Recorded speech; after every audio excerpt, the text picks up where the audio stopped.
Night drapes the earth in silence, and beneath that velvet hush lie secrets older than memory.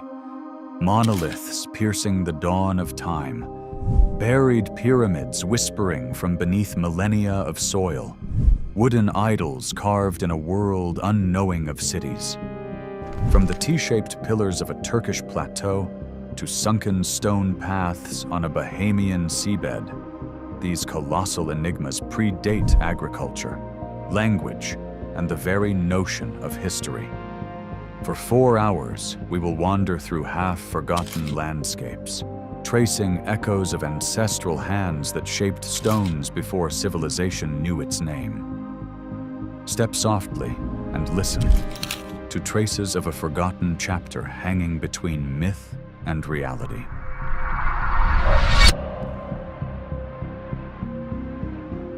Softly now, let us step beyond the edge of recorded time, slipping into a world carved from memory and stone.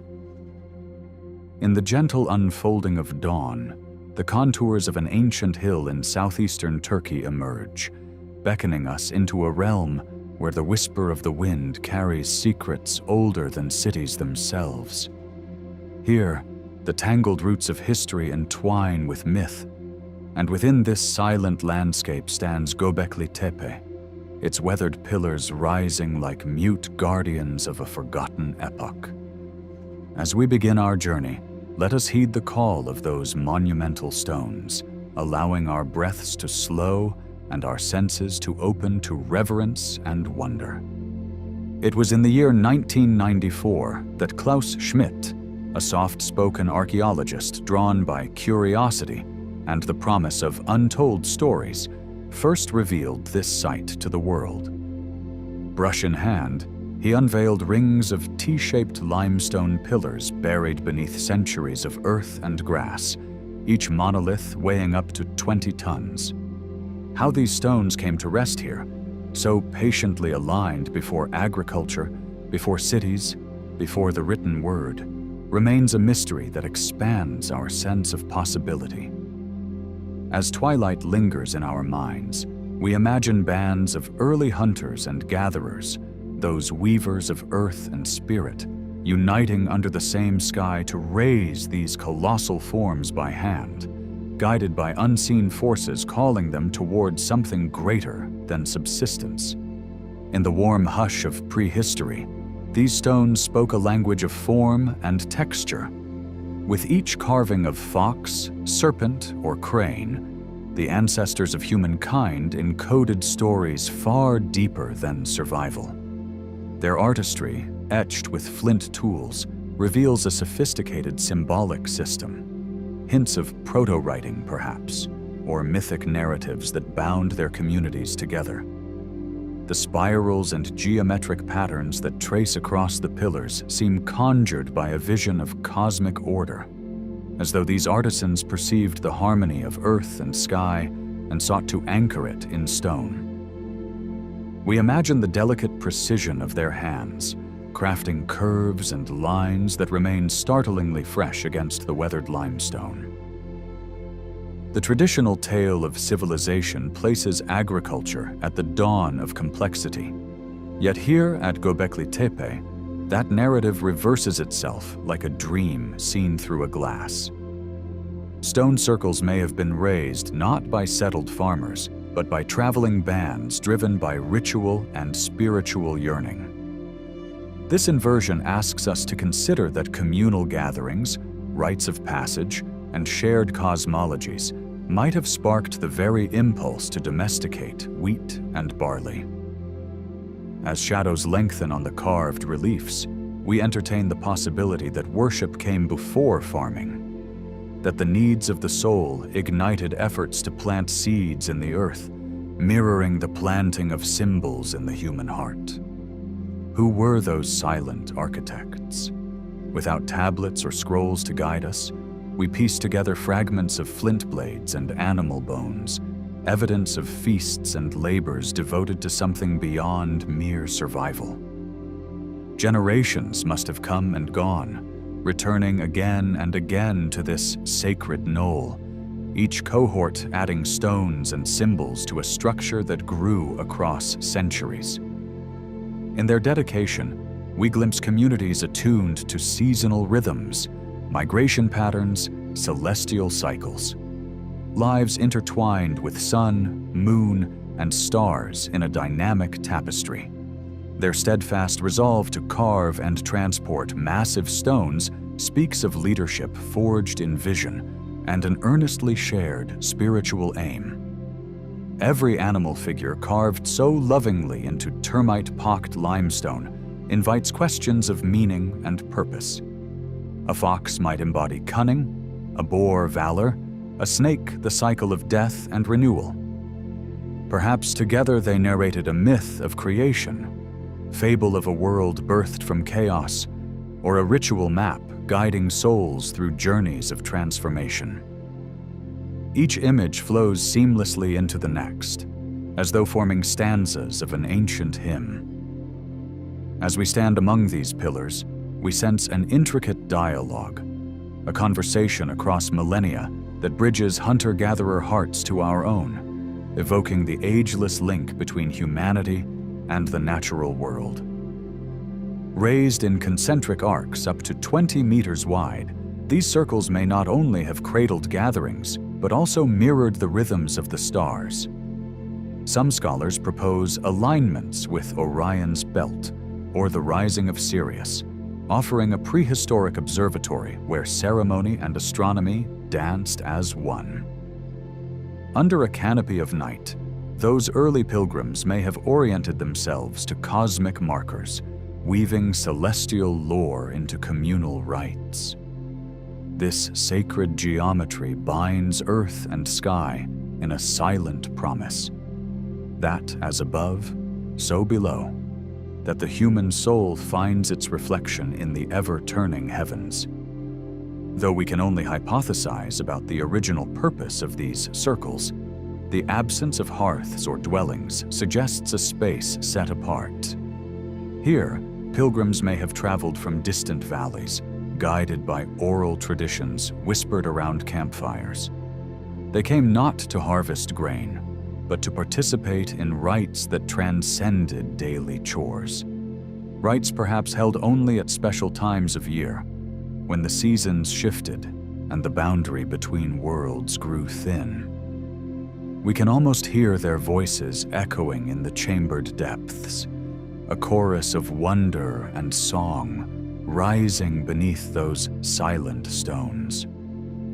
As our footsteps trace the gentle slopes, we feel how myth and memory have converged upon these pillars. Oral histories, handed down through unbroken lines of speech, might have anchored themselves to these carvings.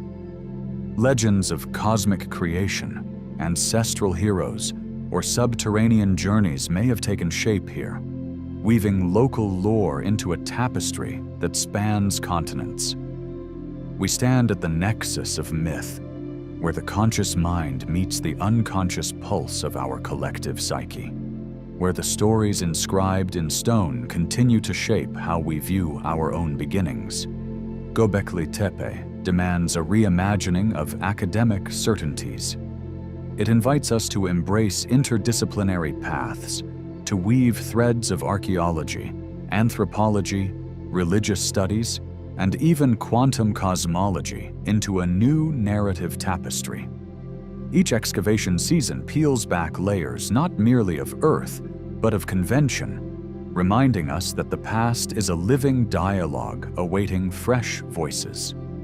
In this framing, Göbekli Tepe becomes more than the locus of stone circles. It emerges as a symbol of humanity's boundless capacity to question, to build, and to dream beyond the apparent limits of time and circumstance. On this gentle knoll, modern researchers converge, instruments in hand, camera drones aloft, radar pulses scanning beneath the surface.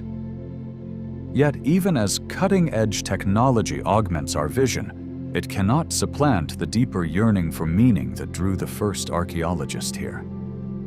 The silent watchers of stone urge patience. Slow breaths, quiet minds, open hearts. In that stillness, we discover that science and spirit need not stand apart, but can move together in step, each enriching the other in our collective dance toward understanding. What links the ancient hands that raised these stones to those of today? In gazing upon the weathered reliefs, we are invited to contemplate how communities shape their world, how rituals anchor identity, how shared purpose binds individuals across time. The stones themselves become our interlocutors, guiding us to consider the questions that outlive any single culture. Who am I? What connects me to the cosmos? How does the act of creation, of building, of carving, of storytelling, forge the bonds that sustain human society? Although the exact rites practiced here remain lost in the mists, the act of gathering in circles under the open sky speaks to universal human themes. Ritual offers a bridge between the known and the unknown, the visible world and the hidden landscape of spirit. To arrange stones in geometric harmony is to call upon energies beyond daily life, to weave private longing into communal resonance. By invoking the divine through stone and ceremony, our ancestors may have found a source of nourishment as vital as any grain, sustaining their souls through harsh winters and adverse seasons. We inherit their ancestral legacy each time we marvel at these carvings, each time we feel a tingle of reverence before a weathered pillar. Göbekli Tepe reminds us that innovation springs not only from tools and technology, but from imagination and faith. In celebrating this heritage, we honor those early builders as co-authors of our shared human story, visionaries who saw connections between earth, sky, and spirit, and dared to make that vision real in stone. Here, the site becomes a living laboratory of thought, where archaeologists, philosophers, poets, and dreamers convene around flickering lantern light and digital screens alike. As each new fragment emerges, we integrate it into an ever-growing mural of understanding. The ancient hill pulses with possibility, inviting fresh theories about human cognition, social bonding, and cosmic awareness. In this sacred collaboration, Göbekli Tepe breathes again, animated by the ceaseless curiosity that drove its first architects. Art and culture entwine within these monoliths to redefine what life could be for those first builders. Their carvings, purposeful and eloquent, reflect a community fluent in a visual language that transcended the spoken word. The dance of shapes upon limestone surfaces invites us into an intimate communion with their worldview, offering glimpses of beliefs that shaped rites, guided actions, and wove a collective identity across generations. So vast were their ambitions that quarrying, transporting, and erecting these stones required planning and cooperation on a scale we often reserve for later empires. We detect coordination in tool marks, in aligned axes, in the embedded promise of the next circle yet to be uncovered. Such monumental endeavors, free from written records, still radiate the pulse of communal purpose, an echo of aspirations that soared beyond daily concerns into the realm of the transcendent. Elan and unity must have buoyed these early societies, for they summoned multitudes to labor in harmony, pooling energy and skill to imprint the landscape with meaning. The stones at Göbekli Tepe stand as testament to collective imagination, proof that people can transcend individual interest to realize a vision shared by all. This unity of purpose resonates across the millennia, reminding us that cooperation and shared aspiration remained the cornerstones of human achievement. Every unanswered question here invites us to savor the embrace of the unknown. The enigma of intent, method, and myth propels our own search for meaning. We recognize that curiosity is both journey and reward, fueling fresh inquiries about consciousness, symbolism, and the invisible forces that shaped early societies. As we confront the silent pillars, we realize that the most profound discoveries often arise not from certainties, but from the willingness to dwell patiently in mystery. The unveiling of Göbekli Tepe has rippled through academic halls and living rooms alike, igniting awe and speculation. It reminds us that humanity's ancient achievements need not be hidden behind ivory tower language, but can speak directly to our shared wonder. Public imagination has latched onto this site as proof that the seeds of civilization were sown long before we ever imagined, opening hearts to the grandeur of collective memory and inspiring new dialogues across culture and creed. Slowly, the layers of time yield their stories. Each stratum reveals tools and bones, carvings and soil samples that shed light on the rhythms of millennia. As we peel back the sediment like pages in an immense, silent chronicle, we trace the evolution of ideas, craft, and communal life. These layers unfold a narrative that refuses tidy chronology, reminding us that human development is woven of multiple threads, economic, social, spiritual, all interlaced in subtle patterns. Amid these colossal stones, we feel the quiet resilience of humankind. Our ancestors braved harsh winters, shifting climates, and the uncertainties of nomadic life. Yet they paused again and again to raise stones in reverence and wonder. Their endurance, patience, and adaptability echo across time, offering us a wellspring of inspiration whenever we confront obstacles too formidable to face alone. In the coming together of disparate minds, field archaeologists, local elders, cosmologists, and storytellers, Göbekli Tepe becomes a vessel for collective wisdom.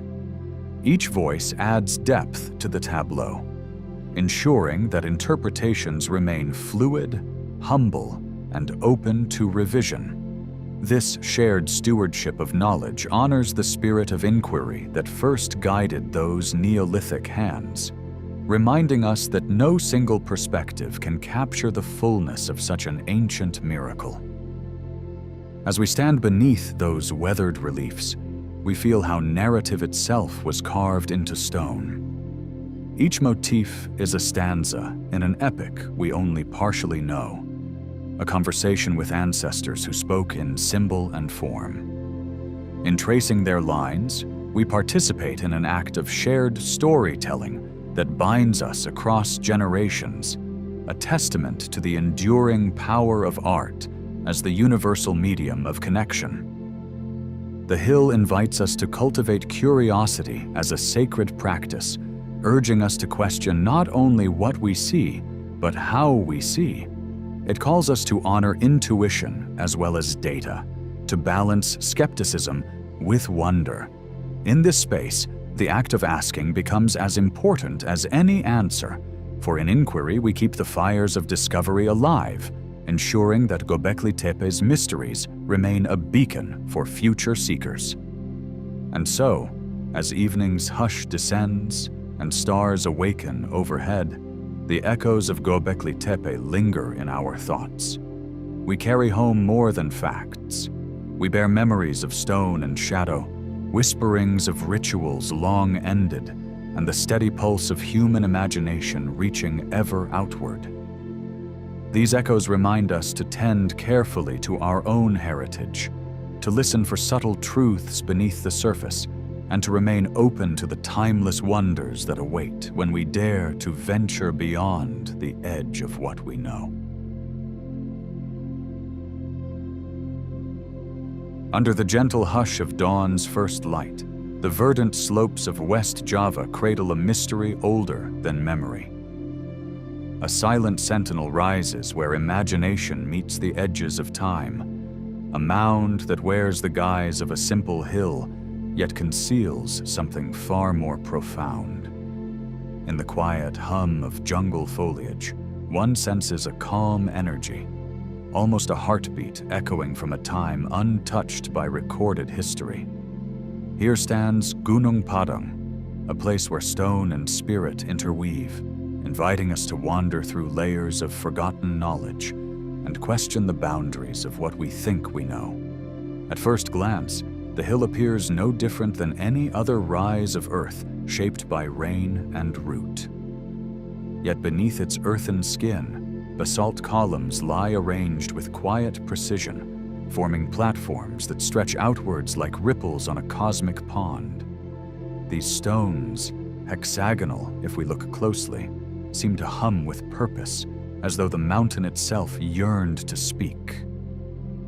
We imagine ancient hands guiding each piece into place, arranging terraces that rise gently toward the sky. In those volumes of stone, we sense the echo of a civilization that predates memory, an artistry that defies the march of conventional timelines. Scholars have measured the exposed layers and traced them back to around 500 BCE, placing Gunung Padang alongside familiar chapters in Southeast Asian history. But when researchers probe deeper, samples of charcoal and organic material whisper of an even earlier age, as distant as 20,000 years before now. This discrepancy stretches our understanding like a silken thread pulled taut, inviting us to consider whether our ancestral timelines require revision. Could human presence, weaving stone into grand designs, have dawned in the cycles of the last ice age, breathing warmth into a world still emerging from glacial embrace? The thought trembles through the mind like a slowly rising mist. If human hands shaped these terraces 20 millennia ago, what did that world look like? How did distant communities find each other across lands transformed by shifting seas and migrating wildlife? In the embrace of such questions, Gunung Padang stands as both monument and riddle, beckoning travelers of thought to linger, to trust the quiet marvels instead of demanding swift answers. Here, in the interplay of earth and stone, we discover a ripple in time that refuses to conform to familiar histories. To imagine the people who toiled at Gunung Padang is to walk with gentle reverence through a realm where purpose met patience.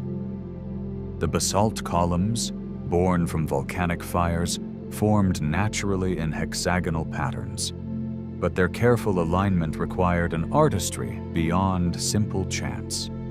Some stones lie nearly uniform, their flat faces abutting like pieces of a cosmic puzzle. Others present patterns that align with celestial markers, whispering of nights spent under starlight.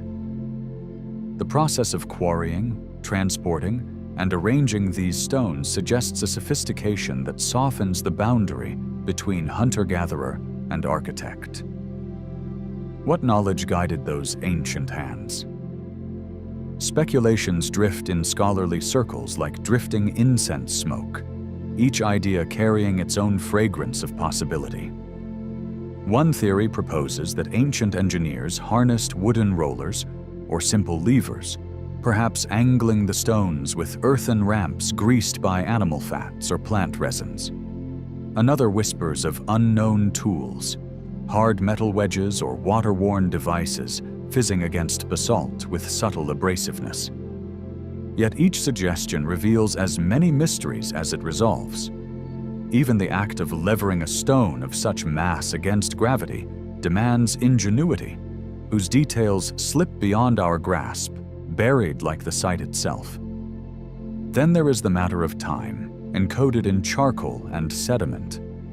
At upper levels, wood fragments charred by ancient fires date to the later Bronze Age, a familiar chapter of human ambition. But down below, buried where only careful excavation can reach, scientists have discovered organic remnants that stretch back into pre-ceramic eras, whispering of hearths from epochs where our species danced at the edge of survival. In each slice of soil, in each layer of ash, lies a question. Was this place built once, then reclaimed by Earth only to be reborn by later generations? Or did a long-lost world conceive of this mound in its fullness? Beyond the chemistry of carbon, Gunung Padang resonates with legends and lore. Local villagers speak of giants who walked the hills and carved the mountain at dawn. Folk tales recount deities who imbued the basalt with sacred vibrations, tuning the stones to cosmic frequencies. In whispered dialects, elders recall ceremonies that chanted to unseen forces, calling upon energies from beneath the earth. Their words carry the weight of ancestral memory, even as they fold into metaphor.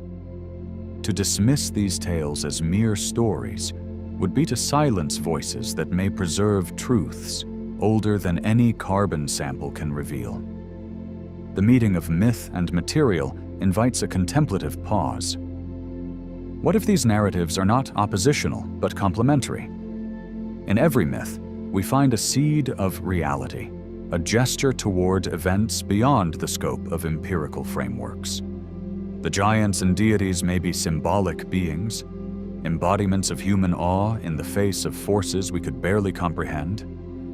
And yet, their stories map onto the quiet hum of basalt beneath our feet, vibrations we can still detect if we listen deeply. Thus, Gunung Padang becomes a bridge, not just between layers of earth, but across dimensions of understanding. As modern researchers clear brushes of dirt, they uncover fragments of stone tools, chiseled obsidian flakes melted by fire, and earthenware shards whose motifs speak of ritual. Each discovery drifts gently into the narrative like a feather landing in still water. The tools suggest that the site served multiple purposes, perhaps both practical and ceremonial. Some stones bear grooves worn by repeated human contact, hinting at processions or gatherings that may have marked the rhythms of seasons. Other artifacts in alcoves or niches speak of offerings, bits of bone, carved figurines, even preserved seeds, as if someone once entrusted the mountain with tokens of gratitude. These fragments propel us into the idea of social structure at Gunung Padang. Whoever built and maintained this place must have organized shared knowledge and honored traditions across generations. Among basalt pillars that bloom from the soil like stony flowers, we imagine circles of people under starlight, voices rising in chant, hands raised toward constellations. The architecture itself becomes a sacred space where earth, human effort, and sky meet.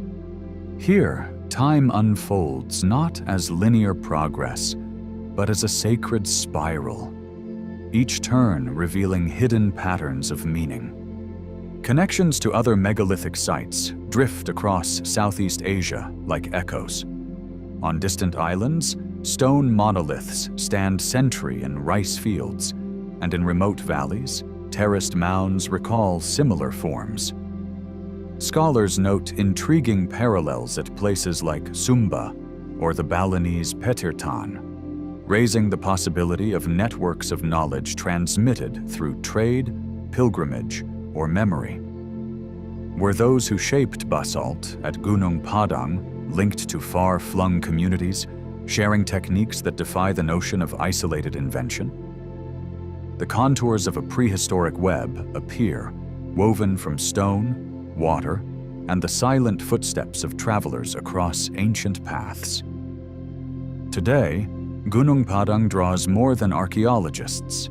Pilgrims of curiosity, seekers of quiet mystery, and guardians of cultural heritage converge on its slopes.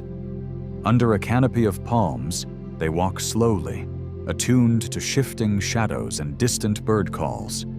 In repose, one senses not just history, but hope, that through this place we may find renewed kinship with our origins. Indonesia, watching this site's rising fame, embraces a blend of pride and stewardship. Efforts unfold to protect the mound from erosion and encroachment, balancing the demands of tourism with rituals of respect passed down by local custodians. The debates swirl gently like incense smoke. Mainstream archaeologists trained in stratigraphy and caution call for rigorous controls, skeptical of dates that might disrupt entrenched models of human development. They urge patience, replication, and peer review before rewriting textbooks. Across the aisle, alternative voices celebrate Gunung Padang as proof of a lost civilization, or as evidence of advanced prehistoric science. These narratives capture the public imagination, feeding books and documentaries that thrill at the edges of plausibility. Yet perhaps both perspectives serve our deeper purpose: to remind us that knowledge grows in the tension between question and answer. Approaching the site with a spirit of convergence rather than conflict opens a quiet path forward. What if Gunung Padang is neither a lone outlier nor merely another island in the archipelago of prehistory, but a nexus where diverse streams of knowledge, myth, and science converge? In its terraces, we might read not only the labor of past builders, but the aspirations of future seekers. Each layer holds a fragment of a greater puzzle, an invitation to let go of certainty and embrace the unfolding journey.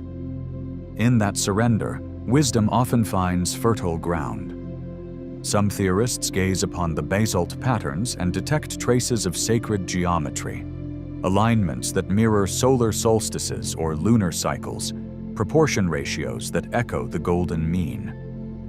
Whether intentional or coincidental, the suggestion of cosmic order emerging in these stones invites contemplation. In many ancient traditions, geometry served as a language bridging the human and divine. A circle signifying unity, a spiral symbolizing eternal return. Shapes speak without words, resonating with the pulse of creation. If Gunung Padang's architects engraved such cosmic signatures into the earth, they taught us how to listen to the silent poem of the universe. In imagining those builders at work, we must also consider their environment. At the end of the last ice age, rising waters carved new coastlines, forcing human communities to adapt. Java, once connected to continental land masses, became an island cradling fertile valleys and volcanic eminences. Changing climates may have driven migrations, spurring cross-cultural exchanges as encroaching seas threatened ancient home sites.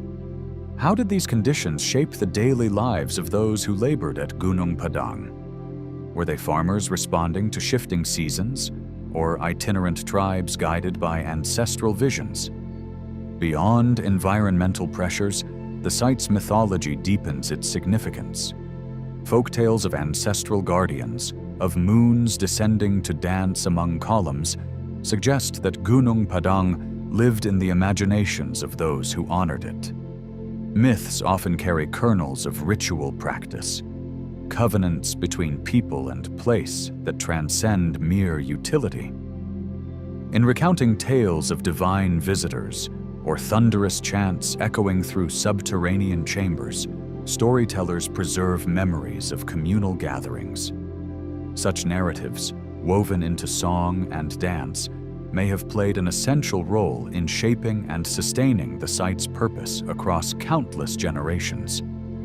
The archaeological value of Gunung Padang extends beyond grand dates and basalt blocks. It lies in the subtle interplay of data and dreaming. Each chipped stone whispers of decision-making. Each layer of sediment recalls quiet moments beneath canopy shadows. To excavate here is to engage in a dialogue that spans centuries. fieldworkers brush away earth not simply to expose artifacts, but to coax stories from silences. The patterns they uncover, arrangements of rooms, pathways, and altars, are the outlines of a society's inner life, traced with patience rather than urgency. If our ancestors built this mound 20,000 years ago, what does that tell us about the arc of human innovation? Our textbooks, arranged like neatly boxed chapters, imagine a gradual rise from scattered bands to agrarian villages to urban centers. Yet Gunung Padang suggests that complexity and artistry may have existed long before the emergence of written language or large-scale agriculture. Perhaps knowledge flows in cycles, waxing and waning with environmental rhythms, so that periods of brilliance rise from obscurity before receding. In that view, our species becomes a keeper of echoes, called to remember old ways when new paths falter. Examining the basalt of Gunung Padang, we feel the solidity of transformation. Born in molten fire, that stone has endured eons before human hands could shape it. Basalt embodies endurance and metamorphosis, reminding us that creation often unfolds over vast timescales. When we touch a column, we connect with both primal earth energies and hands long vanished. In its heft, one senses the weight of generations, the imprint of countless decisions about where to place each block. Such reflections stir a reverence for both material and memory, calling us to honor what endures. Construction anomalies also captivate our curiosity. In places, the terraces exhibit joints cut with remarkable precision, edges fitting so tightly that even a razor blade cannot pry them apart. How did prehistoric masons achieve such finesse without iron tools? Might they have harnessed abrasive sands or concocted natural acids to etch patterns into stone? Or did they employ water-softening techniques passed down through oral teachings? Each hypothesis demands humility before experimentation, acknowledging that ingenuity often springs from simple elements: earth, water, and human will. As we chart Gunung Padang's place in human chronology, we sense that history seldom unfolds linearly. The site invites us to trace circuits of development, craftsmanship here, ritual there, trade routes bridging distant valleys. In that weaving, we glimpse a tapestry richer than isolated achievements. Perhaps ancient pathways ran beneath the forest floor, connecting Gunung Padang to other centers where stone rings and monoliths spoke in a shared language. If so, the mound becomes a node in a cathedral of megalithic wisdom, one among many beacons guiding travelers across ephemeral landscapes. Geologists bring their lenses to this puzzle, mapping fault lines and volcanic flows that shaped the land. The mound sits atop strata that tell of Earth's restless pulse, sediments deposited by ancient rivers, layers compacted by shifting pressures, minerals leached by rain over millennia. Understanding those earthly contexts helps us appreciate why basalt lay waiting here, why this place drew human attention. In deep cores extracted by cautious brushwork, we read a record of climatic swings, periodic volcanic activity, and slow transformations that enabled fertile valleys to appear and then fade. Within the surrounding jungle, flora and fauna whisper secrets of coexistence. Pollen grains trapped in ancient mud hint at groves once cultivated for food or ceremony. Bones of birds and small mammals suggest offerings left by worshippers or stray remnants of feasting. Today, wild orchids drape their tendrils over broken stones, and hornbills call from branches thick with vines.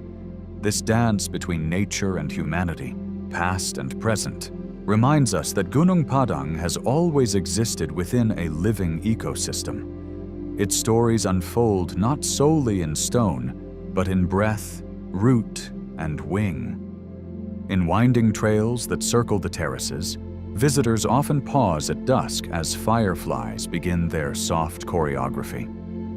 Against the chorus of evening insects, the site seems to hum, a vibration we cannot measure but feel in our bones. That resonance speaks of ancestral pulses archived in each crevice, urging us to slow our breath, widen our awareness, and recognize our part in an ongoing story. In the hush of twilight, the distinction between builder and beholder blurs. We become participants in an ancient rite of remembrance. Perhaps the greatest gift Gunung Padang offers is a mirror reflecting our own yearning for connection. We seek origins, not merely as a matter of record, but as portals to deeper understanding. By engaging with this mound, we enact a ritual of remembrance, honoring the ingenuity and spirit of those who shaped it. Whether the date stamps point to 20,000 or 2,000 years, the act of uncovering brings us closer to the sacred tempo of human endeavor, a rhythm that resonates across continents and millennia.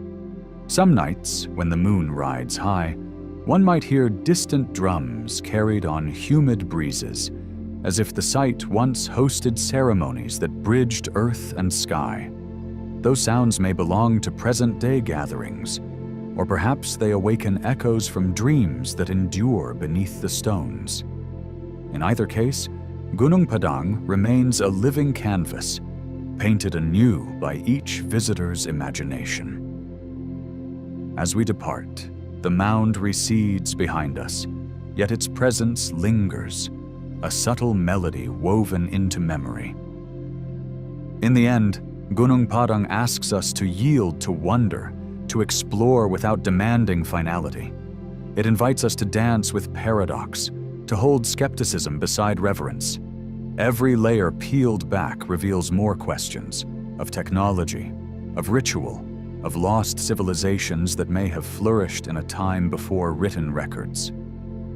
As we tread carefully on its terraces, we become part of a lineage of explorers, each dreaming of what once was and what might yet be.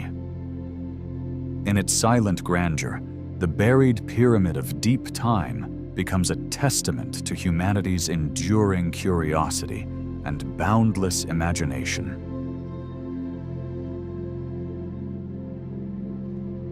The sky above Karahan Tepe is a deep indigo, unbroken by stars, as if the heavens themselves pause in reverence.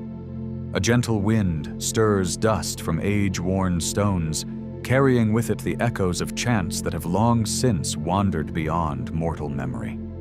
Here, time softens its edges, and the land seems to breathe with the weight of secrets so old they predate reckoning. In this hushed cradle of earth and sky, the pillars rise like midnight guardians, each one an invitation to wander deeper into a world where the boundaries of history and myth blur.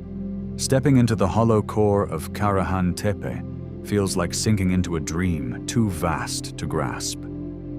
The ground slopes gently toward sunken enclosures where enormous slabs of stone stand in silent congress.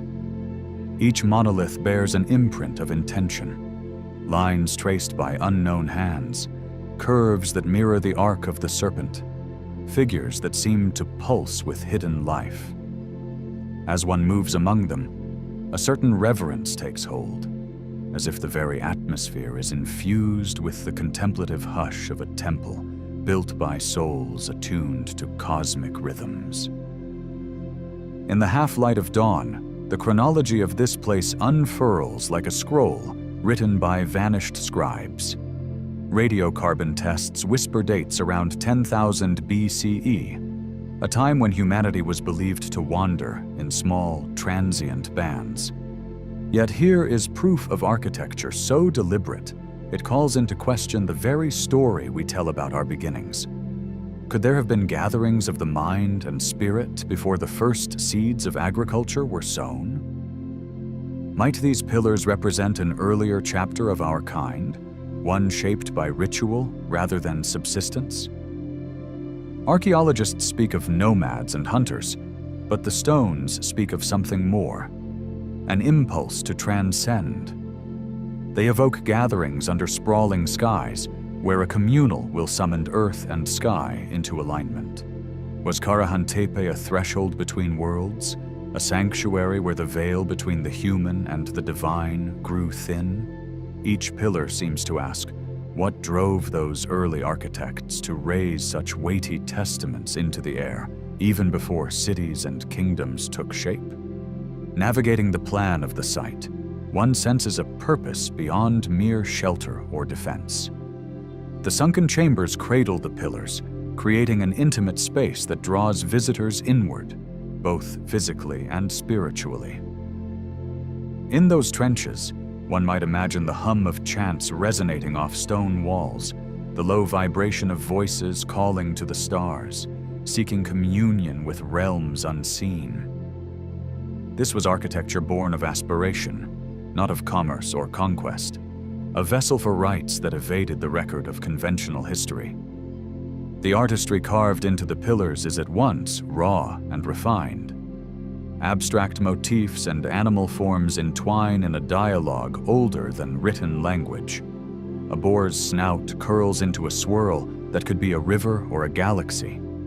A bird stretches its wings, as though poised to carry prayers upward. These images remind us that the ancients perceived themselves not as dominators of nature, but as actors within its living tapestry. Their stone storytellers urge us to remember a time when every creature, the serpent, the fox, the ibex, was part of an intricate web of meaning. Those familiar T-shaped forms speak in a language that transcends geography, a universal glyph whose true significance remains veiled. Some scholars propose they mirror the human figure, arms raised in supplication or triumph. Others sense a cosmic totem, a conduit between the terrestrial and the celestial.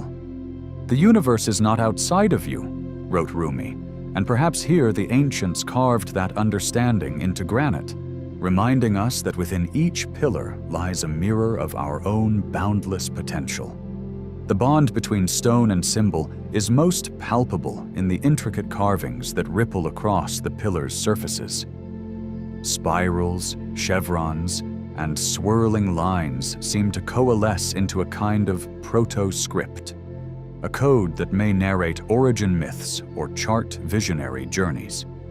With each etched groove, the site becomes less a ruin than a living manuscript, inviting modern seekers to decipher messages etched by hands, guided by insight rather than ink.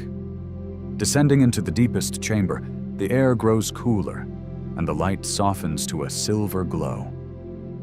Here, in this hidden sanctum, the stones curve protectively around a central locus, as though embracing an idea too precious to expose. One can almost sense a hush of expectation.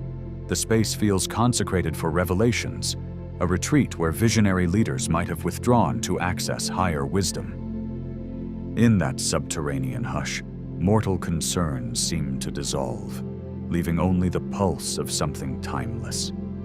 Carved stone heads peer from the walls, their gazes inscrutable.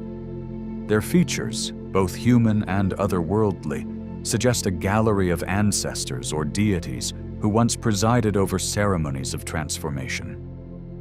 Nearby, serpentine lines coil across slabs, their sinuous forms hinting at cycles of life, death, and rebirth.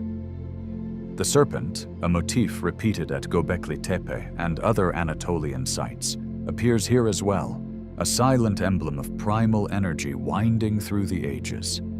Each serpent motif ripples with meaning. Is it a symbol of regeneration, its skin shedding a metaphor for renewal? Or might it represent the river of consciousness, winding through hidden realms of the psyche? In cultures as diverse as ancient Egypt and pre-Columbian America, The serpent signifies both creative and destructive forces. Here, its image seems to insist that the architects of Karahan Tepe revered the dual nature of existence, embracing both shadow and light in their sacred designs. The carved heads stand as sentinels of an inner world. Their wide eyes, some gazing skyward, others fixed on the earth, suggest a communion between two domains. Were these figures ancestors who once guided communal life, or embodiments of celestial beings themselves? In the silent interplay of stone and shadow, they challenge us to consider that the line between human and divine was not as sharply drawn then as it often feels today. Above, the pillars align with subtle precision, hinting at a celestial choreography. In the glow of dawn, or under a rising full moon, certain stones seem to echo the position of stars. Orion's belt, perhaps, or the Pleiades cluster. Somewhere, something incredible is waiting to be known, Carl Sagan observed. And here that sense of wonder remains undiminished. Whether by deliberate design or uncanny serendipity, the site invites contemplation of humanity's place in the cosmic order. Astronomical alignments thread through ancient sites worldwide, but at Karahan Tepe they feel imbued with a particularly intimate intention. These stones may have served as observatories, marking solstices or equinoxes, enabling early astronomers to map the heavens. Yet they also functioned as metaphors, reminding rituals participants that the cycles of sun and moon mirror the great spirals of birth, death, and renewal echoed in every human life. Who, then, were the builders who shaped this enigma from limestone? We know little beyond their extraordinary skill with hammer and chisel, yet one senses they belonged to a society suffused with spiritual purpose.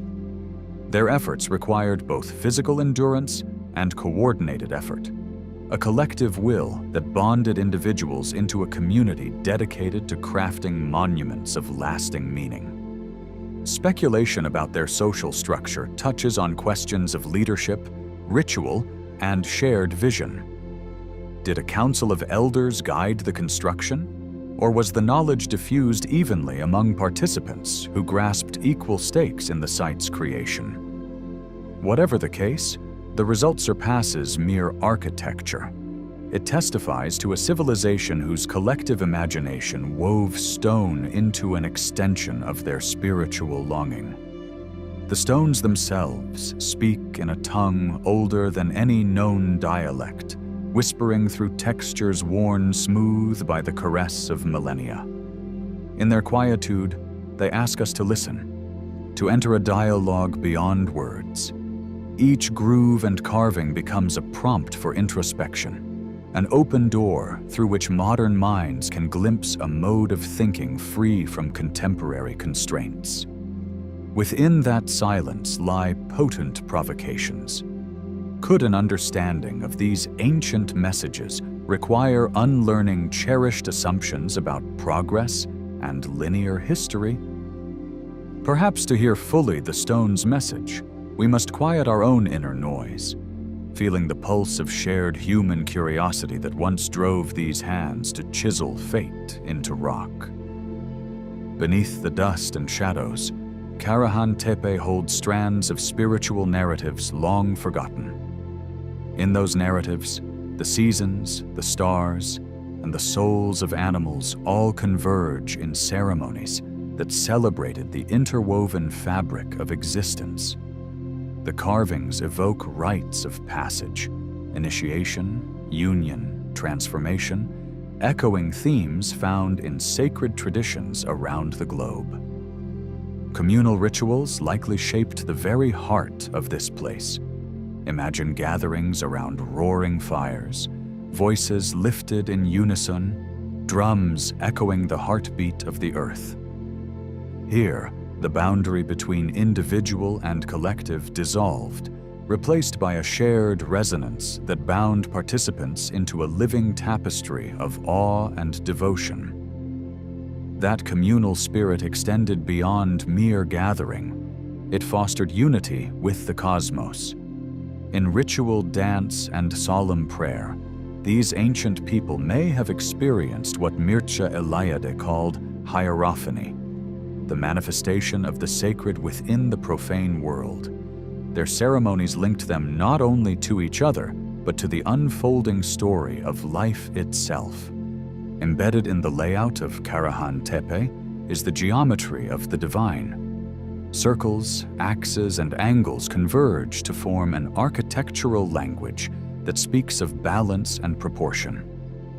Sacred geometry whispers of the golden ratio, the spiral of nautilus shells, the latticework of galaxies. Here, the builders impressed those patterns upon stone, creating spaces that resonate with harmonies both earthly and celestial. In those deliberate designs, one senses a belief that form and proportion could channel higher energies. The precision of orientation, the spacing of pillars, even the dimensions of the sunken enclosures, all reflect an understanding that geometry was not mere mathematics, but a veiled scripture inscribed by artisans who saw the world as an interplay of measurable mysteries. Under the silent canopy of the past, cosmic enigmas wind their way through these stones. Were they mapped to the star of Sirius, or aligned for lunar standstills?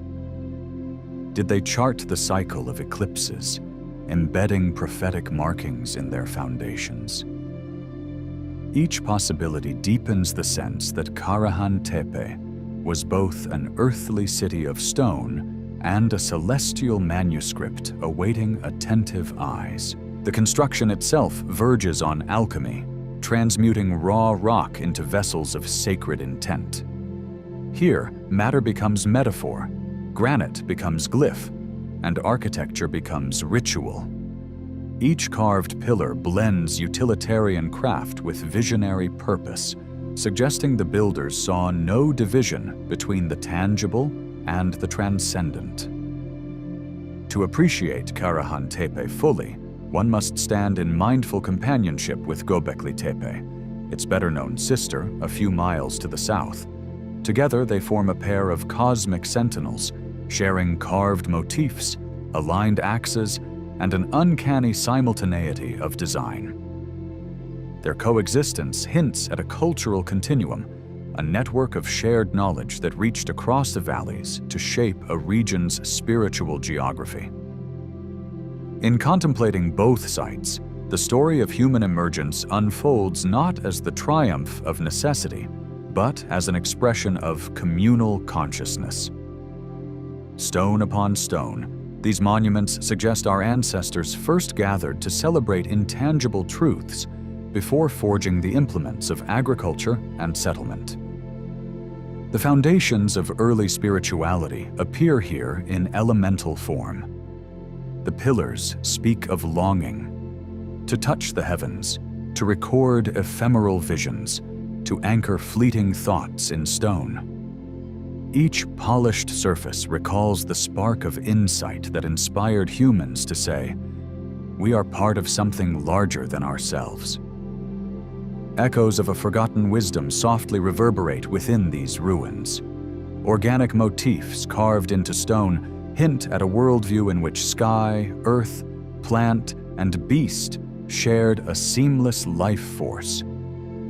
Those echoes invite modern hearts to remember a unity once known and then obscured by the noise of progress.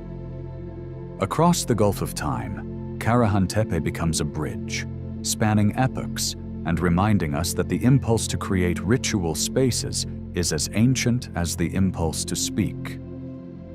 Its pillars serve as arcs of memory, linking our curiosity with that of long-gone visionaries who looked skyward and carved their wonder into rock. Viewed alongside ancient enigmas from Peru to Malta, Karahan Tepe occupies a place in a global tapestry of mystery. Here, as elsewhere, societies inscribed their reverence into stone. Egypt's Nabta Playa, the temples of Malta, the submerged megaliths off Dwarka. each a chapter in a hidden narrative of early human ingenuity. The living ruins of Karahan Tepe beckon time travelers of the soul. Anyone who lingers among these stones may sense an invitation to step beyond linear chronology and touch a moment when humanity embraced both earth and sky in a single breath. To stand here is to press a hand against the pulse of something vast and persistent. Architectural resonances ripple through the site, carrying the imprint of cosmic narratives. Each pillar, each carved animal, each spiraling line tells a fragment of a story that unfolds across civilizations and centuries. In that unfolding, Karahan Tepe stands not as an isolated oddity, but as part of a profound dialogue, a conversation between ancient hearts and ours, carried on the breath of silent stones.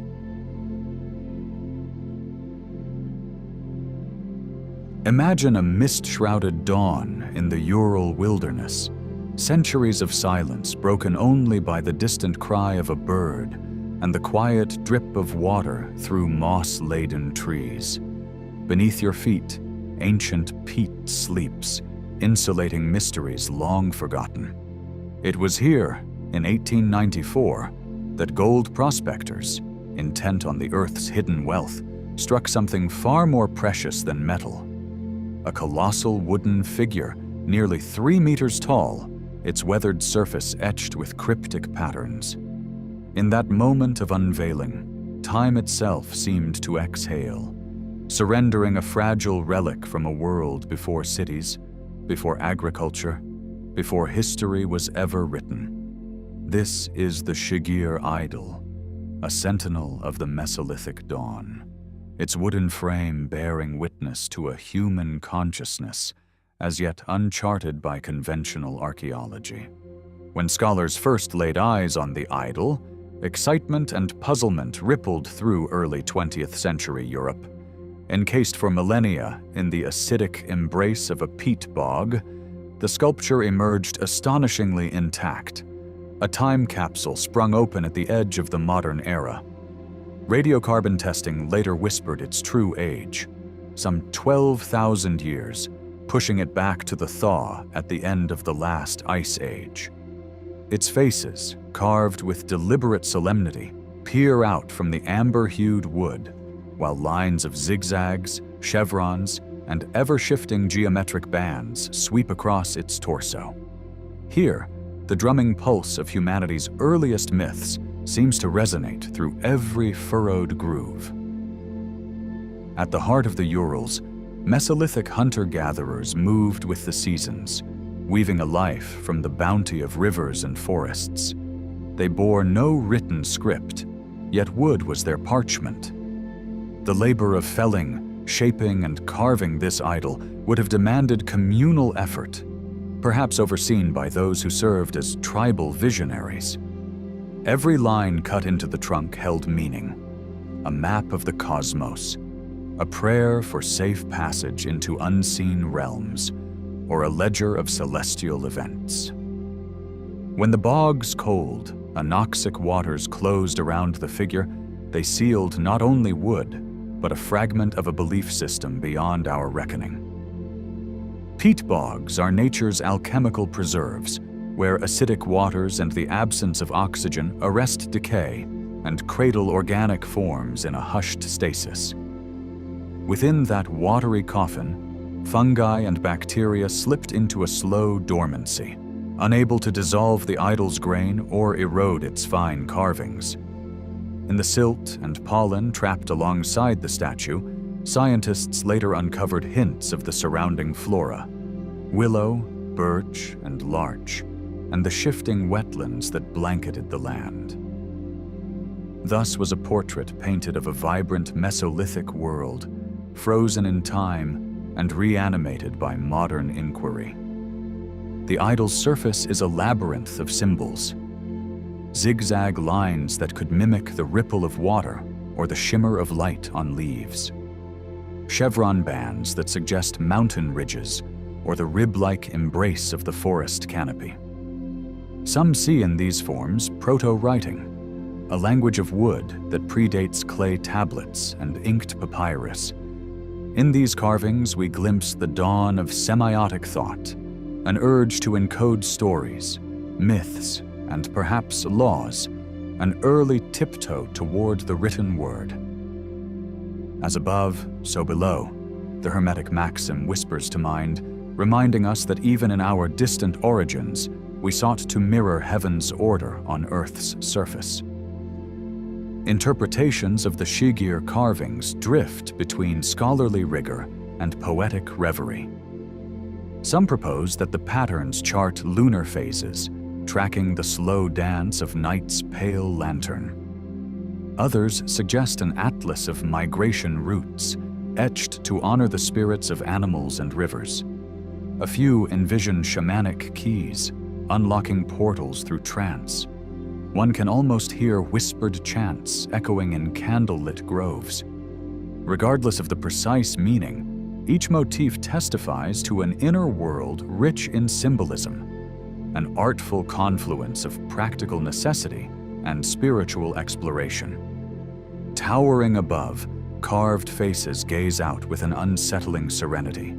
One visage bears large, hooded eyes and a pronounced mouth, its features carved with care and layered twice along the wooden shaft. Another face peers from mid-body, its lines echoing those above, as though representing multiple states of being: youth, adulthood, perhaps even death. Such anthropomorphic design may signal ancestral guardianship, a totemic embodiment of tribal memory. In their silent watchfulness, they connect the living with the dead, the present with the dim thresholds of the unknown. The cultural context of this creation unfolds against the final ebb of Ice Age chill. Bands of hunter-gatherers inhabited the forested expanses, their lives balanced on an edge of survival and celebration. They shaped tools from stone and bone, wove baskets from reed and fiber, and told stories beneath flickering torchlight. In these communities, the spiritual and the mundane merged. Every hunt was an offering, every dawn a new covenant with unseen forces. The Shigir idol stands as a testament to such a worldview, where ritual and artistry were inseparable, and where the cosmos was conjured in wood and shadow. Across distant lands and times, we find resonant echoes of this primal impulse. The Venus figurines of the Upper Paleolithic, ivory carvings of small, rounded women, speak to a shared fascination with form and fertility. Australia's cave paintings, North America's petroglyphs, each whispers of the human longing to inscribe meaning on stone, hide, or bark.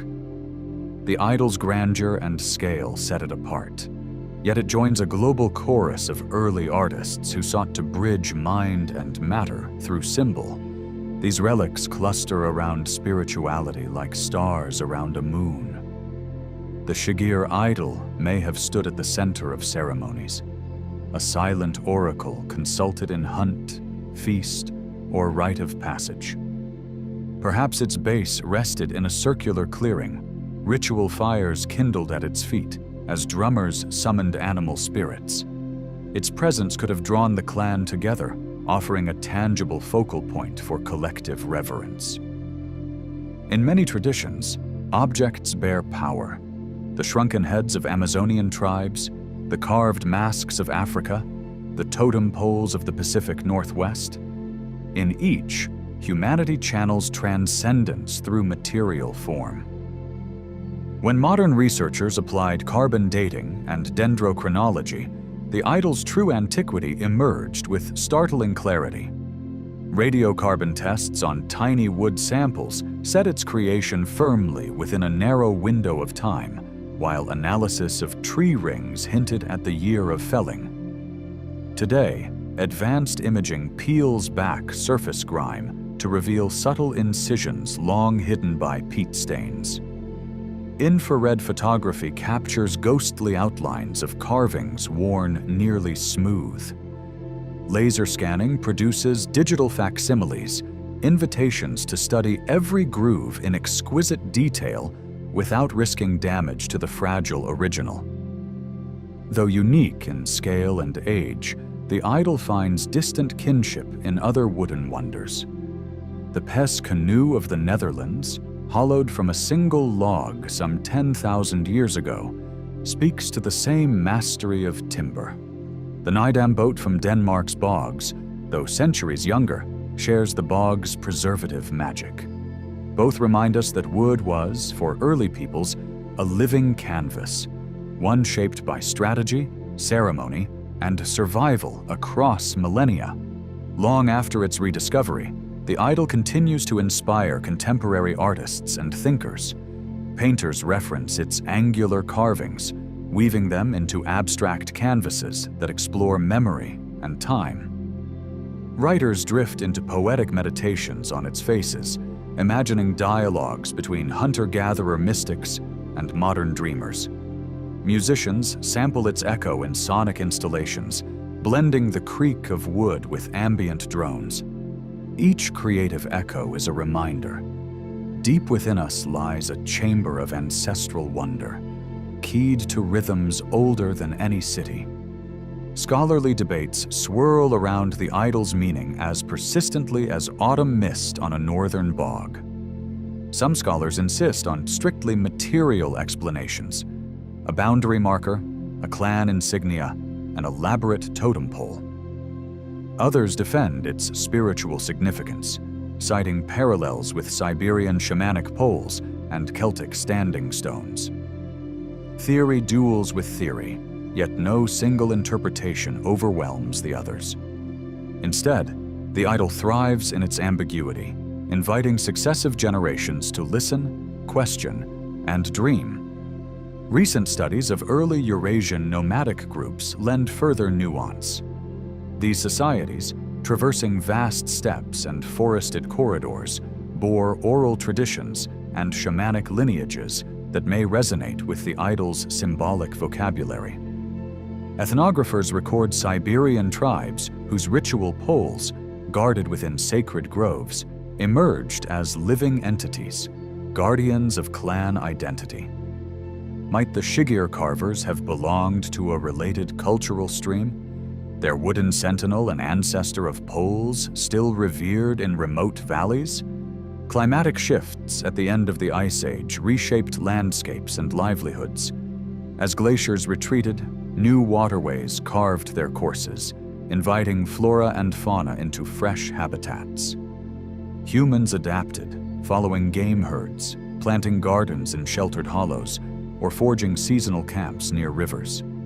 In this flux, the Shigir idol stands not only as an artistic creation, but as a response to ecological upheaval, a gesture of reverence or supplication to powers beyond human control.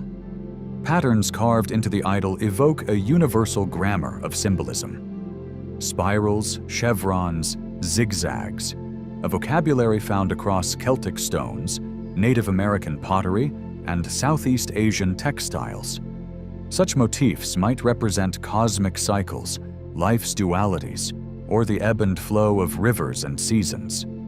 By tracing these lines, we trace the shared cognitive impulse that shaped art and myth from Patagonia to Siberia, from ancient Sumer to Amazonian clearings. Over 12 millennia, the idol's legacy has outlived kingdoms and religions. It transcends the categories of art, artifact, and relic, drawing us into a continuous line of human creativity. Each study, each exhibition, becomes a new chapter in its story. Even in fragments and digital reproductions, its presence exerts a gravity that pulls scholars, artists, and the curious toward questions about origin, purpose, and the vast interior landscapes of early minds. When we contemplate the idol's complexity, our assumptions about prehistoric cognition tremble. How did Mesolithic carvers conceive such intricate symbolism? What rituals sharpened their focus? What narratives guided their hands? Carl Jung once mused, Symbols are not the soul's ornamentation, but its necessary tool.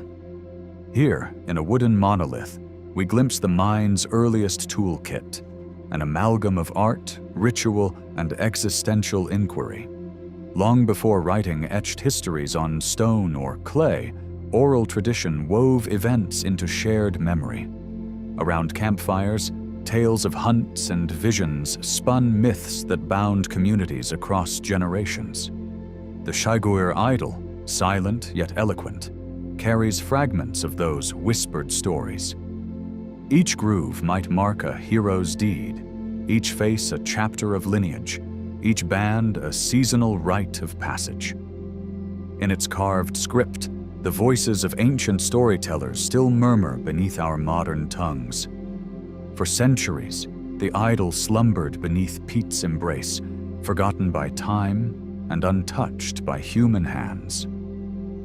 In rediscovery, it emerged as both messenger and muse, an emissary from a horizon lost to history. Its resurrection reminds us how fragile our past can be, how easily whole worlds slip into oblivion. Yet it also offers hope, that with care, curiosity, and reverence, we can recover echoes of our shared origins. On a psychological level, the Shiguir idol stirs something universal. Its form provokes awe, an inexplicable tug at the soul's longing for roots. Even today, viewers report a quiet thrill at meeting its gaze, a fleeting brush with ancestors whose lives and thoughts remain otherwise inaccessible. In that exchange, past and present convene, and we sense the continuity of human wonder stretching across uncounted generations. The idol's image drifts into films, novels, and exhibitions, sparking imaginative recreations of lost rituals. In documentaries, it becomes both subject and character, a silent interlocutor in conversations with archaeologists, artists, and spiritual seekers. As a cultural icon, it embodies the tension between scientific curiosity and mystical longing, inviting each beholder to choose a path of reverence or skepticism, or perhaps a balance of both. Looking ahead, researchers envision new layers of understanding yet to be coaxed from the wood. Non-invasive scanning, pollen DNA analysis, and even microscopic residue tests promise fresh insights into the environment, the pigments once applied, or the tool marks left by prehistoric hands. Ethical considerations accompany this research. How to study without harming, how to honor the beliefs of descendant communities, and how to steward a heritage that belongs to all humanity. Finally, the Shiguir idol beckons us to contemplation. It invites a moment of stillness, a pause in our restless rush through screens and schedules. In its aged grain and carved depths, we find an echo of our own search for meaning, our own desire to weave symbols of identity and faith. Standing before a facsimile or peering at high-resolution scans, we are drawn into a dialogue with distant carvers, unspeaking yet profoundly articulate. As we trace the final contour of this ancient code, we recognize that the Shiguir idol is more than a vestige of Mesolithic art. It is a mirror reflecting our shared humanity, a wooden bridge between epochs. In its silent presence, we touch the pulse of early consciousness, and we remember that the drive to shape, to symbolize, to connect, is not a modern luxury, but the enduring heartbeat of our species. In that timeless resonance, we find kinship with the hands that carved it, and with every soul that has ever stood in wonder before a mystery older than civilization itself.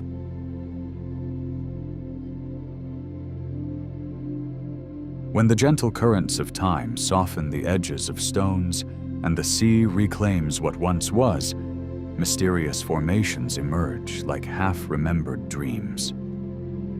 Beneath the clear blue waters off Bimini, ghostly rectangles press against the sandy bottom, stretching in a near-linear hush, for almost 1,000 meters. In 1968, an aerial survey by J. Manson Valentine revealed a pattern so precise that conventional geology seemed insufficient.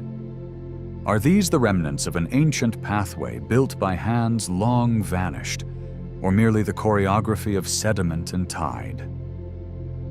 The question drifts into the coral gardens like a prayer left unanswered. Locals tell of sunken temples, and Edgar Cayce's prophecies of Atlantis breathe life into the stones, casting them as markers of a civilization lost to the waves. Each block, worn smooth, glows with possibility, inviting us to wonder whether this is nature's quiet artistry or the fading outline of a human story that predates history itself. To look upon these stones is to wander between science and myth.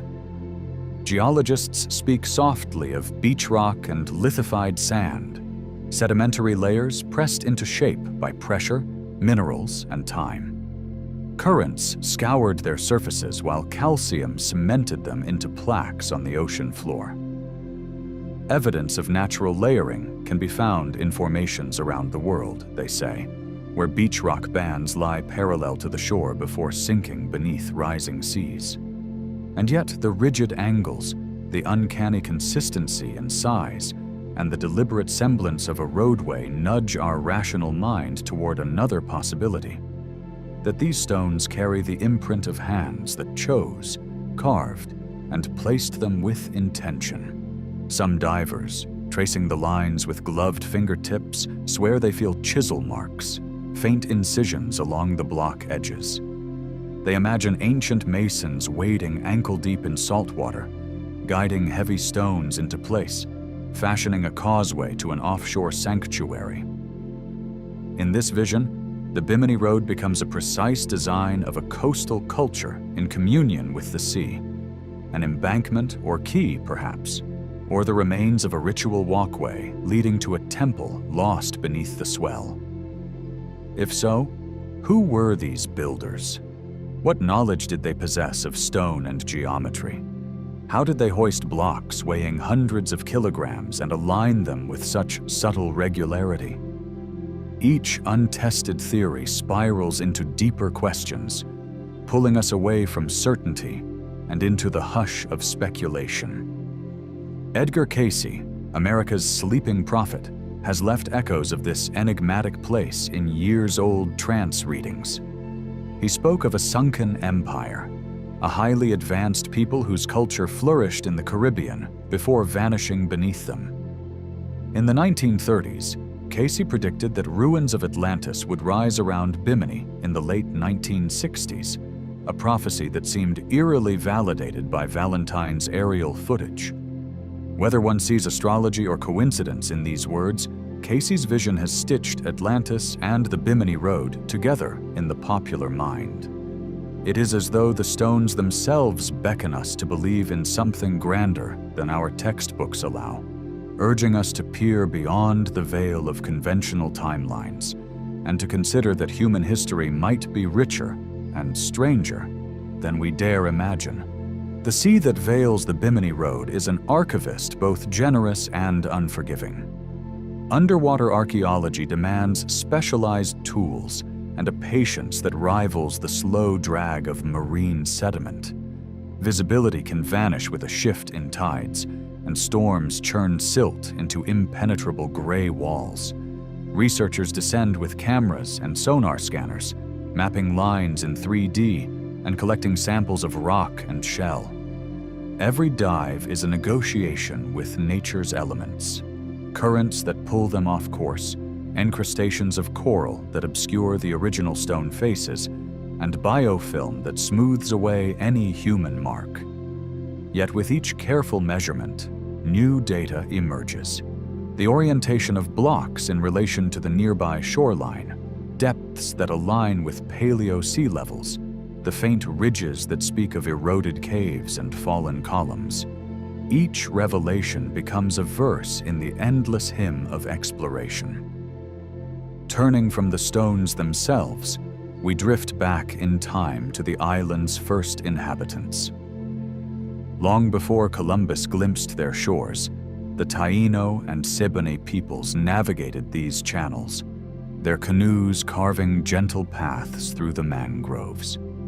Skilled astronomers and fishermen, they read the sky and the sea as one continuous scroll. Might they, or their ancestors, have been the architects of a submerged causeway? Perhaps they arrived already inheritors of an older wisdom, passed down through generations. To imagine such a scenario is to see the Caribbean not as a blank slate, but as a layered tapestry of human ingenuity, where every shoreline hides invisible lines of ancestry, and every current carries a story that twines with our own. Across continents and oceans, myths of lost worlds shimmer with a similar glow. Plato's dialogues speak of Atlantis as a mighty island power swallowed by the sea in a single day and night of misfortune. In the Pacific, Lemuria emerges in occult lore as a vanished continent tracing a path from Madagascar to India. Stories of Mu whisper through the mountains of Central America, and golden cities like El Dorado gleam in South American dreams. The Bimini stones seem to hum alongside these legends, a cipher in stone that beckons us toward deeper truths. Are these global myths the echoes of cataclysms we have yet to fully decode, or symbolic keys to the human longing for origin tales and hidden knowledge? When we place the Bimini Road in this tapestry, each carved block feels like a letter in a cosmic poem. Speculating on purpose brings us to the shape and scale of the stones themselves. Some researchers see a ceremonial causeway, a threshold marking the boundary between the mortal and the divine. Others imagine a seawall built to protect a harbor now vanished beneath the waves. The gentle slope of the beach rock might have served as a ramp for canoes, an assembly of anchor points to moor rafts laden with fish or ceremonial goods. If these blocks were laid by a sophisticated culture, their design could reveal priorities of ceremony, commerce, or defense, echoes of stone pathways in Mycenae through the ruins of Teotihuacan, or toward Inca citadels perched in the Andes. Each functional theory succeeds in grounding our wonder in human needs, the desire for refuge, the longing for ritual, and the drive to link land and sea. But to understand the Bimini Road, we must also read the wider script of oceanography. At the height of the last ice age, sea levels clung nearly 100 meters lower than today's. Bimini would then have been dry land, a stretch of beaches and forests where people might have walked, hunted, and built. Slowly, as glaciers melted, the ocean pressed inward, drowning coasts and pathways. Trapped within rising waters, the beach rock froze in time, an echo of a vanished shoreline. By analyzing sediment cores, scientists reconstruct these vanished landscapes, revealing reefs that thrived in freshwater lakes or river valleys now hidden beneath saltwater. Such reconstructions allow us to glimpse the environments where early builders could have gathered stones, sculpted them by the shore, and watched as their creations were gradually claimed by rising tides. Yet every element of the Bimini Road invites contrasting interpretations. For some, natural forces align to produce a geometric marvel, tidal pounding that fractures rock along lines of weakness and arranges blocks as if by invisible hands. Skeptics point to other beach rock formations sculpted by waves at similar angles. For believers in ancient craftsmanship, however, the uniformity in block dimensions and right angles hints at a deliberate plan. They speak of a faint grid, emerging only when one steps back, that cannot be accident alone. These opposing views transform the site into a theater of debate, where geological science and pseudoscientific speculation each press their cases, shrouding the stones in an aura both contentious and enthralling. Not far from the Bimini Road, other underwater anomalies cluster like a quiet choir. Near Andros Island lie circular stone arrangements and pedestal-like formations, inviting comparisons and further questions. Are they siblings of the Bimini Pathway, fragments of a larger network of submerged architectures built along an ancient coastline? Or are they separate notes in the score of marine geology? When researchers document these correlated sites, they seek patterns in density, orientation, and composition, hoping that a comparative study will either confirm a human hand in the work or reinforce the poet's notion that nature composes symmetries of her own accord.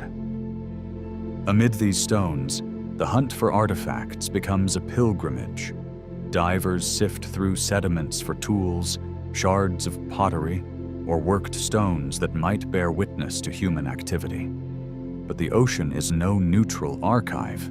It erodes, buries, and transforms. Any wooden implements vanished long ago, and ceramic fragments sink beneath layers of sand. A single worked flake of chert or a piece of organic matter suitable for carbon dating could tip the scales of interpretation, but such finds remain elusive. Still, the possibility beckons like a torch in the darkness. If one piece of evidence emerges, the narrative could shift from speculation to revelation. Comparisons with other megalithic marvels offer a mirror in which to view the Bimini enigma. Beneath the Sea of Japan, the Yonaguni monument stretches in geometric terraces that some call a natural staircase, others an ancient shrine. On the Peruvian coast, walls of Sexy reveal mortar-less stones that fit like puzzle pieces under moonlight. In the Mediterranean, submerged ruins of sunken harbors whisper of Bronze Age engineers. These parallels remind us that human creativity and nature's sculpting can intertwine so closely that even trained eyes hesitate. The Bimini stones exist in this global seminar, joined by other submerged structures that test the limits of geology and archaeology. We also listen for voices that predate our written records. Indigenous tales from the Caribbean drift ashore in fragments. Stories of gatherings beside temples of white stone, of sacred pathways marked by gods, and songs that speak of a time when land and sea were one continuum. These oral histories carry symbols of power, places of reverence where the boundary between spirit and flesh thinned. When researchers approach the stones, some consult elders and storytellers, weaving local myth into the academic tapestry. In doing so, they honor knowledge forms that do not rely on carbon dates, but on memory and ritual, the lifeblood of communities who have never lost sight of their ancestral lands, even when those lands slipped beneath the waves. In pursuit of clarity, science arms itself with ever more sophisticated technologies. Autonomous underwater vehicles hum gently through the depths, its sensors tracing lines invisible to divers. High-resolution sonar renders the stones in ghostly relief on digital screens, revealing subtle inclines and overlaps. Isotope analysis of the calcite cement promises to reveal the age of the blocks to within centuries, while geochemical fingerprints trace their origin to nearby quarries or distant riverbeds. Each technological leap feels like a new incantation, a ritual performed for the stones themselves, inviting them to speak at last. It is a slow and meticulous dance, where patience often yields more than haste could ever deliver. Over the years, expeditions have come and gone, each leaving behind reports that refuel the mystery. Teams from Europe and the Americas collaborate under the sun, their instruments glinting once or twice in Bimini's bright light. They map, they sample, they argue and revise. Some emerge convinced of human intervention, describing the road as the last witness of a forgotten port. Others retreat into the realm of geology, pointing out the patterns of erosion and delivery. Their journals, thick with data and speculation, remind us that each question answered births two new ones, and that the Bimini Road is a riddle that refuses to bow to simple solutions. Meanwhile, the story of the road reaches beyond academic circles, inspiring travelers to slip beneath the waves themselves.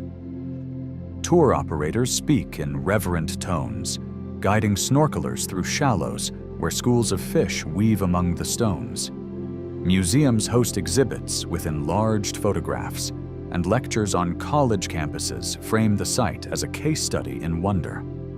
The public fascination feeds itself in an endless loop. Articles spark visits, visits spark new photos, photos spur fresh articles. Through this feedback, a cultural icon emerges, a monument not only of stone, but of our collective yearning to touch the past. In the age of streaming and podcasts, the Bimini Road attains new forms. Documentaries layer poetic narration over drone footage, while podcasters retell Casey's prophecies with hushed excitement. Animated sequences imagine Atlantean priests walking the causeway, torches in hand. Such portrayals, while occasionally veering toward sensationalism, also keep the conversation alive, inviting diverse audiences into the fold. It is here, in the meeting of technology and storytelling, that the stones find new voices, voices that speak of geometry and prophecy, of sonar echoes and spiritual longing, blending them into one continuous hum beneath the waves. Reconstructing the ancient seascape remains essential to any coherent narrative. Sediment cores extracted from ocean floors reveal layers of pollen, tiny shells, and volcanic ash, each whispering what the world was like 10,000 years ago. Analysts trace shifts in sea temperature and salinity, charting the ebb and flow of habitats. Where a coral reef now thrives, once there were mangrove forests or grassy plains. By piecing together these data points, researchers sketch maps of ancient coastlines, maps on which the Bimini Road appears not as an underwater enigma, but as a humble track on dry land, leading perhaps to settlements now forever lost. All the while, we must balance rigor with imagination. Too strict a reliance on test tubes and microscopes can dim the flame of wonder, while unchecked myth can shatter the lens of credibility. The art lies in letting both perspectives breathe, as if we stand at an altar where evidence and dream commune in soft candlelight. Here, the Bimini stones become teachers, reminding us that every mystery holds the potential for discovery, and every discovery can feel like a story whispered by the sea itself. Preserving these underwater sites demands another kind of devotion. Bimini's marine ecosystem is fragile, its corals vulnerable to rising temperatures and pollution. When divers tread gently across the stones, they become guardians as well as observers. Conservationists collaborate with local communities to regulate tourism, ensuring that curious guests do not disturb the delicate coral gardens or accelerate erosion of the beach rock. Fundraising campaigns support research vessels and cleanup initiatives, weaving the stones into a larger narrative of ocean stewardship and cultural respect. In caring for the Bimini Road, we learn that exploration and preservation are two sides of the same coin. Looking ahead, we can almost hear the echo of new revelations waiting in the depths. Unexplored trenches lie just beyond the known path, their silty floors untouched by submersibles. If sensors venture farther still, might they uncover additional stretches of pavement or previously hidden chambers? Could there be tools or carvings that prosper under layers of sand? The promise of future discovery keeps teams returning season after season, buoyed by the knowledge that the ocean's archive may yet produce a keystone to unlock this enduring riddle.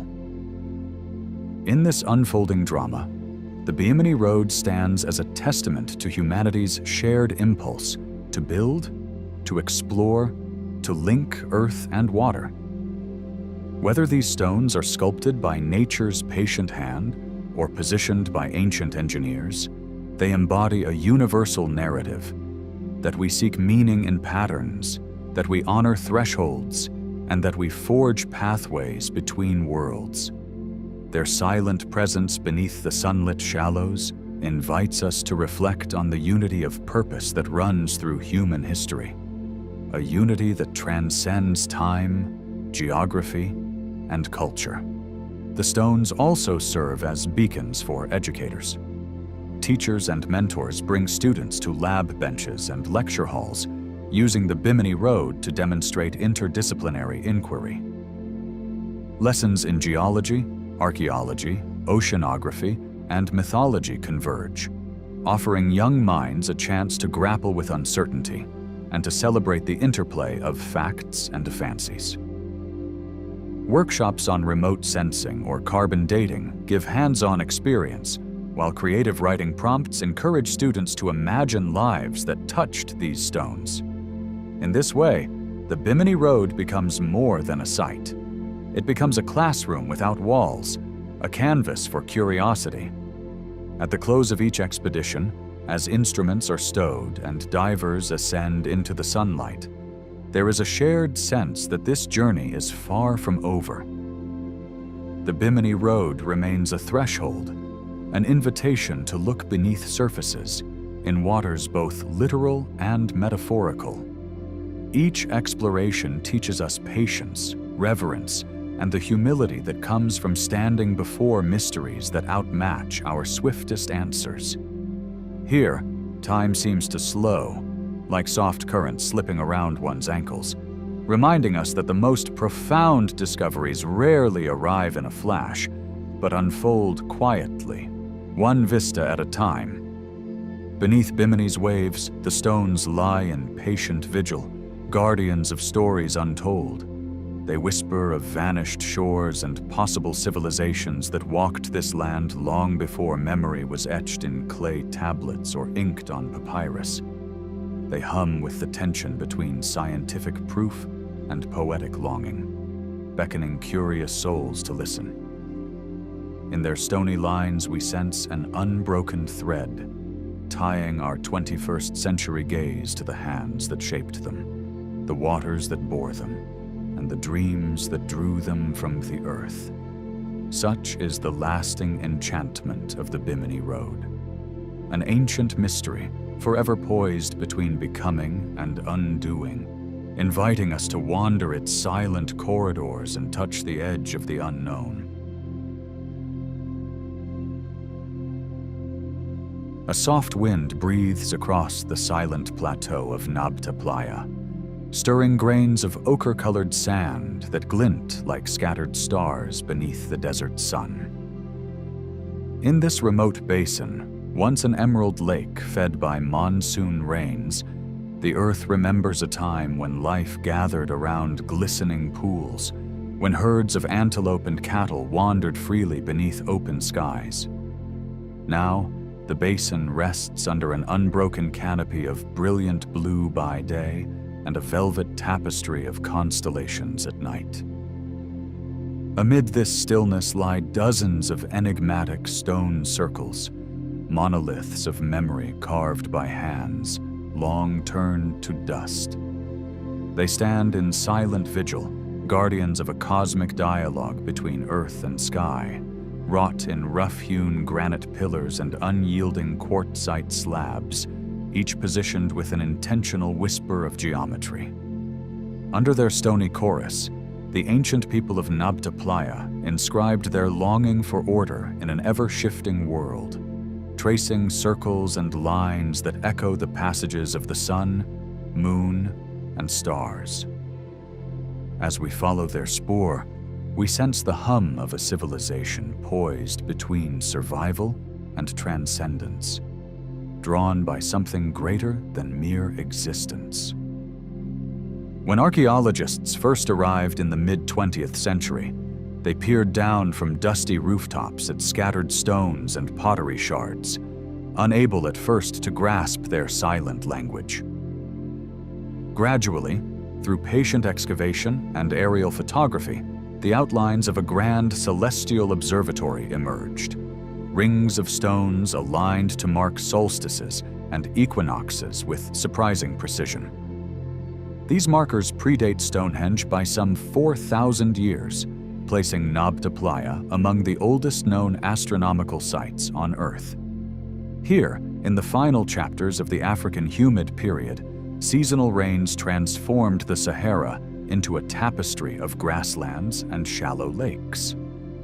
Nomadic pastoralists arrived to find a living canvas upon which they could weave their rituals, their myths, and their science. Over generations, they coaxed jagged stones from the ground, shaping them into points of cosmic reference. With each addition, they brought sky and sand into harmony, anchoring fleeting moments of time within circles of stone that endure even as the rains faded and the desert reclaimed its ancient domain. The stone circles themselves vary in scale and purpose, as if each were an instrument tuned to a different note in a celestial symphony. Some consist of simple rings, perhaps gathering places for seasonal assemblies or arenas for sacred dances. Others form radial alignments that focus the first rays of the solstice sun upon a single, solitary pillar, igniting it like a cosmic beacon. Certain arrangements echo the paths of bright stars: Vega, Deneb, Altair. One circle seems to mimic the band of the Milky Way, its stones laid out in a subtle curve against the horizon. Together they comprise a map of the heavens, an open-air laboratory where measurements of time and season guided herders in their migrations and rituals. At the juncture of stone and sky, human intent reveals itself in every careful placement. To stand within the largest circle is to become a witness to 1,000 ceremonies that unfolded here. To feel the rhythm of ancient calendars pulsing through the soles of your feet, as though the ground itself remembers the weight of human aspirations. Beneath these stones lie traces of hearths and feasting, shards of painted pottery decorated with swirling lines and dotted patterns. They speak of communal gatherings, of shared feasts when herds were brought together for breeding or sacrifice, when every event aligned not only with earthly cycles, but with the turning of heavenly bodies. Cattle remains buried in shallow pits near the stones suggest a sacred bond between humans, animals, and stars, a recognition that all life participates in a cosmic dance. Ceramic fragments etched with zigzag motifs hint at water's life-giving force. They recall the monsoon waters that once spread across this plain, supporting grasslands and the people who tended their herds beneath wide, unclouded skies. Artifacts of stone and clay thus become portals into a past where technology and spirituality blended seamlessly, where utilitarian survival required understanding the heavens as much as the land. In the hush that falls after dusk, when only the most persistent breeze stirs the stones, one can almost hear the distant echo of chanting voices, rhythmic drums calling travelers to the circles.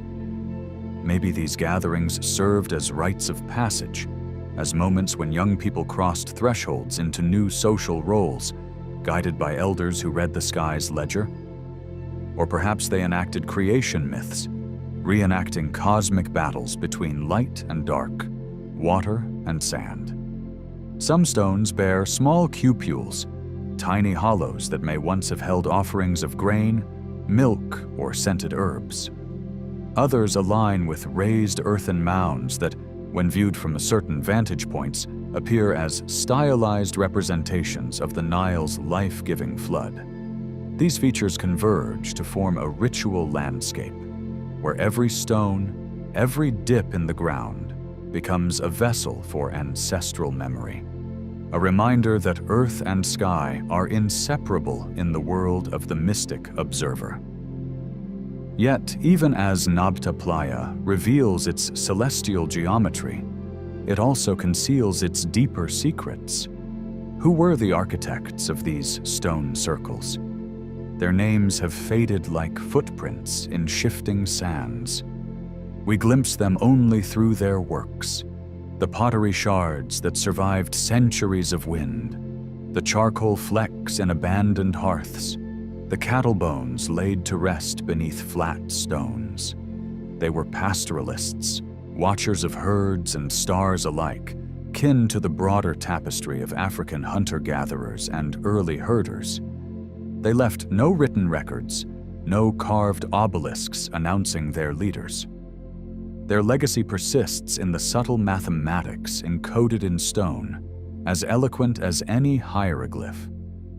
Their circles seem to speak the language of proportions and symmetries, a silent treaty with the cosmos whispered in measured angles. Perhaps they viewed the universe not as a vast, impersonal void, but as a living presence that could be felt, spoken to, and honored through ritualized observation. By tracing parallels with other ancient observatories, from Stonehenge's mighty trilithons on England's Salisbury Plain to the cliff-perched watch stations of Chaco Canyon in North America, we come to recognize a universal impulse, the need to anchor human time within a cosmic framework. Yet each site emerged from wholly different landscapes and cultures, shaped by local materials, stewarded by distinct myths. At Nabta Playa, the raw desert stone and ephemeral waters of a vanished lake fused into a unique spiritual grammar.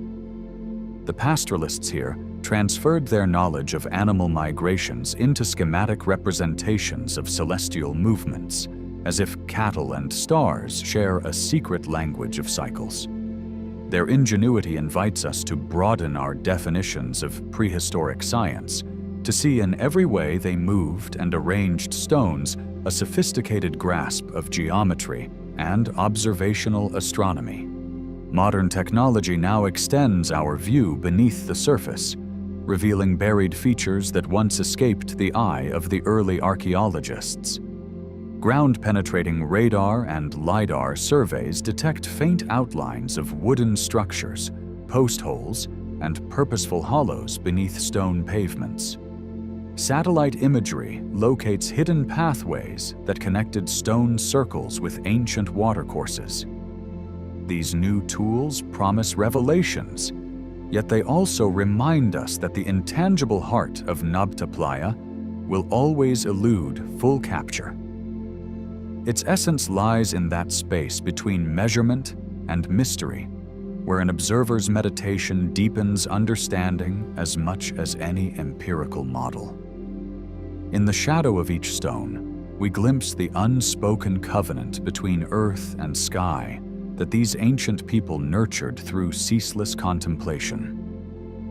Their calendar, etched into the ground, guided migrations, ceremonies, and perhaps even the timing of birthing seasons for their cattle. It marked not only the solstices and equinoxes, but also lunar standstills, planetary conjunctions, and rare meteor showers. From this celestial timetable, they wove a living tapestry of festivals and fasting, breeding and feasting, work and rest, each moment bound to a cosmic pulse. We may never fully reconstruct the richness of their temporal landscape, but as we piece together the stone alignments, we feel the contours of a calendar that spanned years, decades, and generations, an attempt to master time by mapping it directly onto stone. In the religious imagination of Nabta Playa's architects, sacred geometry bridged the earthly and the divine. Circles, triangles, and alignments spoke of a universe held together by invisible proportions, a cosmos whose harmonies could be felt in the hum of wind through stone pillars. Like Pythagoras' later disciples, they seemed to sense that numbers and shapes were more than tools. They were living forces that could awaken the human spirit. Each ring of stones became a sanctified space where geometry itself merged with ritual, where the margins between what we call science and what we call faith blurred into a single act of reverence. Around these circles, myths must have grown like vines, winding through the seasons and across the years. Perhaps they told of gods who danced upon the plains, of celestial herdsmen driving the stars to pasture, of serpent women whose coils became the meandering courses of rivers. Though these stories are now lost, their echoes survive in the shapes cut into pottery, in the small carved figurines of bovine heads and human faces. In them, we sense an intimate cosmology, a lived mythology that wove together the cycles of animal life, human community, and heavenly dance. Today, Nabta Playa stands on the frontier of both archaeology and imagination. Its stones, half buried in drifting sand, call us to revisit our assumptions about prehistoric societies. They teach that advanced knowledge need not arise only in cities of brick and script, but can flourish in pastoral communities guided by sky and soil. They remind us that science and spirituality were never wholly separate paths, but two currents of human inquiry merging in the same streams of wonder. In their quiet endurance, the stones urge us to remember our own place within the cosmic web, to listen for the subtle movements of sun and star, to honor the rhythms of water and wind, and to cultivate a reverence for the unseen forces that shape our days. Even as we record GPS coordinates and chart magnetic declinations, we do well to pause in silence, allowing the ancient geometry to speak to a deeper self. Perhaps in that stillness we hear the faint call of distant herds grazing on vanished grasslands, the crackle of ritual fires beneath a dome of twinkling light, the murmur of voices seeking communion with an unfathomable universe. Nabta Playa's legacy lives not solely in stones and shards, but in the quiet invitation to remember that humanity's oldest pursuit has always been to know itself in relation to the vast, star-swept dome above. In honoring that pursuit, we keep alive an ancient dialogue that began on these desert sands before the dawn of history, and continues even now in every silent turn of earth and sky.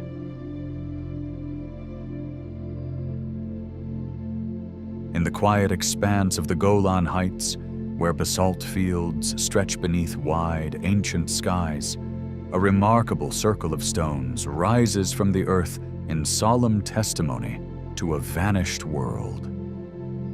From the air, the formation appears in perfect concentric rings, as if the land itself breathed in measured rhythms, its inhale marked by each basalt wall and its exhale by the empty space between them. This monument, known in Arabic as Rujm el-Hiri and in Hebrew as Gilgal Rephaim, has stood undisturbed for millennia, a silent hymn carved in dark volcanic rock. To walk its circumference is to step into the footprints of ancestors whose names have drifted away like sand in the wind. Yet their work remains. 42,000 stones aligned in concentric spirals, embracing a quiet central cairn where tremors of human longing still reverberate. Geographically, the Golan Heights form a plateau perforated by extinct volcanoes and scoured by time. Basalt domes and pillows of lava create a canvas of blackened rock upon which our forebears etched this vast mandala. Here, in a place shaped by fire, ancient architects drew upon the very energy of the earth, carving out walls 500 feet across. With each carefully placed stone, they wove a tapestry of geometry and cosmos, binding the terrestrial with the celestial in a symphony of basalt and sky. To sense the geology of Rujm el-Hiri is to comprehend the dialogue between human intention and volcanic providence, where raw resource and sacred vision converge. Centuries passed before modern eyes turned toward these stones with curiosity instead of indifference. Early explorers mistook the rings for simple field markers or ephemeral shepherd cairns. Only in the mid-20th century did scholars, with surveying instruments in hand, realize they beheld something far more profound. Subsequent excavations in the 1960s and 1980s revealed that beneath those outer rings lay layers built over centuries. New walls laid atop old, each generation contributing its offering to the ever-expanding spiral. Archaeologists like Rami Arav meticulously recorded every fragment of pottery, every scatter of tool-shaped flint, tracing a narrative of communal enterprise and ritual commitment reaching back as much as 7,000 years. At the heart of those concentric rings stands an inner cairn, a tumulus of basalt that serves as the locus of this enduring enigma. Unlike a simple grave, its layered chambers suggest repeated use. A receptacle for bones, perhaps, or offerings laid by successive generations of worshippers. Some fragments of bone and pottery discovered here whisper of funerary rites, while other voids hint at rituals now impossible to reconstruct. This silent core seems less a burial vault than a vessel of memory, an anchor for ceremonies that linked life and death, earth and sky, in an uninterrupted loop of reverence. Yet the monument's power extends beyond its earthly presence. Careful study of the gaps, openings, and alignments between its rings reveals possible correspondences with the rising sun at solstice, with the moon's sacred standstill, even with stars now lost in the slow wander of precession. On certain dawns, shafts of light penetrate the walls and illuminate selected stones, as if the builders choreographed a cosmic ballet long before astronomy became formal science. Such precision hints at an understanding of celestial cycles so acute it rivals that of Stonehenge, and yet it feels more intuitive, born of immersion in both the land's geology and the heavens above. In soft twilight, the rings of Rujm el-Hiri become a stage for silence. The wind slips through basalt corridors, carrying faint echoes of ancient chants or whispered invocations.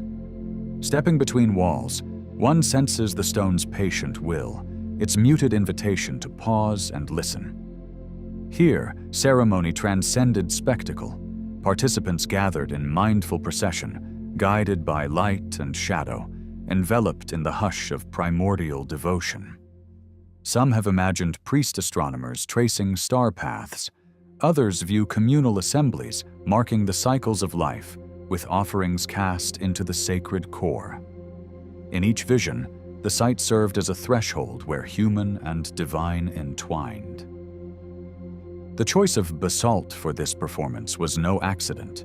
Dark, dense, and enduring, this volcanic stone mirrored the profound intentions of its handlers.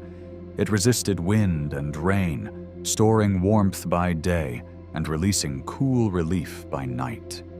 In its texture, one can almost read the pulse of subsurface fires, a reminder of the Earth's hidden energies. To shape thousands of such blocks into concentric sanctuaries demanded not only brute strength, but knowledge of leverage, angle, and balance. Quarrying likely occurred close by, where pocketed lava flows yielded rough slabs. From there, stones were dragged and lifted, each placement resonating with communal faith in permanence and legacy. Amidst the scattered finds are flint tools, ceramic shards with geometric patterns, and fragments of ochre pigment. These artifacts, though unassuming, serve as touchstones to daily life and ritual practice. A chipped scraper speaks of domestic tasks. A tiny pot fragment whispers of offerings made at the threshold of the tumulus. Recent advances in residue analysis and microstratigraphy continue to refine our understanding, revealing traces of incense or oil once burned upon the stones, or copper droplets that oxidized into verdigris. Each microscopic clue enriches the portrait of a society that fused pragmatism with mystery. When compared to other megalithic wonders around the globe, Rujum El Hiri stands apart. Unlike the upright trilithons of Stonehenge or the alignments of Karnak, its spiral formation embodies both enclosure and radius, an inward cure that also expands outward. It shares with Newgrange the alignment to winter light, and with the stone circles of Britain an echo of communal enterprise. Yet it feels uniquely Levantine, blending local earth with overarching sky, a hybrid of tomb, temple, and timepiece. In this convergence of form and function, it becomes a potent symbol of humanity's universal craving to inscribe meaning onto the land. To walk within its walls is to engage in a dialogue with time itself. At dusk, the fading sky transforms basalt into a smoky violet, and stars begin to appear, faint points in a vast script the builders once knew by heart. Under such a canopy, one senses the same hush that descended upon their gatherings, a space unbroken by modern noise. Our footsteps echo theirs, soft testament that the living and the dead share this moment. In such communion, the circle of stones becomes a vessel for introspection, a site where the rhythms of the cosmos find resonance in basalt corridors. Who were these builders? The absence of written records invites speculation. Perhaps they were pastoralist clans drawing sustenance and identity from this volcanic land, or early farmers seeking to anchor seasonal cycles in stone. Oral traditions speak of giants or spirits of the land, and local folklore still calls the circle Gilgal Rephaim, linking it to ancient stories of ancestral hosts. Yet beneath myth lies the certainty of organized labor, of shared purpose. To raise such walls required trust, coordination, and a belief that stones could carry intention across generations, an alchemy of culture and rock that persists in silence. Imagining their quarrying techniques brings visions of teams hauling heavy slabs with ropes and rollers, of wooden levers planted in the ground, of stone workers shaping edges with hammer stones, coaxing basalt to submit to human design. Day by day, ring by ring, they carved an interface between the Earth's molten past and their own yearning for eternity. This feat suggests more than transient labor. It hints at social structures capable of mobilizing resources and skill, bound together by rituals that infused work with sacred significance. As they lifted each stone, they crafted not only a monument, but a shared story. The landscape itself shaped and sustained them. Seasonal rains pooled among rocky hollows. Wild grasses flourished in ancient trial plots, and the open plain offered vantage points for watching sky and land in tandem. Rujum El Hiri aligns with horizons where the sun and moon rise at solstice and equinox, markers for sowing, harvesting, and timekeeping.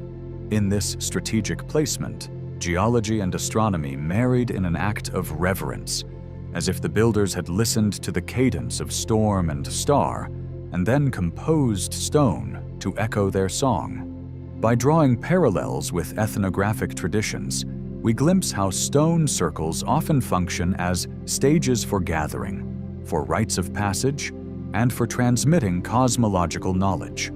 Across continents, communities still circle stones to celebrate new seasons or honor ancestors.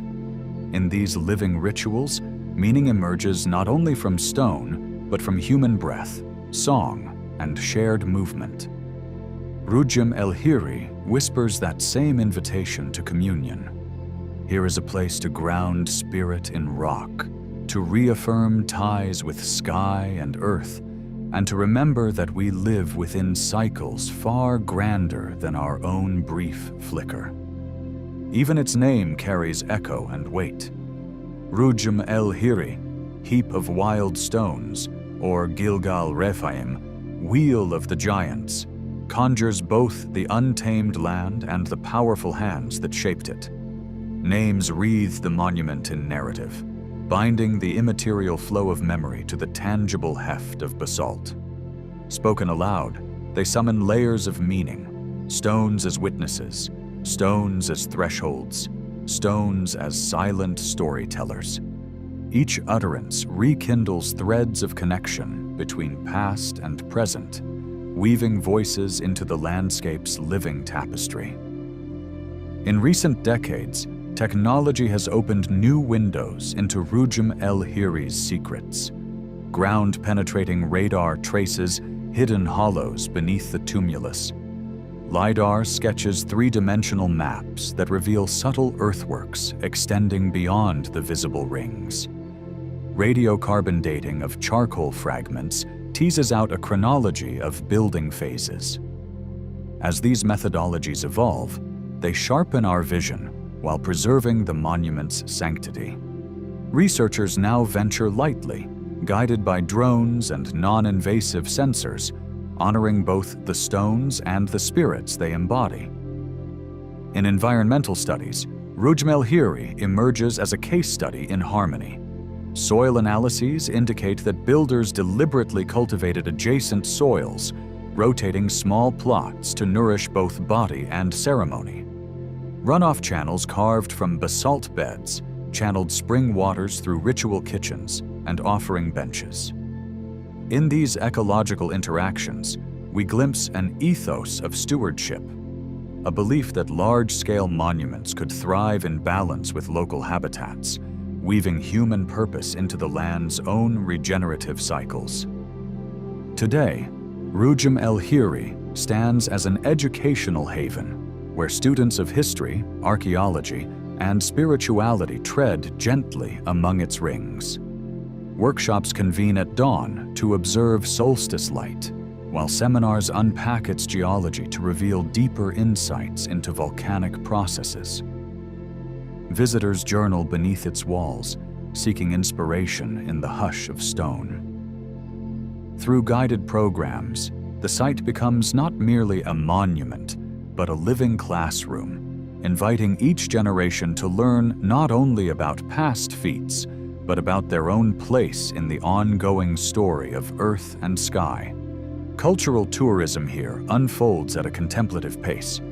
Travelers arrive by foot or bicycle, quiet and unhurried, drawn not by spectacle, but by the invitation to linger.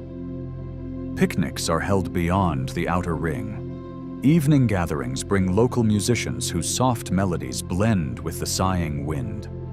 Conservation projects employ community members who share oral histories, bridging ancient lore and modern life. In such exchanges, Rujum el-Hiri becomes a shared heritage, a testament to human creativity and stewardship of wonder.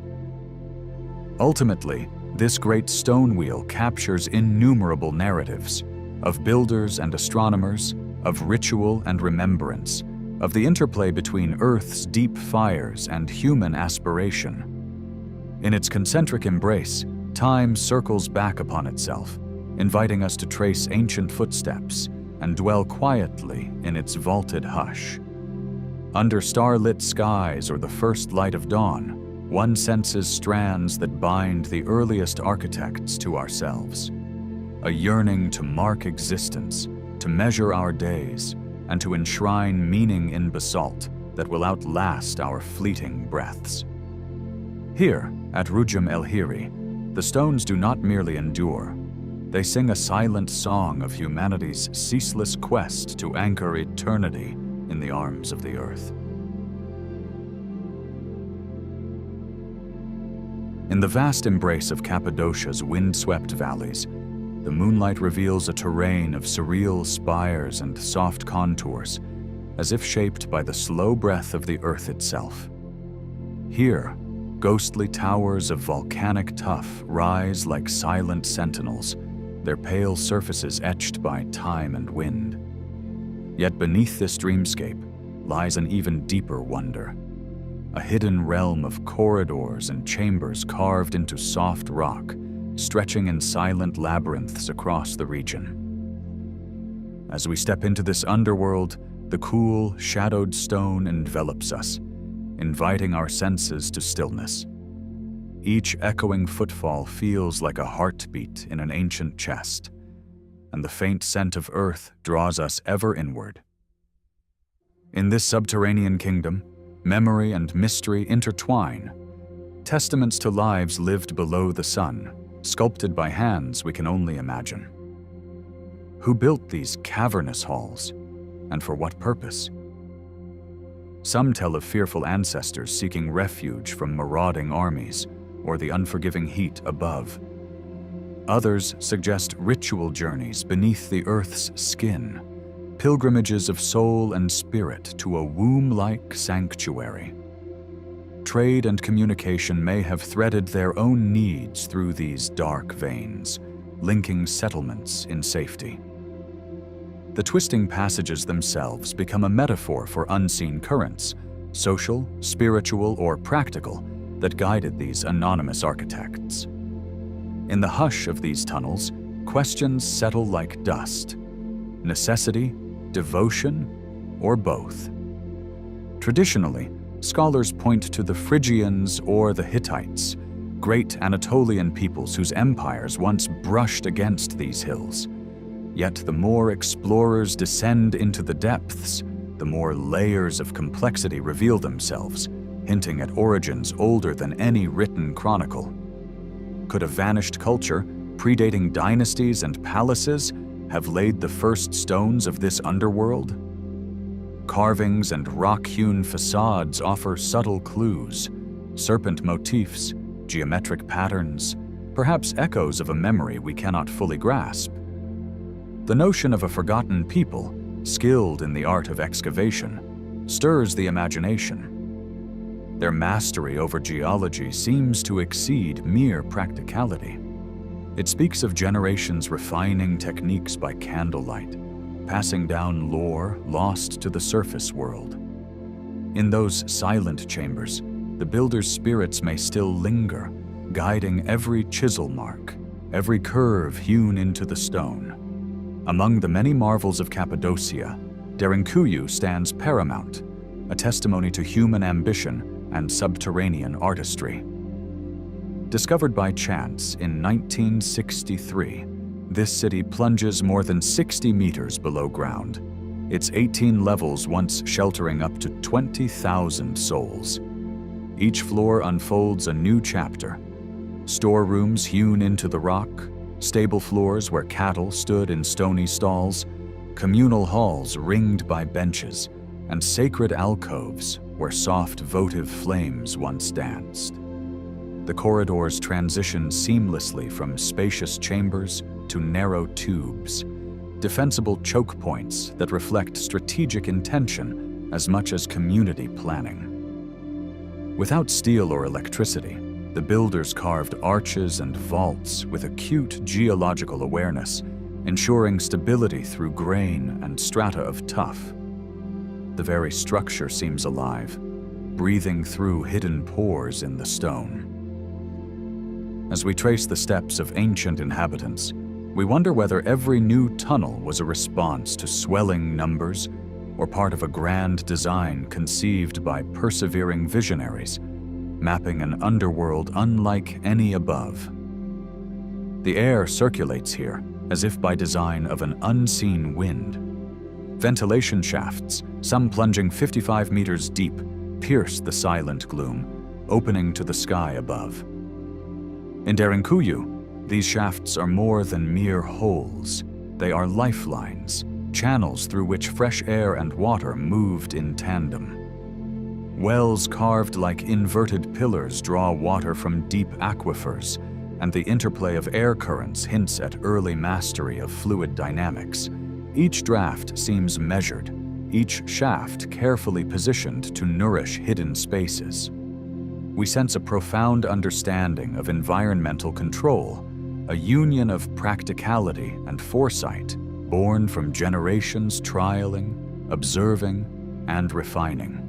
Breathing that ancient air, we trace invisible currents that once sustained thousands. Beyond Derinkuyu, an intricate web of tunnels links neighboring outposts and towns, weaving a vast subterranean network across Cappadocia's heart. Passages stretch for miles, sometimes narrowing to mere shoulder's width, then opening into vaulted halls large enough for gatherings and trade. This hidden infrastructure suggests far more than isolated havens. It speaks of a collective civilization bound by shared necessities and mutual trust. Caravans of goods, whispered messages, even ceremonial processions may have traveled these corridors under the watchful gaze of Earth. Presence of multiple entrances, cleverly concealed among rock formations, hints at coordinated entry points synchronized with surface settlements. In these dark arteries, the notions of community, defense, and spirituality intertwine, revealing a civilization that thrived below while remaining intimately connected to the world above. Life below would have offered a rhythm unfamiliar to surface dwellers. Families dwelled within stone-carved rooms, hearths nestling against cave walls, low ledges serving as beds, niches storing daily tools. Kitchens buzzed with the quiet hiss of cooking fires, while communal spaces reverberated with laughter, trade, and music played on primitive instruments. In absence of sunlight, communities relied on lamps fueled by animal fats or fragrant resins, casting flickering shadows that enlivened carvings and inscriptions. Seasonal changes faded in memory. The dim, constant coolness became home, shaping social customs and timekeeping by ritual gatherings. Lunar cycles glimpsed through shafts, or oral traditions passed at hushed gatherings. In these subterranean cities, human resilience manifested in adaptability, forging a way of life intimately tied to the Earth's embrace. Deep within consecrated chambers, silent altars bear witness to spiritual rites conducted in the womb of the world. Softly hewn symbols, spirals, stars, and abstract emblems adorn walls where incense once curled like ghostly serpents. To descend into these sacred halls was, perhaps, a pilgrimage to the core of creation itself, a journey mirrored in the slow pulse of one's own heartbeat. Some scholars propose that initiates underwent rites of passage here, surrendering to darkness to emerge transformed, reborn into the light above. Others sense vestiges of celestial observations, shadows aligned with solstices or equinoxes filtered through angled shafts. Imbued with cosmic resonance, these spaces merge the sacred with the pragmatic, where spiritual devotion and survival coexisted, and every carved niche may have housed a prayer, a relic, or a silent plea to unseen powers that guided both earth and sky. While ritual lived alongside everyday life, the subterranean city was also a fortress unseen. Narrow passageways could be easily blocked by circular stone doors, rotating within their grooves to seal off entire wings. Strategic bottlenecks, hidden staircases, and dead ends created a labyrinth that confounded invaders.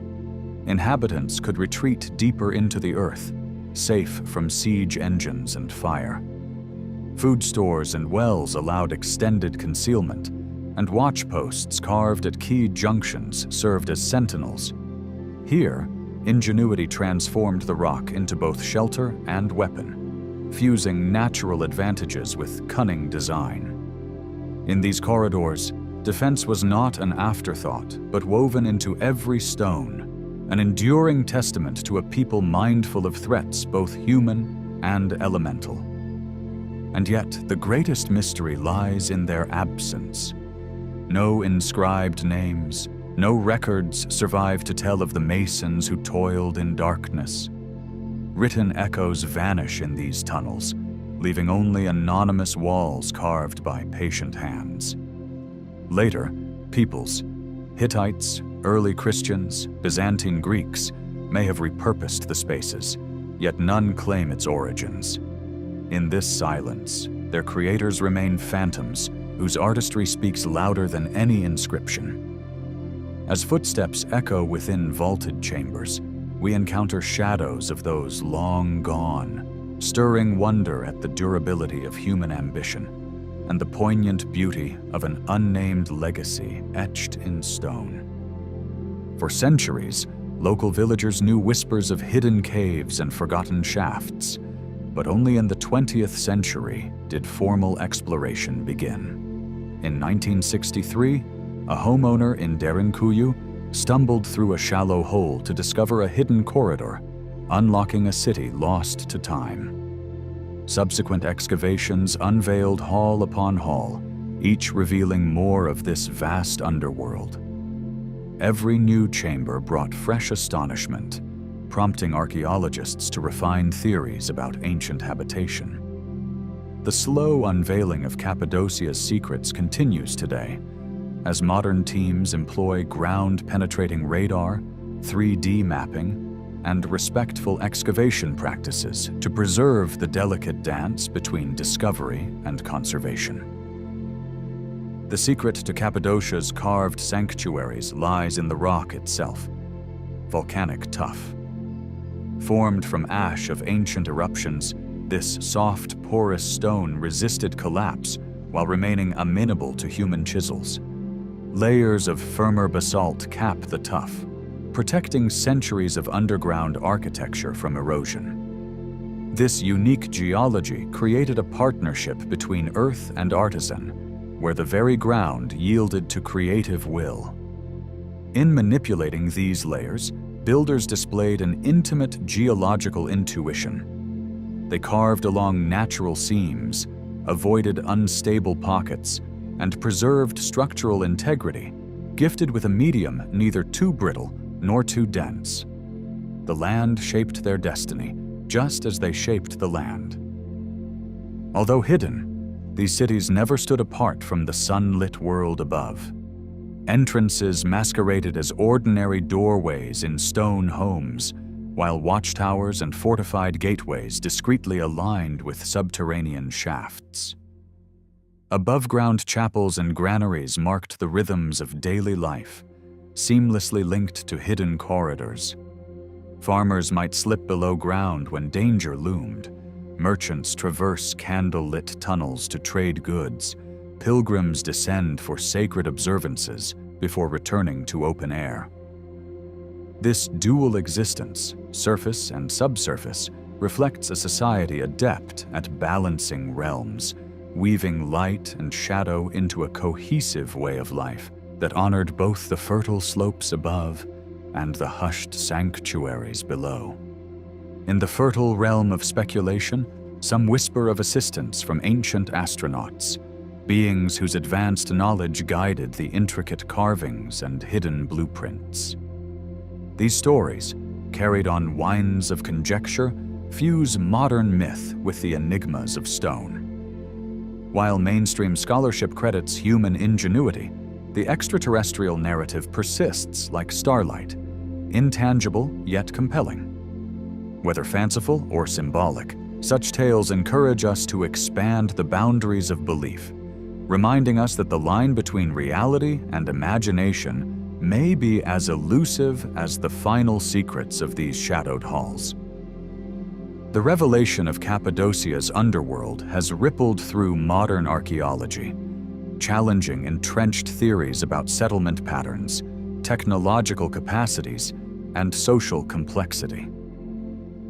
Once viewed as small, fragmented communities, these interlinked cities compel scholars to recognize ancient Anatolia as a vibrant, interconnected region, where innovation thrived beneath the surface as much as above. Excavation methodologies have evolved to embrace multidisciplinary perspectives, geology, engineering, anthropology converging to unravel the tunnel's secrets. In acknowledging these subterranean marvels, archaeologists refine their tools. Remote sensors probe hidden voids, 3D models resurrect vanished corridors, and careful analysis of tool marks reconstructs ancient techniques. Cappadocia teaches humility, reminding our modern gaze that much of human experience remains out of sight, awaiting patient discovery. Beyond architecture, the underground cities reflect the cultural soul of their creators. In isolating themselves from the elements, these communities forged identities grounded in collective resilience. Folklore, music, and storytelling would have echoed through stone galleries, weaving shared narratives into every chamber.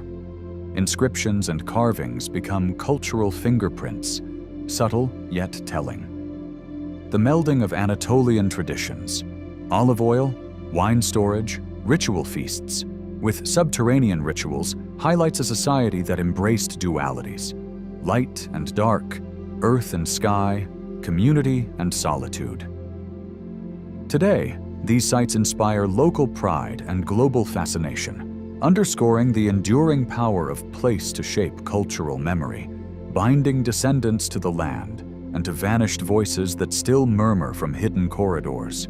Even after decades of excavation, Cappadocia continues to yield relics that illuminate daily life below. Simple clay pots, fragments of woven textiles, bronze tools, and grinding stones emerge from dusty niches, each artifact promising intimate glimpses into cooking practices, craftsmanship, and trade. Tiny bone needles suggest textile production, while painted ceramics hint at aesthetic sensibilities and external influences. Occasionally, a burial chamber reveals human remains carefully interred, accompanied by offerings that resonate with spiritual beliefs. Each discovery layers new context onto existing narratives, often prompting more questions than answers. In piecing together fragments, researchers engage in a delicate dance between material evidence and imaginative reconstruction, honoring both the tangible traces and the mysteries that elude the archaeologist's trowel. Cappadocia's landscape is born of tectonic upheaval, where converging plates and volcanic fury sculpted valleys and peaks. Seismic tremors, though feared, may have driven early inhabitants beneath the earth, seeking refuge in stable, carved chambers. Periodic earthquakes would have reminded them of the ground's potent force, urging retreat into subterranean havens. Over centuries, they mastered the art of carving with seismic awareness, choosing sites less prone to collapse. Tectonic memory thus informs the underworld's design. Arches and vaults follow natural stress lines, and support columns echo the geological structures above. In these silent depths, human architecture harmonizes with Earth's restless heartbeat. Carving miles of interconnected corridors demanded more than brute labor. It required creative tool use and incremental innovation. Flint chisels, bronze picks, and perhaps hardened wooden wedges formed a toolkit refined through generations. Observation of rock layers guided cutting angles, ventilation shafts served dual purposes, and spoil removal followed organized routines. The result is a silent curriculum in ancient engineering, a lesson in maximizing scarce resources, improvisation, and collaborative labor. These technological insights resonate today as reminders that innovation often springs from necessity and an intimate understanding of materials at hand. The subterranean cities embody ecological wisdom through natural insulation and minimal environmental impact. By nesting in the earth, inhabitants harnessed stable temperatures, reducing energy needs and waste. Water collection and storage systems reveal early hydrological engineering. Such sustainable practices echo modern pursuits of green architecture, reminding us that environmentally attuned design need not compromise comfort. Embracing subterranean living models, even partially, may inform contemporary solutions to climate challenges, illustrating how ancient traditions can guide present and future stewardship of our fragile planet. Today, these silent labyrinths face threats from tourism, erosion, and shifting climates. Conservationists tread carefully, balancing public access with structural integrity. Monitoring humidity, controlling visitor numbers, and reinforcing vulnerable arches demand ongoing attention. Local communities and global heritage organizations collaborate on strategies that honor the tunnel's mystery while safeguarding them. In this, Cappadocia becomes not only a site of exploration, but a locus for preservation wisdom.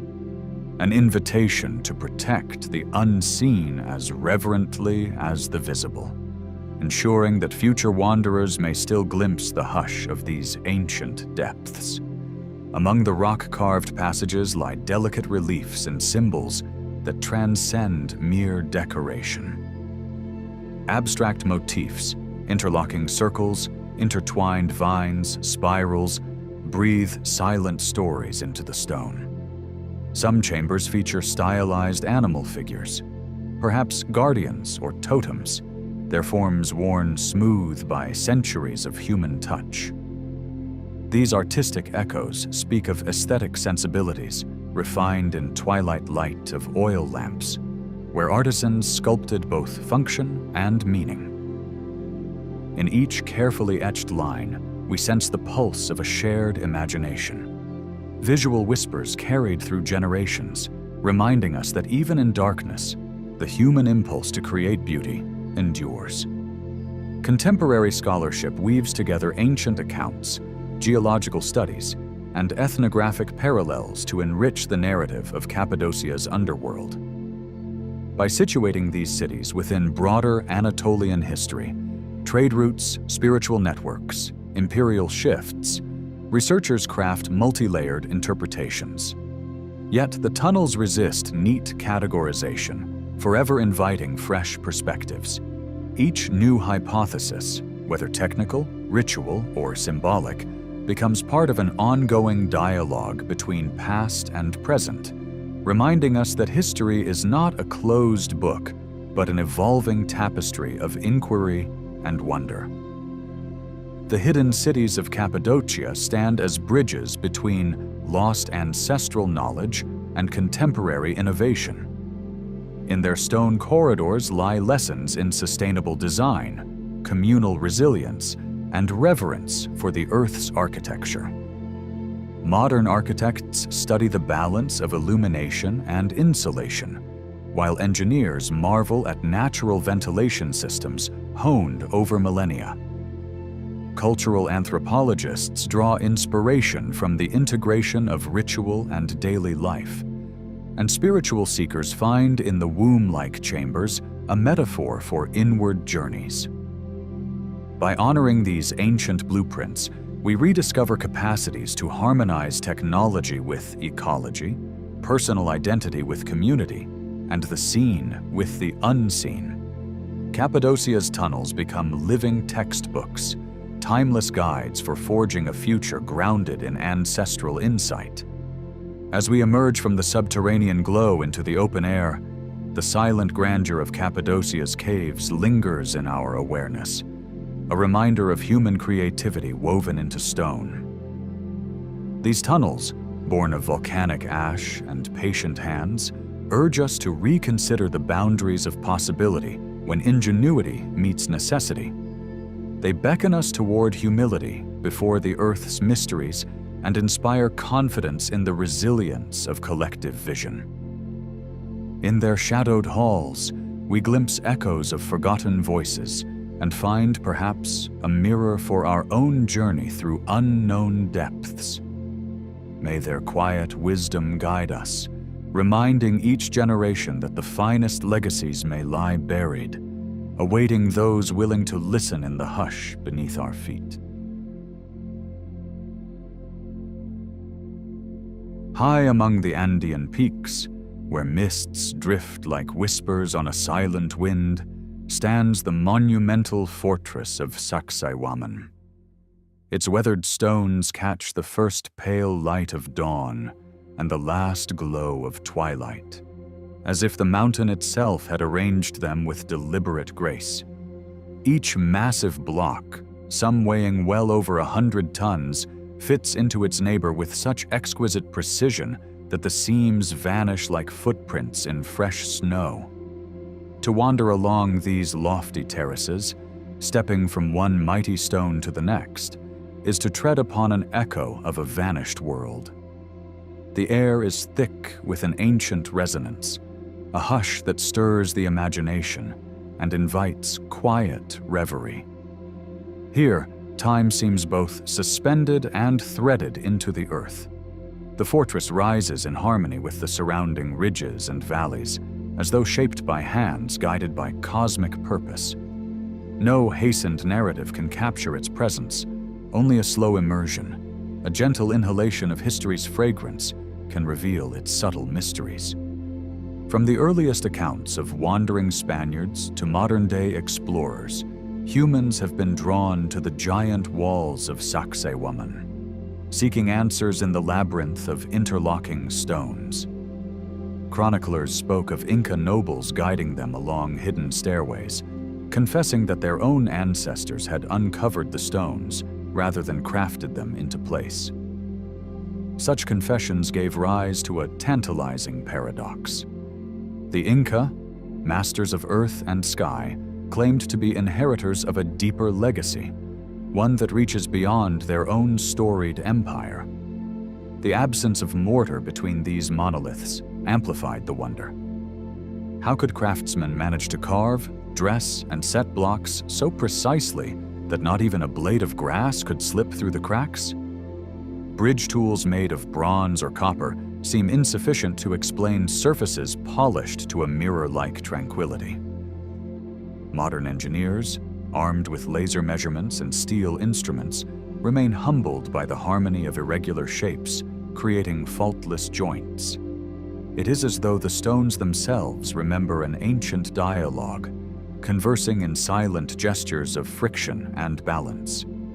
In this whispered conversation between rock and horizon, we glimpse a civilization whose architectural poetry transcends our conventions of building and form. Rough calculations suggest that some stones weigh over 200 tons, yet there is no trace of wheels or draft animals in these high-altitude landscapes. The Andean caravanners we imagine would have found the rocky passes unforgiving. Yet somehow, vast monoliths were coaxed into place with unparalleled finesse. Could the builders have fashioned sledges of wood, lubricated by llama fat? Or perhaps, as some metaphysical theories propose, they harnessed resonant frequencies, singing the stones into motion as though awakening slumbering giants. Such ideas tread the edge of myth, yet they invite contemplation rather than dismissal.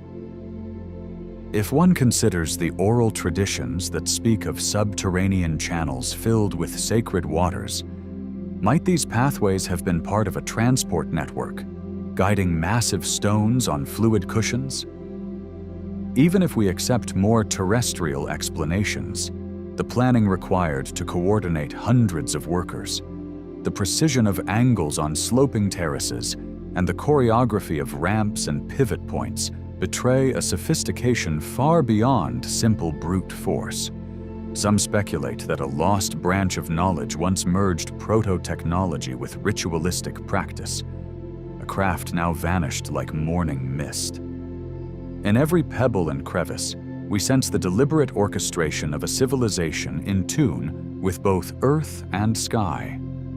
Above the Grand Plaza, the fortress walls trace the contours of sacred hills, forming an earthly mirror of the celestial realm. At solstice, sunbeams filter through the gaps, igniting patterns of light and shadow that dance across the stones like playful spirits. Scholars point to the alignment of certain bastions with the zenith of the Milky Way, as though the builders encoded a cosmic calendar into the very bedrock. In this marriage of stone and sky, Sacsayhuaman transcends the mundane role of fortress or palace. It becomes a living observatory, an altar to cosmic rhythms. One might imagine priest astronomers standing at the terraced platforms, eyes lifted to the heavens, interpreting stellar movements to guide agricultural cycles and spiritual ceremonies. The sky, in such a paradigm, is not a distant vault of emptiness, but a tapestry interwoven with earthly purpose. Each stone, positioned with reverence, is a note in a cosmic symphony, uniting the silence of night with the solidity of mountain. In some chronicles, the Inca described Cusco as the navel of the world, a cosmic umbilicus binding the living stones of Sacsayhuaman to the farthest reaches of existence, where time and space entwine. To enter Sacsayhuaman is to step into a realm where physical form and spiritual essence interweave like vines climbing ancient walls. The Inca worldview held that Pachamama, the Earth Mother, and Inti, the Sun Father, existed in perpetual embrace, and that humanity occupied the liminal space between. Every terrace, niche, and passageway in the fortress resonates with this cosmic balance. The massive polygonal stones, shaped not by chance but by careful planning, were arranged to reflect dualities: light and shadow, solidity and void, earth and sky. As one moves through the labyrinth of stone corridors, the boundaries between the tangible and the ethereal blur. Stone steps lead upward toward the sun, while subterranean chambers delve into darkness like wombs awaiting birth. In this sacred geometry, architecture becomes ritual, and every footfall is a prayer. To witness the play of shifting light at dawn is to glimpse the heartbeat of a civilization attuned to the rhythms of the universe, one that forged its monuments as vessels for spiritual communion. Legends entwine with the stones of Sacsayhuaman, weaving a tapestry of myth that shimmers beneath the surface of recorded history. Some elders speak of Apus, spirit guardians of the mountains, who guided the hands of human builders, lending supernatural strength to every hewn edge. Others recall tales of Viracocha, the great creator deity, who walked the land in ages before the sun grew bright, whose footsteps left impressions that became rock-cut pathways. In certain oral traditions, supernatural giants shaped the walls with tools forged in celestial fires, their voices echoing like thunder as they carved out niches and bastions. These narratives, far from the skeptical gaze of conventional archaeology, offer a different kind of truth, an inner truth that dwells in the realm of wonder rather than evidence. To bear witness to these stories is to open a door into the collective imagination, where the visible and the invisible intermingle.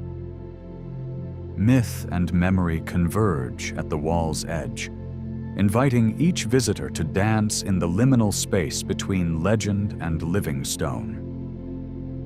Beneath the grand terraces, a hidden underworld stretches into shadowed corridors and vaulted caverns, hinting at rituals concealed from the light of day.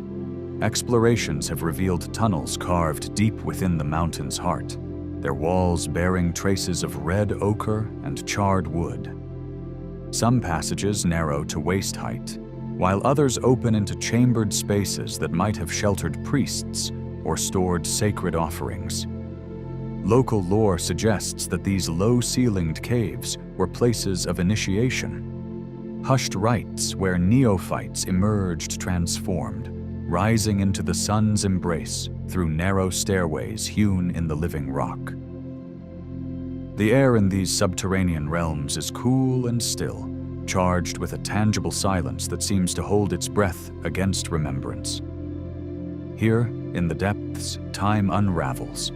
Past and present entwine in an eternal ceremony. As modern archaeologists probe these depths, each fallen beam and fragment of pottery becomes a rhyme in the poem of remembrance, urging the mind to wander through veiled corridors of ancient consciousness. Beyond its walls, Sacsayhuaman stands at the heart of a broader urban tapestry, connected by sinuous pathways to the city of Cusco and to a network of lesser temples, plazas, and terraces. This sacred geography reveals a civilization that wove its spiritual and administrative centers into a unified design, harmonizing natural topography with human ingenuity. From the fortress, one glimpses winding roads etched into hillsides, lined with shrines and carved stones that echo its monumental presence. Water channels snake gently downhill, irrigating agricultural terraces and feeding public baths, illustrating the Inca mastery of hydraulic engineering. Every vista from the stone ramparts unveils a landscape alive with intention, where architecture becomes a language of power, faith, and community. In this living blueprint, the fortress is both pinnacle and foundation, inviting pilgrims, rulers, and common folk to partake in ceremonies that reinforced social bonds and cosmic alignment.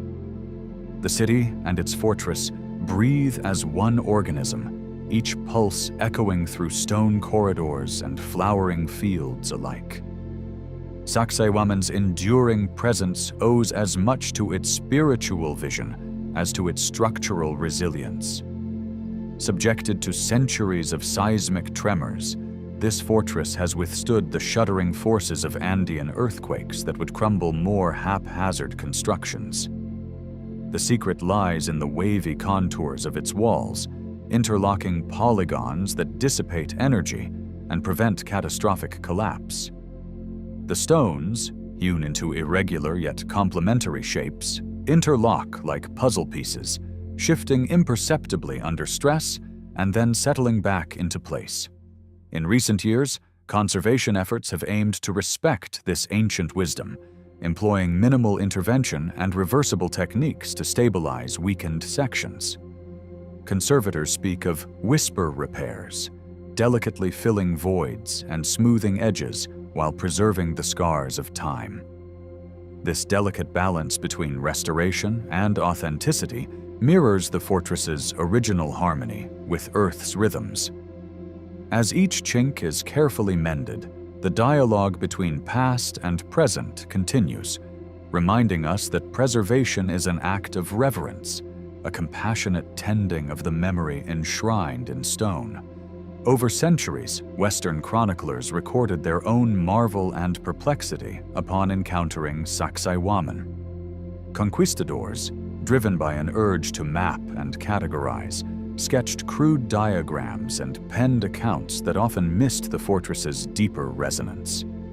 Enlightenment-era travelers, armed with rationalist zeal, admired the engineering yet dismissed local legends as quaint folklore. Modern scholars, though more respectful, sometimes approach the site with a sterile methodology that overlooks the living pulse within these walls.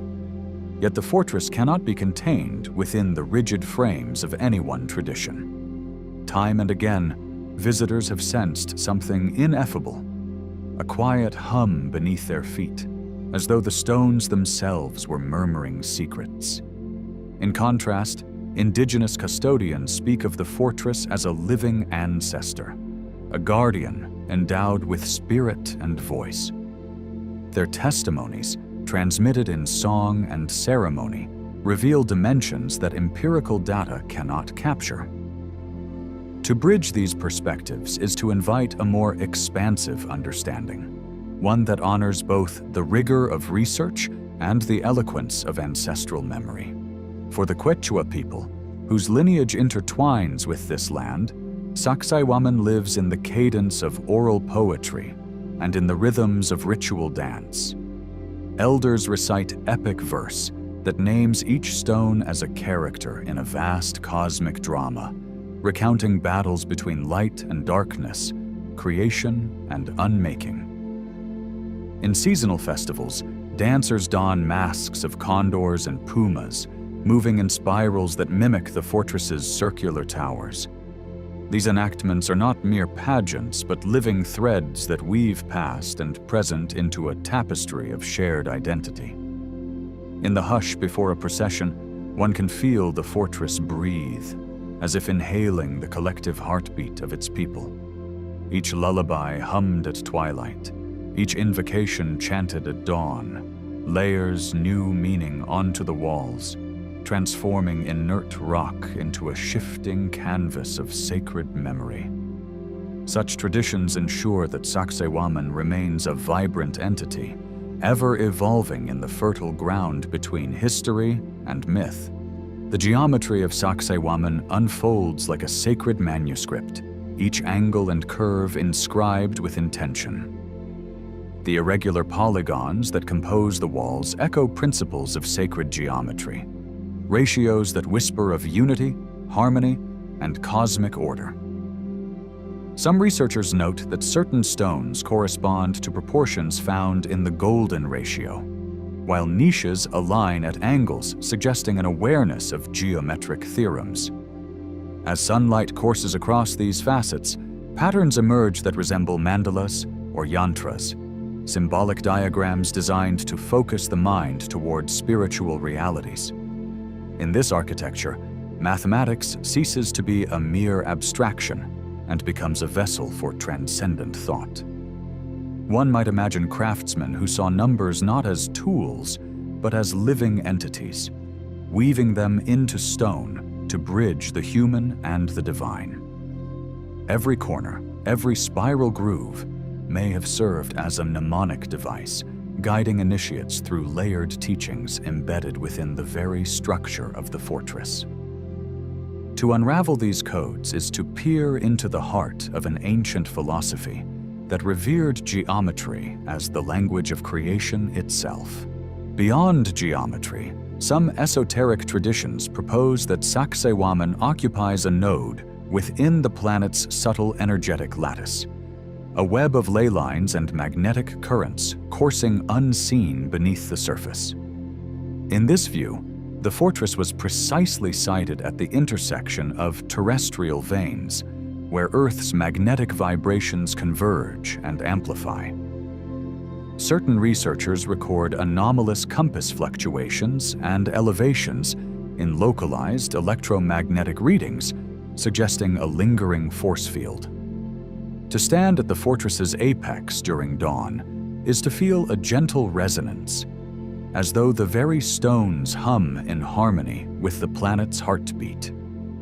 While mainstream science often resists such notions, the blend of empirical observation with metaphysical interpretation opens a horizon of inquiry. If ancient builders tuned into these energy flows, shaping their monuments in accord with them, then Sacsayhuaman represents not just a triumph of engineering, but a symphony of earthbound forces. In this melodic convergence of stone and current, we glimpse a worldview where the material and spiritual realms merge in subtle vibration. Sacsayhuaman's vast terraces once echoed with the footfalls of thousands who gathered for ceremonies that wove together civic duty and spiritual devotion. At the zenith of the dry season, processions would wrap around bastions in a slow, spiraling dance, carrying offerings of maize, coca leaves, and blessed chicha. Drums and flutes reverberated against the stone faces, their rhythms aligning with the pulsations of ritual hearts. In these gatherings, communal bonds were reaffirmed, and the natural cycles of sowing and harvest were sanctified through shared experience. The fortress was a stage upon which the sacred and the social danced in unison, each stone a silent witness to vows exchanged and promises made. Even today, when festivals resurge in modern form, pilgrims ascend the same ramps, echoing footsteps reverberating through centuries. In that convergence of bodies, breath, and stone, the line between past and present dissolves, reminding us that sacrament survives within community, and that every act of communion enlivens the spirit of the fortress anew. Long before the Inca Empire expanded to its greatest extent, the highlands were a crossroads of cultures and ideas. Traces of earlier civilizations, Quilque, Wari, Lupaca, linger in pottery shards and fragmentary sculptures, suggesting that Sacsayhuaman's foundations were laid upon the ambitions of preceding peoples. Trade routes carried obsidian, textiles, and celestial lore, forging a cosmopolitan tapestry of influences that converged in these stones. Each successive generation embellished, repurposed, or rededicated the fortress, weaving their own vision into the existing fabric. The result is a palimpsest of human intention, where each layer amplifies the mysteries beneath it rather than obscuring them. In this light, Sacsayhuaman is not the work of a single epoch, but a collaborative opus spanning millennia, a living monument to humanity's collective yearning for transcendence. The fortress thus stands as a testament to cross-cultural fertilization, where every carved niche and jutting rampart bears witness to a dialogue as ancient as the Andes themselves. In the silent communion with these stones, one cannot help but reflect on the depths of human potential. What intellect, what daring dream, what devotion of hand and heart could have given rise to such marvels? The very act of planning and raising these walls suggests a civilization that saw beyond scarcity and constraint, envisioning an architectural choreography that honored both the raw power of nature and the subtleties of spirit. To stand amid these terraces is to feel the heartbeat of an idea that humanity might align its ambitions with the stars and its labors with the earth. In every well-polished facet, one discerns a question carved into stone. Can we, in our time, reclaim a similar reverence, a similar capacity to shape not only our world, but our own higher purposes? As the mountain wind caresses the worn surfaces, we sense the faint echo of a promise. That greatness resides not in conquest, but in communion, and that the truest monuments are those that awaken the soul. The legacy of Sacsayhuaman endures as a tapestry of enigmas and revelations, where each stone is a node in a network of stories, both told and untold. It invites us to wander in a meditative dance through time, touching stones that have felt the fingers of priests, emperors, and pilgrims alike. In the interplay of light and shadow, in the silent murmurs of subterranean passages, and in the whispered myths of Apus and creator gods, the fortress remains a threshold between the visible and the invisible. To leave its terraces is to carry a piece of that threshold in one's heart, transformed by a subtle alchemy of wonder and inquiry. Here, in these wind-bent heights, the veil between history and mystery thins, offering a portal into realms where stone remembers and dreams echo. And so we depart, guided by the ancient whispers woven into every surface, rich with the unspoken promise that the journey of discovery never truly ends.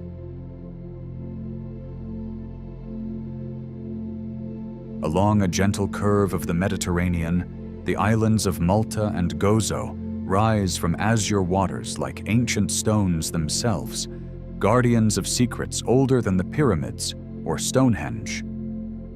Here, the whisper of wind in rugged limestone yields a timeless invitation. to step softly among monuments erected between 3,600 and 4,000 BCE, crafted by hands whose names are lost to the years.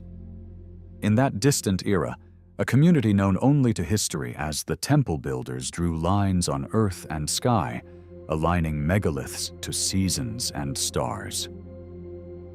As we wander through this sacred archipelago, let us attune our senses to the hush between each stone, seeking the pulse of a civilization devoted to the interplay of matter and spirit. On the island of Gozo stands Gantia, the Giant's Tower, so named by those who beheld its massive limestone blocks and presumed superhuman strength at work. Yet no mythic colossus raised these stones, each weighing dozens of tons. It was patient ingenuity and an intimate dialogue with the land that shaped walls arching inward to defy collapse. Walk through its broken doorways and hear the echoes of ceremonies guided by celestial cycles, a living stone calendar marking solstices and equinoxes in silence. The inward-leaning walls create a subtle, sacred geometry. They summon reverence for the builder's devotion, their desire to mirror the heavens in earthly form, and to root humanity in the cosmic rhythms of time. A short journey southward brings us to Menaidra, where 3 conjoined temples stand like gateways to the sun itself. In the first rays of sunrise at equinox and solstice, openings in the stone capture light as if breathing, an act of architectural divinity that bathes inner chambers in golden glow. Without telescopes or compasses, these ancient astronomers oriented their sanctuaries with uncanny precision, as though guided by collective intuition handed down through generations. Were they charting seasons for practical harvest rituals, or awakening to metaphysical truths that bind human life to celestial order? Each carved threshold at Menaidra invites a silent question. How deep does our yearning go to understand the dance of earth and sky? Who were these masterful temple builders, flourishing in an age before written script on Malta's limestone? Archaeology paints them as agrarians, tending grain fields and coastal fisheries. Yet no simple farmer's hand could lift megaliths without communal organization and profound intention.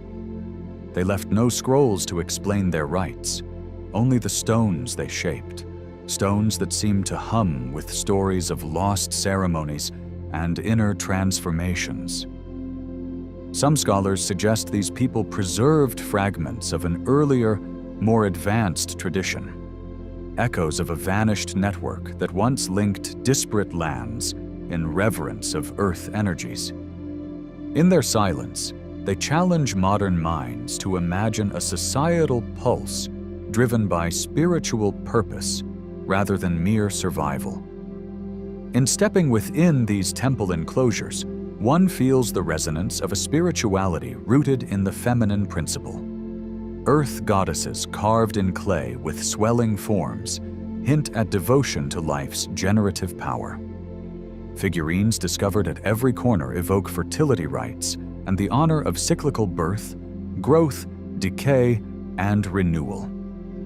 The stones themselves stand like midwives of ritual, channeling energy from underfoot to the star-lit dome above. In the absence of written creed, the interplay of carved idol and chamber architecture offers a living testament to a worldview that saw no separation between land, body, and spirit. Each was a facet of one sacred whole cradled beneath Maltese skies. How then were such immense stones quarried and transported without metal tools or beasts of burden? Modern engineers and architects speak in hushed tones of the enigma, weighing theories from primitive lever systems to now lost technologies of vibration and resonance. It seems plausible that the builders discovered methods of softening stone or harnessing slopes and lubricated ramps in ways that defy our linear narrative of technological progress. In these questions lies an invitation to broaden our understanding of what ancient hands might achieve when guided by sacred intention, steady rhythm, and a profound respect for the material spirit of each rock. Through the carvings and alignments of Menadra, we glimpse a cosmic calendar intricately woven into stone thresholds and pillar shadows. When sunrise spills across the inner sanctum at dawn on the equinox, it is as if time itself pauses to pay homage, linking human ceremony to the great cycles of the solar year. This living clock testifies to a people who read the sky with no instruments but keen observation and poetic imagination. They cast their rituals into stone so that each generation might awake to the same quiet marvel, an unbroken dialogue between mortal footsteps and the arc of the sun. Beneath these edifices lies a terrain of soft limestone bedrock that bears the fingerprints of natural processes and ancient artisans alike. The very stone that forms the temples was hewn from the island's veins, a geocosmic partnership where geology and spirituality met. Caverns, quarries, and eroded hollows mark the landscape like hieroglyphs of Earth's deep history, prompting us to remember that sacred architecture is never separated from the living world. In contextual harmony, temple and terrain form an integrated circuit of energy, soil to stone, rock to ritual, as though the ground itself offered its vitality in every block set into place. Systematic excavations that began in the 19th century unveiled pottery shards, stone implements, and curious idols whose forms are at once foreign and intimate. Each artifact suggests daily rhythms of ritual preparation and sacred feasting, while the very absence of written records amplifies the enigma. Archaeologists brush away layer after layer of soil, and with each sweep, new questions emerge. What melodies rose within these halls? Which whispered prayers did unseen hands offer in flickering lamplight? The temples yield their offerings slowly, like a hermit revealing truths only to the patient seeker. Descend now into the hypogum of Hal Saflieni, a subterranean companion to the surface sanctuaries. Carved over 3 levels into the living rock, this underground cathedral was never meant for worship alone, but for funerary rites and perhaps for oracular communion. In the vaulted chambers, sound behaves in uncanny ways. A single whisper can roll like distant thunder, an echo that seems to originate in the bones of the earth. It was here that the boundary between life and death thinned, and each carved niche became a vessel for ancestral voices waiting to speak through dream and trance. Above ground, figurines such as the Sleeping Lady lie in quiet repose, sculpted with serene features that exude timeless calm. These small stone companions, often bearing voluptuous curves, invite interpretations of priestesses, deities, or priestly initiates lost to memory. In their stylized forms, one senses a language of metaphor, a silent lexicon linking stone, body, and breath. Each relief and miniature idol allows us to trace the contours of an inner world where human and divine merged, reminding seekers that the threshold between form and spirit may be thinner than we know. The walls of Malta's temples are etched with swirling spirals, serpentine lines, and geometric patterns that speak in a symbolic cipher. We might see here the first flickers of a lost writing system, an early grammar of the sacred shaped in relief. As Hildegard of Bingen once wrote, "Shapes are the silent letters of creation, and nowhere is this truer than in these rhythmic carvings." Each spiral might signify the cyclical path of the moon, each wave a reference to the sea, each loop a meditation on eternity. Deciphering this stone script becomes a meditation itself, a journey through abstraction into primal mystery. Embedded in the layout of Gantija and Mnajdra is the principle of sacred geometry, a blueprint echoing cosmic harmonies. Circles nest within ellipses, corridors align to golden ratios, and megalithic walls seem to vibrate in resonance with unseen frequencies. Modern seekers speak of these alignments as more than architectural feats. They are thought to attract and concentrate subtle energies, making each temple a nexus where earth energy meets celestial resonance. In walking these halls, one might feel a gentle hum, a reminder that the universe speaks in patterns as well as words. Yet the temple's delicate balance with wind and limestone demands vigilant care. Erosion, shifting climates, and the footfalls of curious travelers all threaten their integrity. Conservationists face the challenge of preserving not only stone, but the intangible aura woven into each megalith. Modern techniques strive to shield carvings from rain and lichen while maintaining breathability, lest we strip away the living quality that breathes myth and memory into every block. To safeguard these shrines is to honor the silent wisdom they hold, ensuring that future arrivals can still hear the lingering resonance of ancient chants.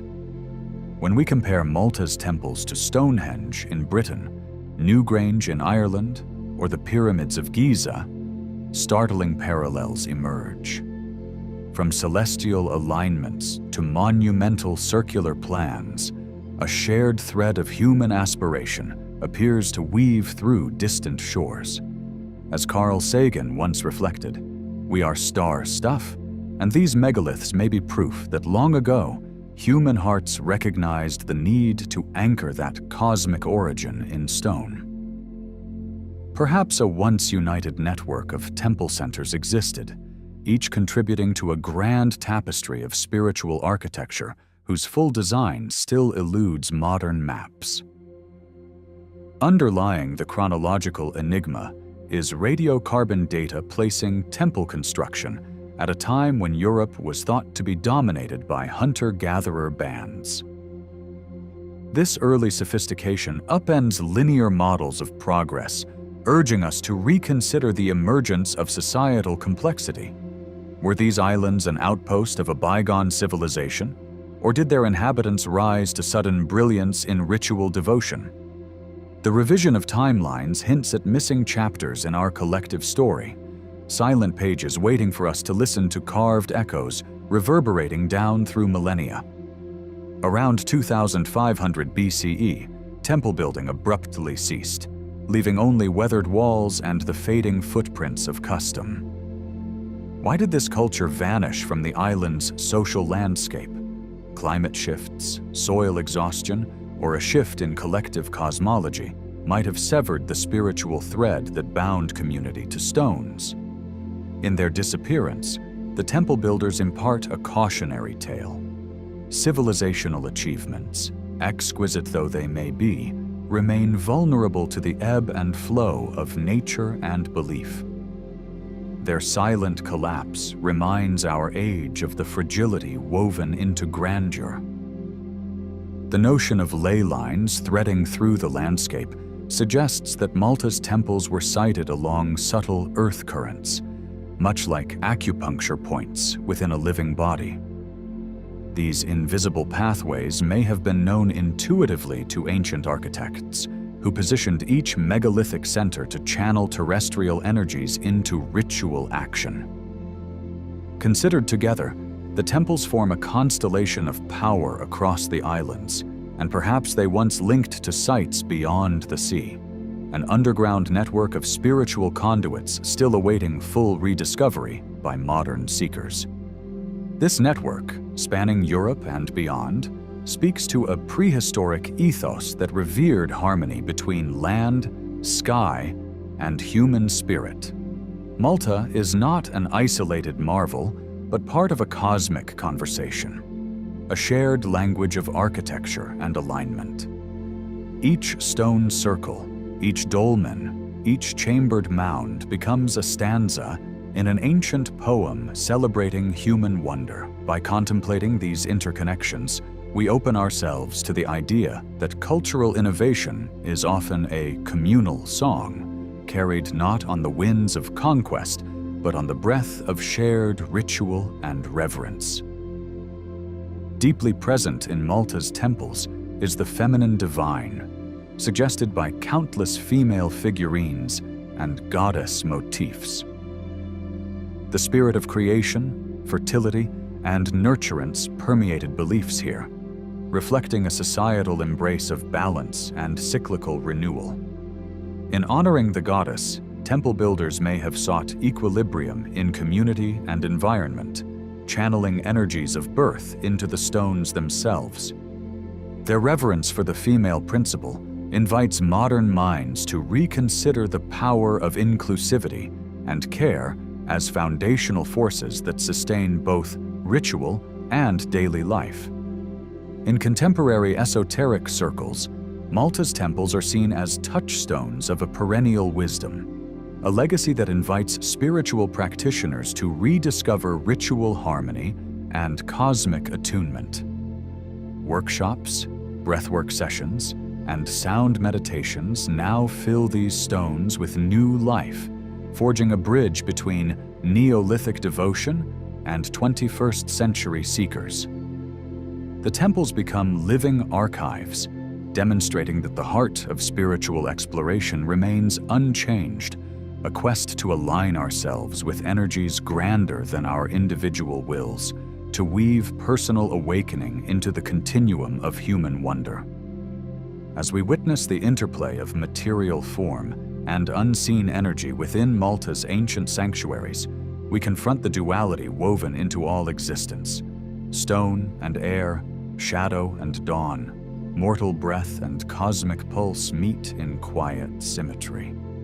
To meditate on these dualities is to embrace both weight and lightness, containment and expansion. In these halls, a path emerges for modern souls: to honor the body while soaring into contemplation, to root awareness in earth even as consciousness reaches toward the stars.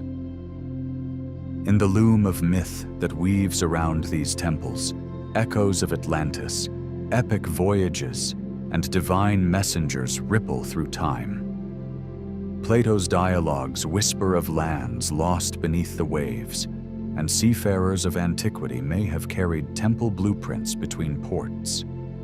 Though legends stray beyond literal history, they carry emotional truths, proof that humanity has always been prone to storytelling as a means of preserving sacred memory. To wander among Malta's megaliths is to step into a mythic dialogue, where every stone can become a word in the ancient song. Today, as silence falls over these sites at dusk, an invitation lingers in the air, to awaken forgotten sounds and rituals. The domed chambers hum with latent acoustics, waiting for breath and voice to stir them anew. Sound healers and ritual practitioners have begun to test each niche and corridor, exploring how chant, drum, or gentle bell might revive the temple's original resonance. In this interplay of vibration and stone, we remember that sacred spaces are as much heard as they are seen, and that the spiritual dimension often vibrates beyond the visual horizon. Across the ages, Malta's ancient temples have stood in patient witness to human possibility.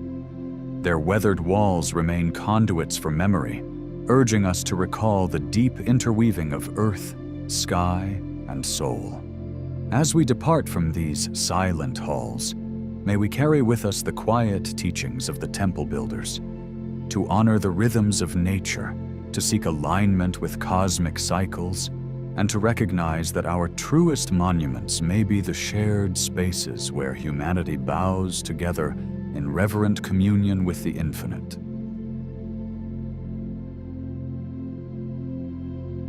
In the thin, crystalline air of the Bolivian highlands, Above 13,000 feet, where the sun kindles every rock with a brittle, pale light, Tiahuanaco emerges as a silent testament to a human endeavor, both magnificent and inscrutable. Here the wind moves like a breath drawn through ancient cathedrals of stone, carrying echoes of rituals performed in long-lost ages. We step onto this plateau as pilgrims crossing an unseen threshold, where each monolith and carved face invites us to surrender to the hush of forgotten knowledge. It is a place that defies the measured cadence of history, where questions bloom like wildflowers among the ruins. How was such a monumental complex conceived in an age when metallurgy and written records were yet to flourish? What hands laid those perfectly trimmed blocks, and by what ingenuity did they summon order from the sweep of Andean winds? Archaeologists place Tiahuanaco's rise around 15 centuries before the Common Era. But beneath the standing walls and weathered gateways lie deeper strata that glow with the promise of earlier beginnings. Carbon samples and stratigraphic echoes speak of foundational layers older than the known annals of Andean culture, as if a vanished people once shaped the land before yielding to time's inexorable sweep. Pottery shards, chipped tools, and faint glyphs etched on subterranean walls imply a proto-Tiahuanaco civilization whose lifeways remain woven into myth. Did the builders of the later ceremonial precinct recognize the stones they inherited as relics of a foregone culture? Or did they simply widen the corridors of stone, stacking memory upon memory until the past became indistinguishable from the present? In this layering of epochs, we sense not only a chronology, but a continuum of human aspiration reaching, across centuries, for communion with sky and earth. The engineering feats here rival those of Egypt's pyramids and the Cyclopean walls of Mycenae.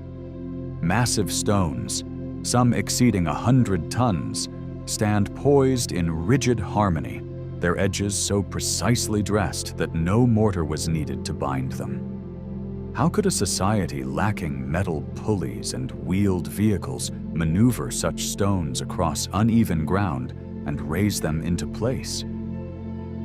Some modern scholars propose ramps, wooden rollers lubricated with llama fat, and coordinated labor forces. Others whisper of esoteric methods, sound levitation tuned to the natural frequencies of rock, or forgotten machines hidden in the mists of time. A hush of reverence falls when we consider that these blocks were not simply thrown together, but fitted like puzzle pieces in sacred geometry.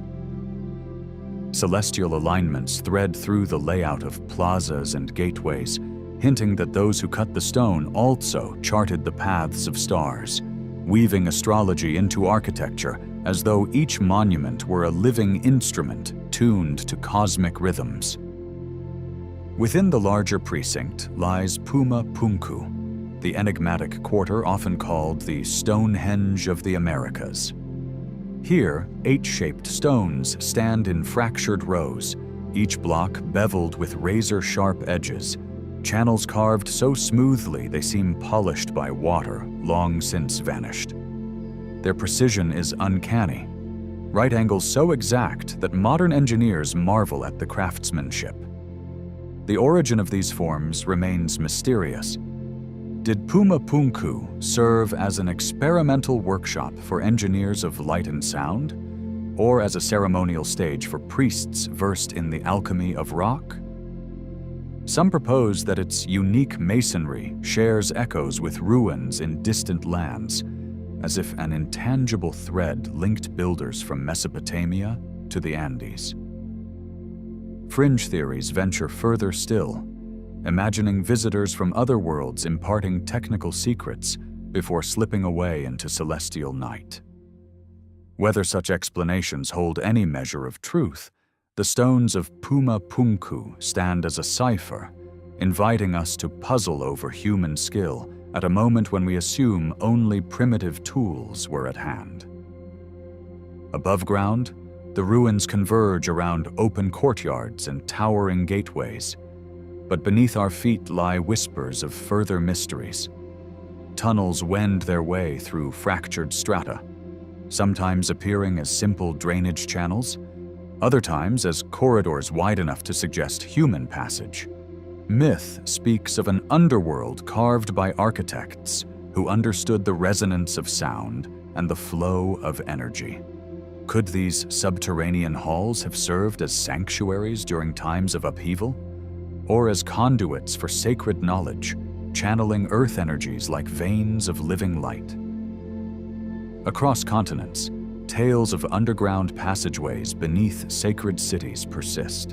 In Giza, in Angkor, in Chalcatzingo, hinting at a shared memory of hidden chambers where ritual and refuge intertwined. As we peer into half-buried doorways, we sense that Tiahuanaco's story extends below the surface, folded into catacombs that have yet to yield their full secrets. The people who shaped this place moved in a world where spirit and stone were one. Their cosmology reverberates through sculptures and stelae carved with figures bearing headdresses topped by condor wings, or clutching serpentine staffs entwined with lightning symbols.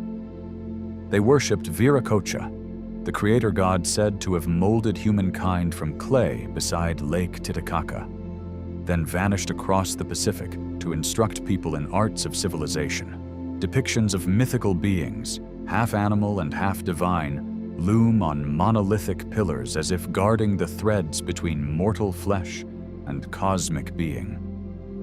In these silent guardians, we glimpse their relationship with the heavens, not a mere record of myth, but an active communion where stone became scripture, and every carving an invocation to the celestial order. Turning our gaze from icon to icon, we feel their reverence for the sky's mystery and their yearning to encode the world in a language both eternal and immediate. Their language, however, was not only carved in stone, but sung, chanted, and channeled through the architecture itself. Certain chambers amplify sound in ways that confound acousticians. A whisper on one side of a stone lintel may carry clear across a plaza, while drums struck in a remote alcove produce harmonic overtones that dance through corridors. Some researchers have speculated that these spaces functioned as sonic temples, where shamans harnessed resonance to enter altered states of consciousness. Imagine pilgrims gathering at dusk, when the last light glints along the ridges of stone, voices rising in chant, breathing in unison with the beating of carved drums, stones vibrating with an ancient song. In such a convergence of sound and structure, the boundary between human soul and cosmic harmony would blur, drawing participants into a shared trance of geometric wonder. The agricultural legacy of Tiahuanaco is equally remarkable. Far below the ceremonial terraces lie raised fields and canals so well engineered that modern farmers have reintroduced them to combat frost and drought. These waru, earthen platforms surrounded by water channels, trap solar heat by day and radiate it by night, creating microclimates that lengthen growing seasons in a harsh mountain environment. The design of these fields appears to reflect an intimate understanding of celestial cycles, with planting and harvesting timed to solstices, equinoxes, and the helical rising of constellations. In this way, farming became a sacred act of cosmic cooperation, where each seed planted was a prayer sown into the earth and sky alike. The integration of irrigation, astronomy, and agriculture weaves a narrative of stewardship that transcends mere survival, hinting at a philosophy born from watching the stars wheel overhead and the frost recede at dawn. Among the most iconic monuments stands the so-called Gate of the Sun, a heavy arch carved from a single block of andesite, its lintel decorated with a 12-ray sun and a procession of winged figures bearing staffs. Some have called it a solar calendar, others a stargate to realms unseen, but all agree it pulses with magnetic gravitas. As the sun rises on the June solstice, its beams strike the face of the gate, illuminating the central figure of a deity who appears to preside over the cycles of time. In those moments, the threshold between stone and spirit dissolves, and we glimpse the intention of its makers: to anchor the movement of the heavens in a doorway of rock, a cosmic portal linking mortal days to celestial ages. Nearby, the Ponce Stela preserves one of the oldest inscriptions in the Andes, its bas-relief figures clad in tunics, imprinted with llama motifs and ornate headdresses. Scholars have debated its iconography. Is it a chronicle of celestial events, a ritual text, or a code of governance? The symbols may not be a language in our sense, but a sacred script that maps the interplay of time, power, and divine right. Each carved line resonates with the possibility of shared wisdom exchanged across continents, perhaps carried by travelers who followed Pacific currents or navigated mountain passes in search of spiritual kin. The diversity of facial types, garments, and artistic styles carved into Tiahuanaco's stones suggests a cosmopolitan crossroads where ideas flowed like water through aqueducts, complex channels of both irrigation and intellectual nourishment. There are traces of pyramid-like mounds on the outskirts of the main site, truncated platforms rising in stepped tiers as if unfinished or partially reclaimed by Earth. Their purpose remains conjecture. Funerary tombs, astronomical observatories, or instruments of social control, mirroring political hierarchies in stone. In many cultures, pyramids serve as both tomb and temple, as embodiment of cosmic mountains or pillars between realms. Here, too, these mounds evoke a duality: earth-bound, yet reaching skyward, monumental but intimate in scale when approached by foot. They invite us to consider how power and spirituality intertwine, how leadership may have been legitimized by mastery of astronomy or control of water, and how architecture could shape the psyche of a society as much as its landscape. Beneath these landmarks, uncharted tunnels beckon with veiled suggestions of deeper narratives. Early explorers unearthed narrow shafts that plunge into darkness, their walls lined with smooth stone and occasional niches for offerings. Some speak of hidden vaults that might guard precious metals or sacred artifacts, while local legends tell of passages that link Tiahuanaco with other ancient centers, perhaps even beneath Lake Titicaca's waters. As we imagine the damp hush of these corridors, guided only by flickering lamps, we sense the potency of spaces carved for initiation or passage into otherworldly realms. Were these tunnels avenues for shamanic pilgrimage, rites of rebirth, or conduits of cosmic energy transmuted beneath foot and flame? We cannot close our contemplation without tracing the migrations that may have converged here.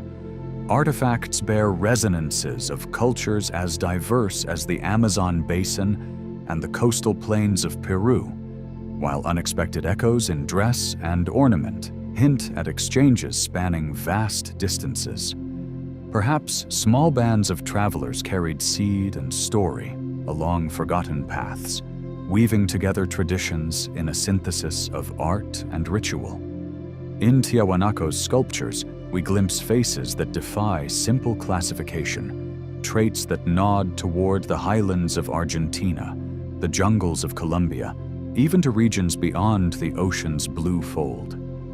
Each visage is a testament to human wanderlust, to the relentless urge to connect land and spirit, to trace the horizon in search of belonging. When we look up at the sky from these ruins, the same constellations that guided their builders still wheel overhead. The Milky Way drenches the firmament in spectral light, and stars once charted by Tiahuanaco priests continue to turn the wheel of seasons.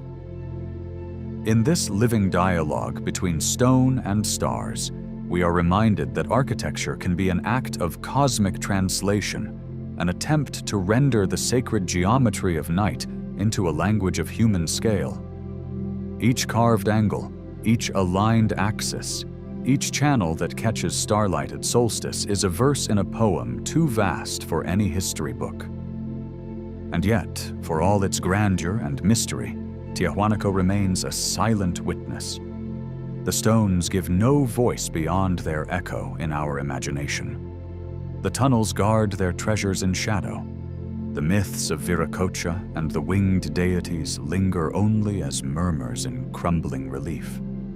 Here is a chronicle written in basalt and andesite, where each generation of stones envelopes the memory of the last, an unbroken melody of stone that sings of a people ever reaching skyward, even as they sank deep into the earth's embrace. At twilight, when the sun dips behind distant peaks and the high plain cools with violet calm, Tiahuanaco seems to breathe. It exhales a faint radiance that softens the edges of memory and time, inviting us to linger in the liminal space between history and myth. In that moment of hush, we feel renewed, not with answers, but with questions so profound they pulse like living stones beneath our feet. This is the sacred revival of a vanished world, where each whispered thought and each respectful pause become offerings to the unseen hands that shaped foundation upon foundation, carving not only monuments, but pathways into eternity.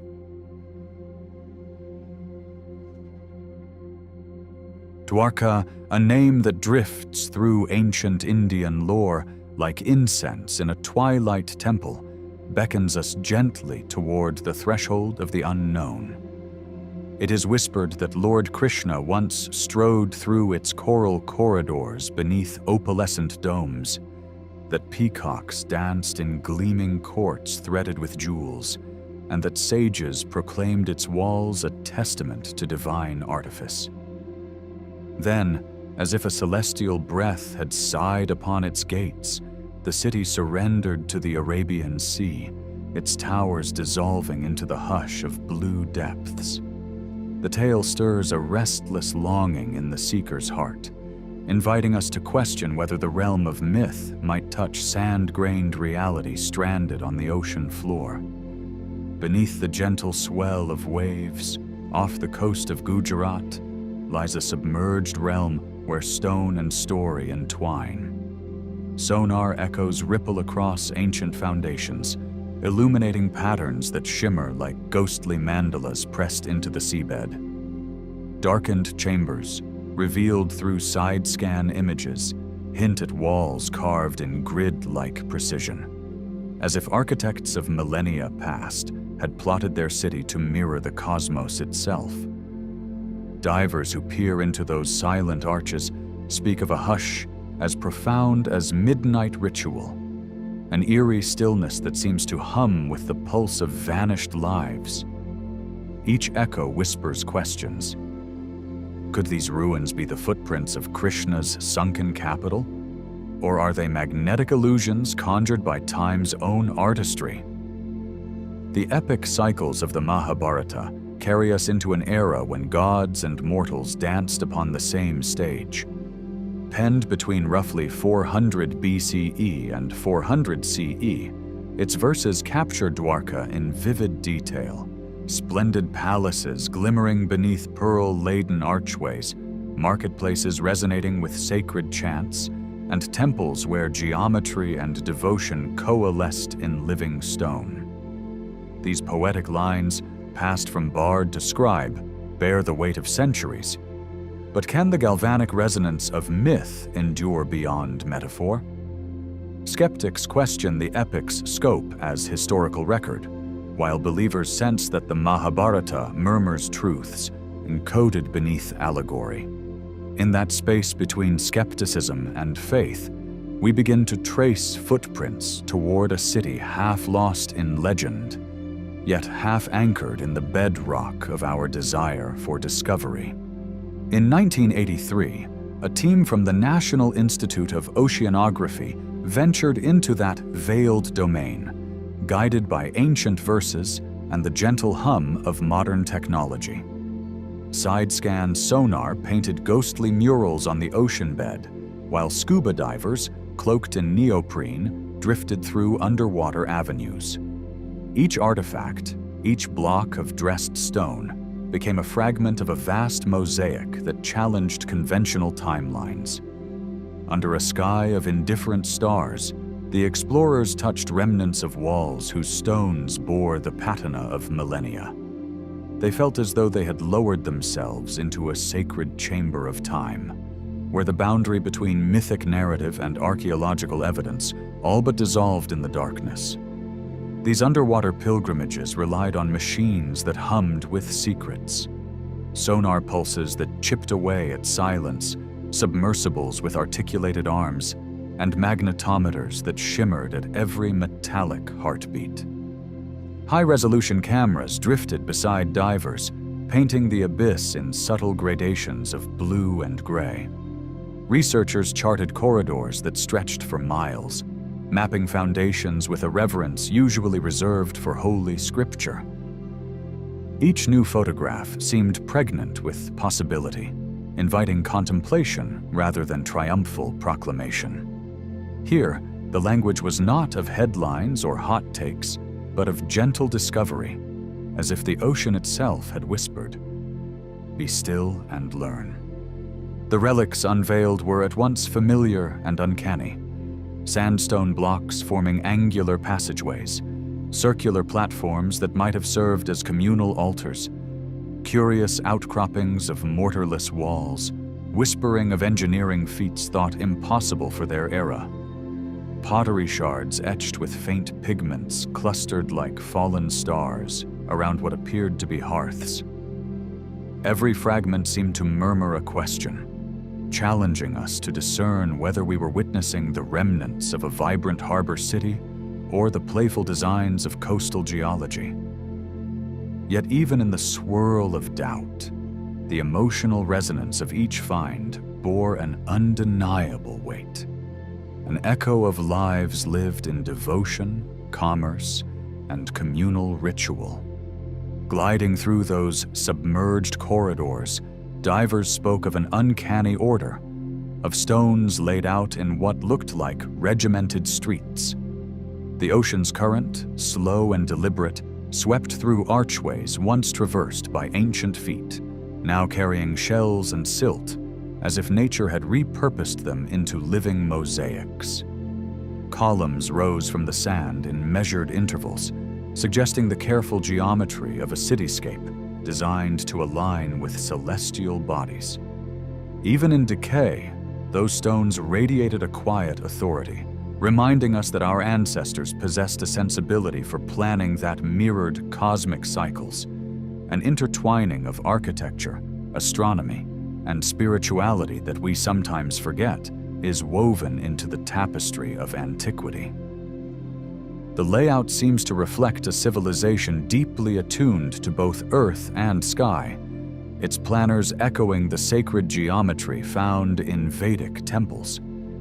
Streets may have oriented toward solstices, platforms aligned to equinoxes, and public squares positioned for ceremonies under moonlit gatherings.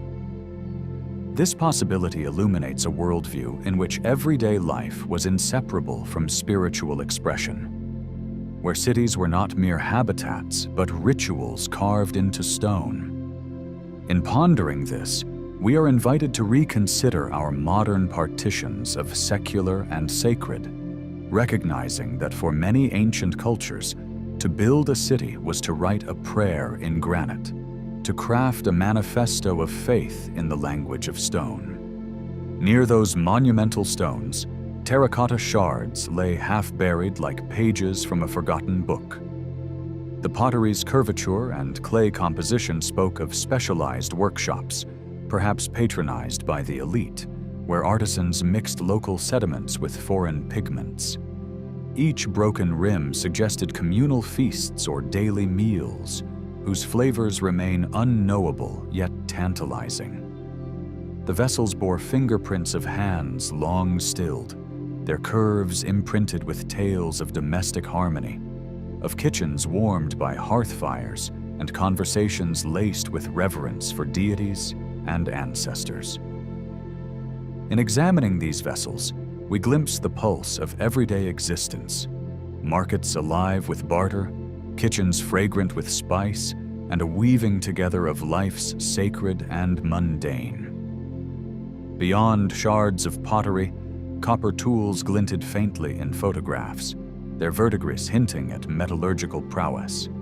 Beads carved from shell and stone clustered like necklaces of memory, perhaps worn by priest kings or dancers.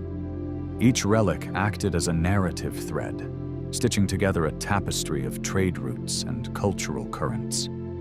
Might these tools echo craftsmanship from distant river valleys or coastal enclaves?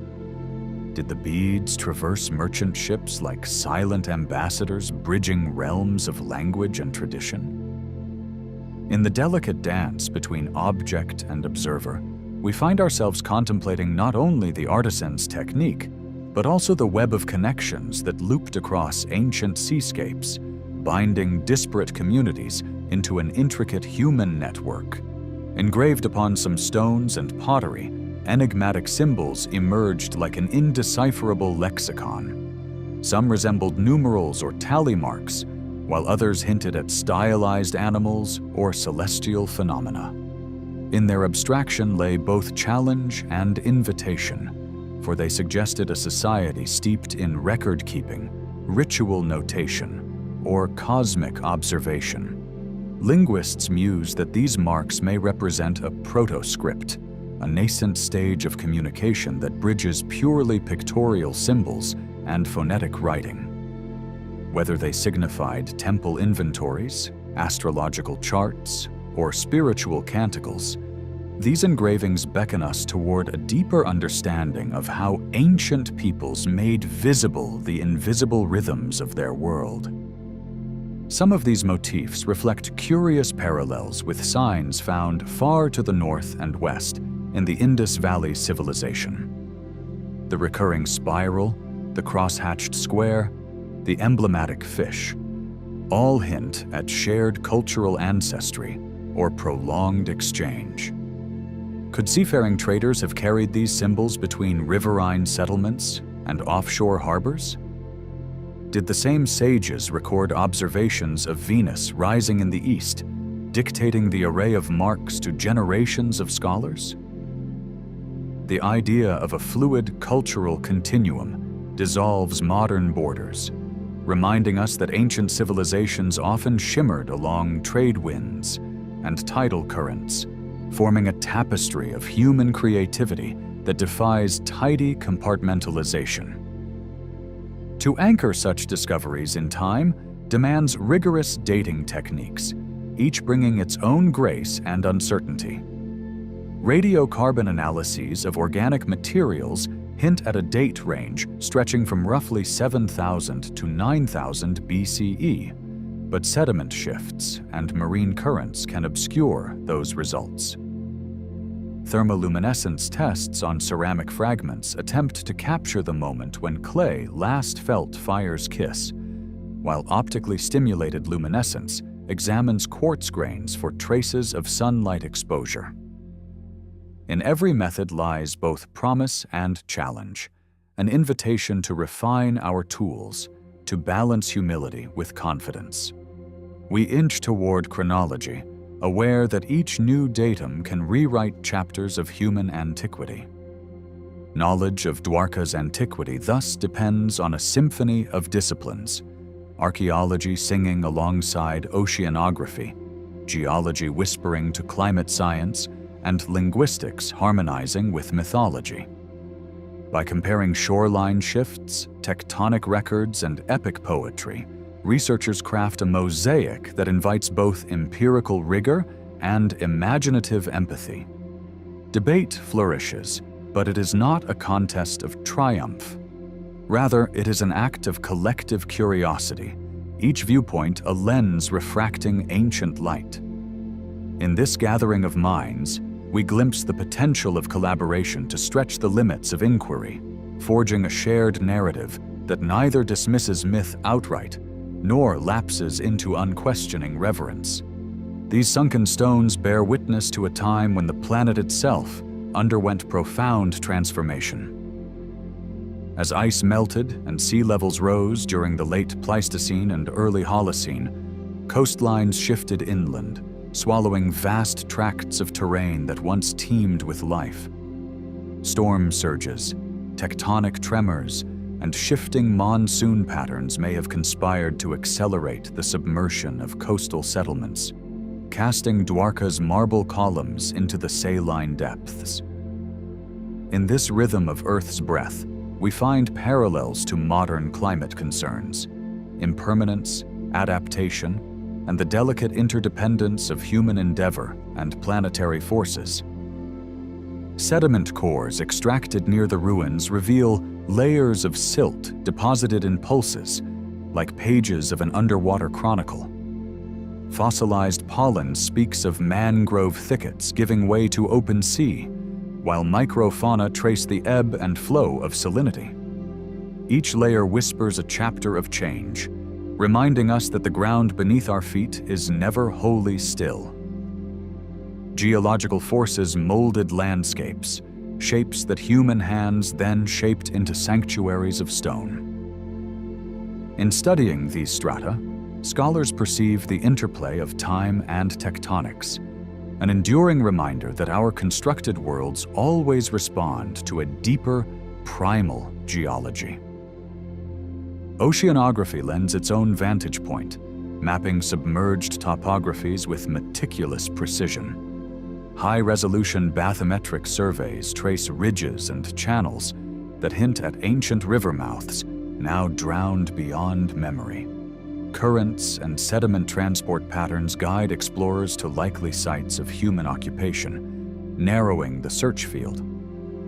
Like an oracle attuned to the pulse of the deep, oceanographers decipher subtle clues hidden in temperature gradients and salinity profiles.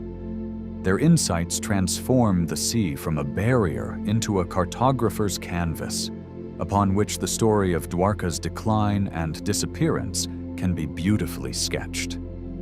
Guided by these aquatic cartographies, research teams plan dives that resemble pilgrimages, slow descents into rooms where every stone feels alive with history. Robotic arms brush away silt with surgeon's care, revealing bricks etched with telluric marks.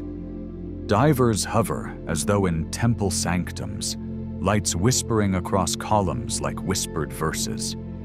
Each expedition unfolds as a meditative ritual rather than a dash for headlines, with researchers journaling poetic impressions alongside technical measurements. In this careful choreography, science and spirituality merge, reminding us that to explore is to listen as much as to see, to honor the voices enshrined in encrusted walls. Advancements in underwater robotics and artificial intelligence continue to transform these explorations into deeper forays. Autonomous submersibles equipped with AI-driven imaging glide through labyrinthine passages, identifying anomalies invisible to the human eye. LiDAR technology scans surfaces with laser precision, constructing three-dimensional models that can be examined on shore. Virtual reality platforms then invite scholars, students, and curious minds to walk through sunken streets, reviving a city lost to time. In this convergence of code and coral, Dwarka emerges not only as a site of stones and symbols, but as a living dreamscape, accessible to anyone with the desire to wander through its silent avenues.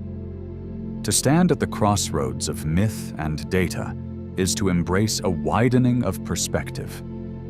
The legends that speak of Krishna's palace need not stand opposed to carbon dates, for myth often encodes kernels of truth within allegory. In reading the Mahabharata alongside sediment charts, we learn to oscillate between poetry and precision, honoring both lines of inquiry. This integrative approach does more than validate ancient lore. It enriches our understanding of the human impulse to narrate, to sanctify geography with story. Dwarka thus becomes a testament to the capacity of myth and science to dance together, revealing faceted insights that neither could attain in isolation. The unraveling of Dwarka's mystery depends on minds from every horizon converging in shared inquiry. Geologists measure tectonic shifts, while linguists decode archaic symbols. Climate scientists model ancient monsoon patterns as anthropologists examine oral traditions. Workshops and conferences become gardens of dialogue, where hypotheses blossom through respectful challenge. Each discipline contributes its own melody to a grand fugue, elevating the study from isolated fragments into an interdisciplinary symphony. In this collective endeavor, the ancient city's narrative transforms from the possession of one field into a communal treasure, a mirror reflecting the richness that emerges when diverse perspectives unite. Dwarka's sunken stones resonate far beyond the shores of Gujarat, echoing global tales of lost metropolises like Atlantis or the submerged formations of the Bimini Road. In Turkey, Göbekli Tepe rewrote our understanding of Stone Age cognition. In the Bahamas, linear limestone slabs challenge definitions of natural formation versus human design.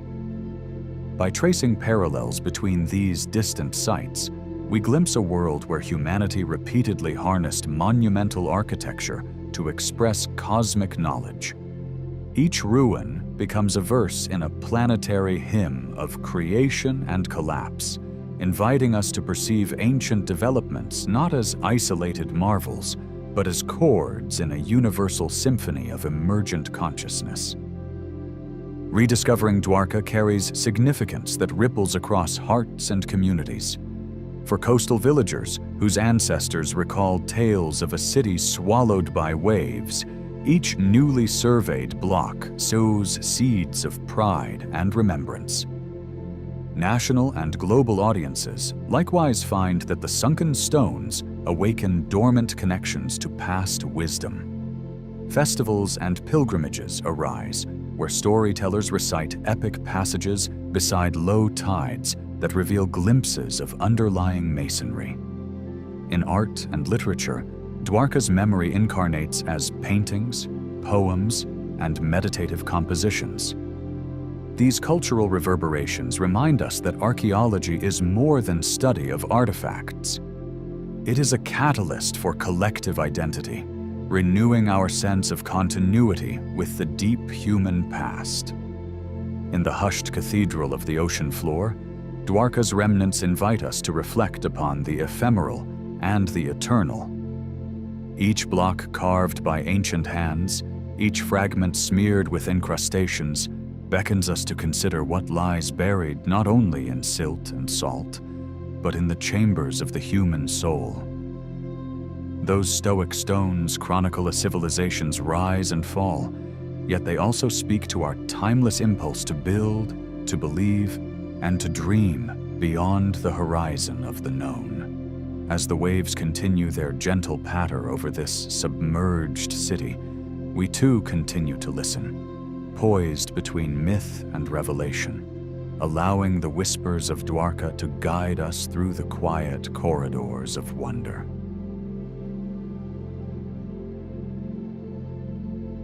On the mist-draped hills of Scotland, where the low sun glints on heather and hidden lochs, ancient stone enclosures stand like silent sentinels of a time before written history. These enigmatic structures, known to modern scholars as vitrified forts, carry upon their weathered walls the haunting glow of heat so intense it fused raw rock into glass. No written record survives to explain who first laced these ramparts with flames of transformation, nor to reveal whether their creation was born of the practical defense, ritual ceremony, or some deeper, lost artistry. We wander among their charred remains as though crossing thresholds of memory, feeling in each fused stone the pulse of a people whose imagination moved fire and earth alike. Rumors persist of temperatures exceeding 1,000 degrees Celsius, as though the ancients mastered an element that we ourselves struggle to command. In the hush of fading daylight, the forts invite us to question the boundaries between human craft and natural fury, between the practical needs of protection and the ineffable call of sacred experimentation. These vitrified ruins scatter primarily across the rugged landscapes of Argyll, Inverness Shire, Perthshire, and further into the Highlands, numbering more than 70 sites that pierce the Scottish skyline. Elsewhere, smaller clusters appear in Ireland and select corners of mainland Europe, yet nowhere with such density or mysterious prominence. Perched atop rocky knolls and commanding distant views of glen and sea, each fort's strategic placement bespeaks both vigilance against intruders and communion with the surrounding land. Some walls stretch in sweeping curves, while others form jagged perimeters that speak of multiple rebuilding efforts, hints of evolving purposes, or renewed rites. The wide distribution suggests a network of shared knowledge, an echo of prehistoric craftsmen carrying their secrets from hill to hill, across watercourses and passage graves, forging an unspoken kinship in rock and flame. At the heart of these fortresses lies a geological marvel: vitrification. Under modern experiment, melting granite, gneiss, or schist into glassy masses demands a furnace of staggering heat and unwavering fuel. The vitrified walls bear witness to this forgotten furnace, each fused joint a silent testimony to elemental transformation. Scholars have long debated whether the burning timbers of wooden ramparts, set alight in war or ritual, spilled their fire into the stone, or if builders deliberately heaped kindling to ignite a controlled conflagration, intended to meld wall and earth into one solid, shimmering mass. Whatever the method, the result stands as neither holy artifice nor purely nature's doing, but at the intersection of human will and wild energy, a crucible through which stone became something new, coalescing strength and symbolism in one glowing form. In contemplating such feats, we glimpse the complexity of societies that flourished before iron-plowed fields and wheeled carts traversed roads. To raise thick stone enclosures demanded collective labor, a shared vision of protection, ceremony, or perhaps dominion over the unseen realms of spirit. Coordinating fires hot enough to melt rock implies mastery of wood selection, wind direction, and fuel management, skills honed through generations of trial and guarded as tribal secrets. The effort hints at leaders or priest-craftsmen who commanded reverence, directing communal energies in both physical endurance and spiritual devotion. These walls whisper of social structures more organized and nuanced than simple hunting bands, suggesting an interplay of defense, ritual, authority, and imagination that predate the fortified hilltops of later Celtic and Pictish times. One such realm of fire-streaked stone, Dun Mac Sneachan, beside the deep waters of Loch Etive, offers a poignant window into the mysteries at hand. Here, in the hush before dawn, charred timbers still linger under fractured glassy panels, as though the past clutching at the present with smoky tendrils.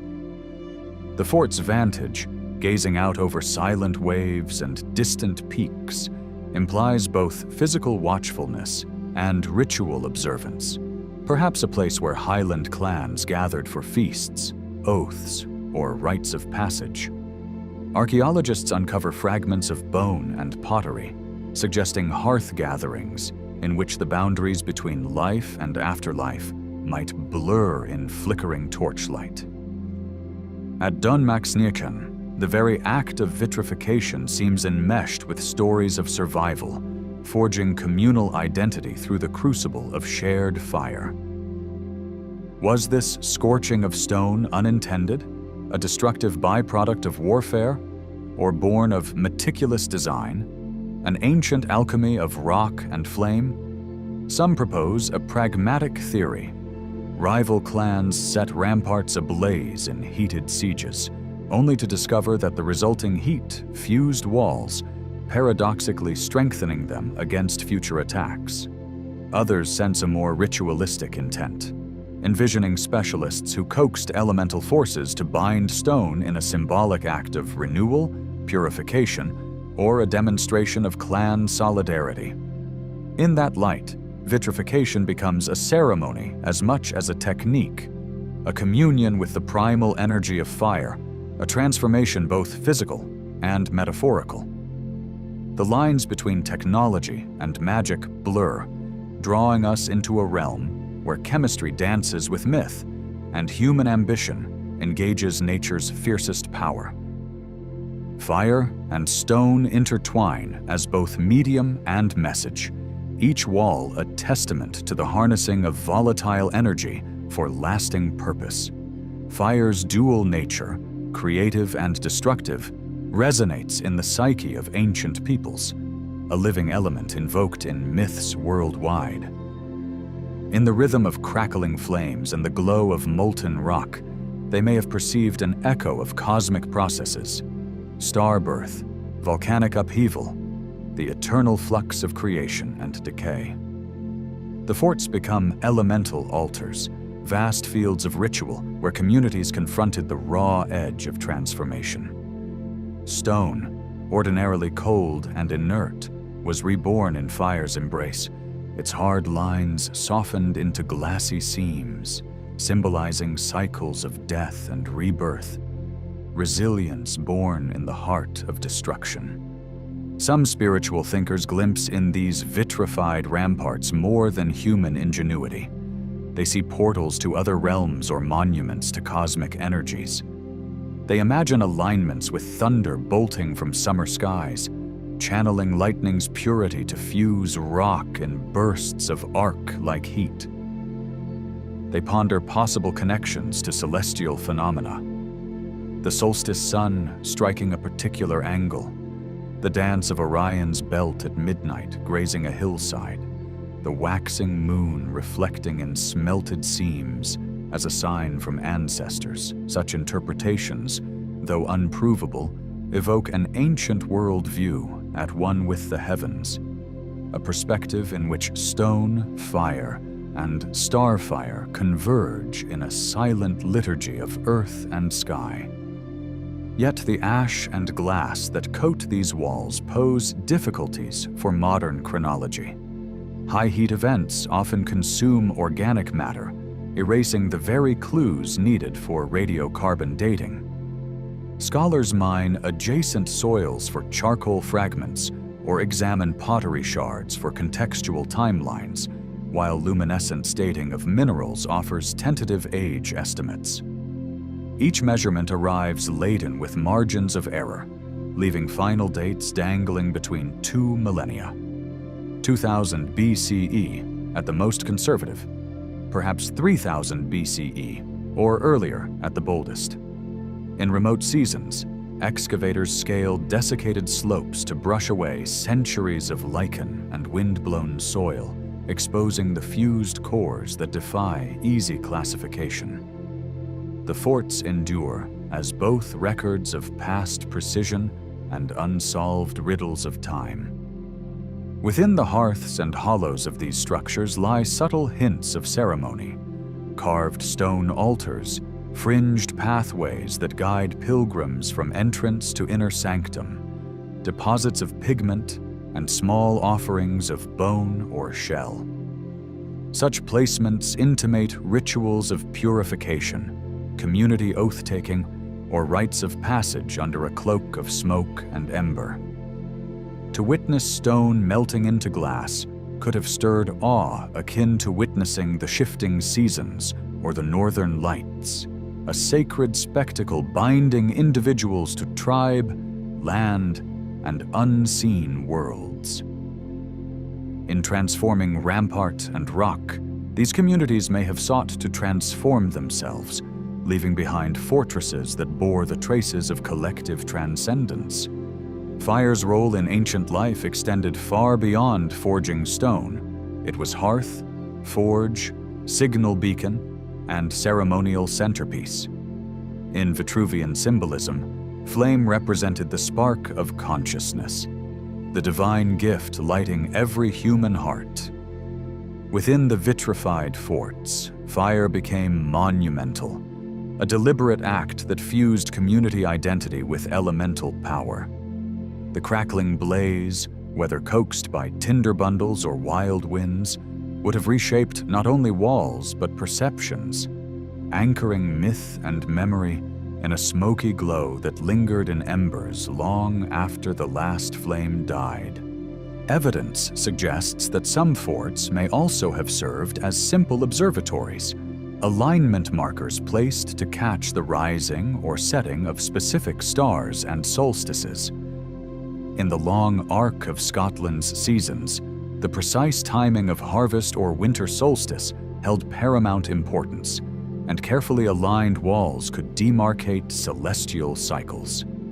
Viewed from within, the glitter of vitrified seams might have mirrored scattered stars, drawing the heavens down to Earth's surface in a silent communion. Such alignments elevate these sites beyond the strategic to the cosmic, binding daily life to cycles measured in orbits rather than heartbeats.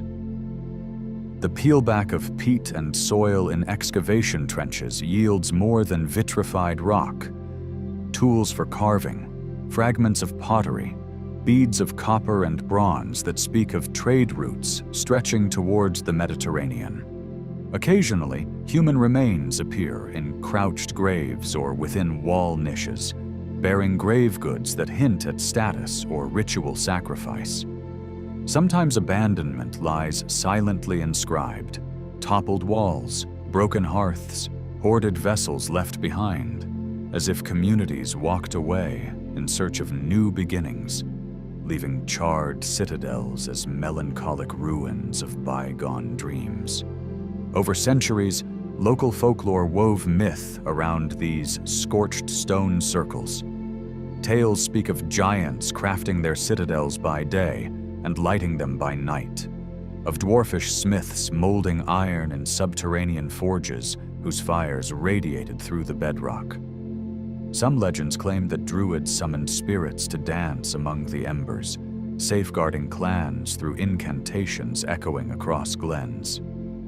These stories, passed by hearthlight and mist, infuse the vitrified forts with human longing, a narrative tapestry stitched across generations, blending memory and imagination in threads of gold and smoke.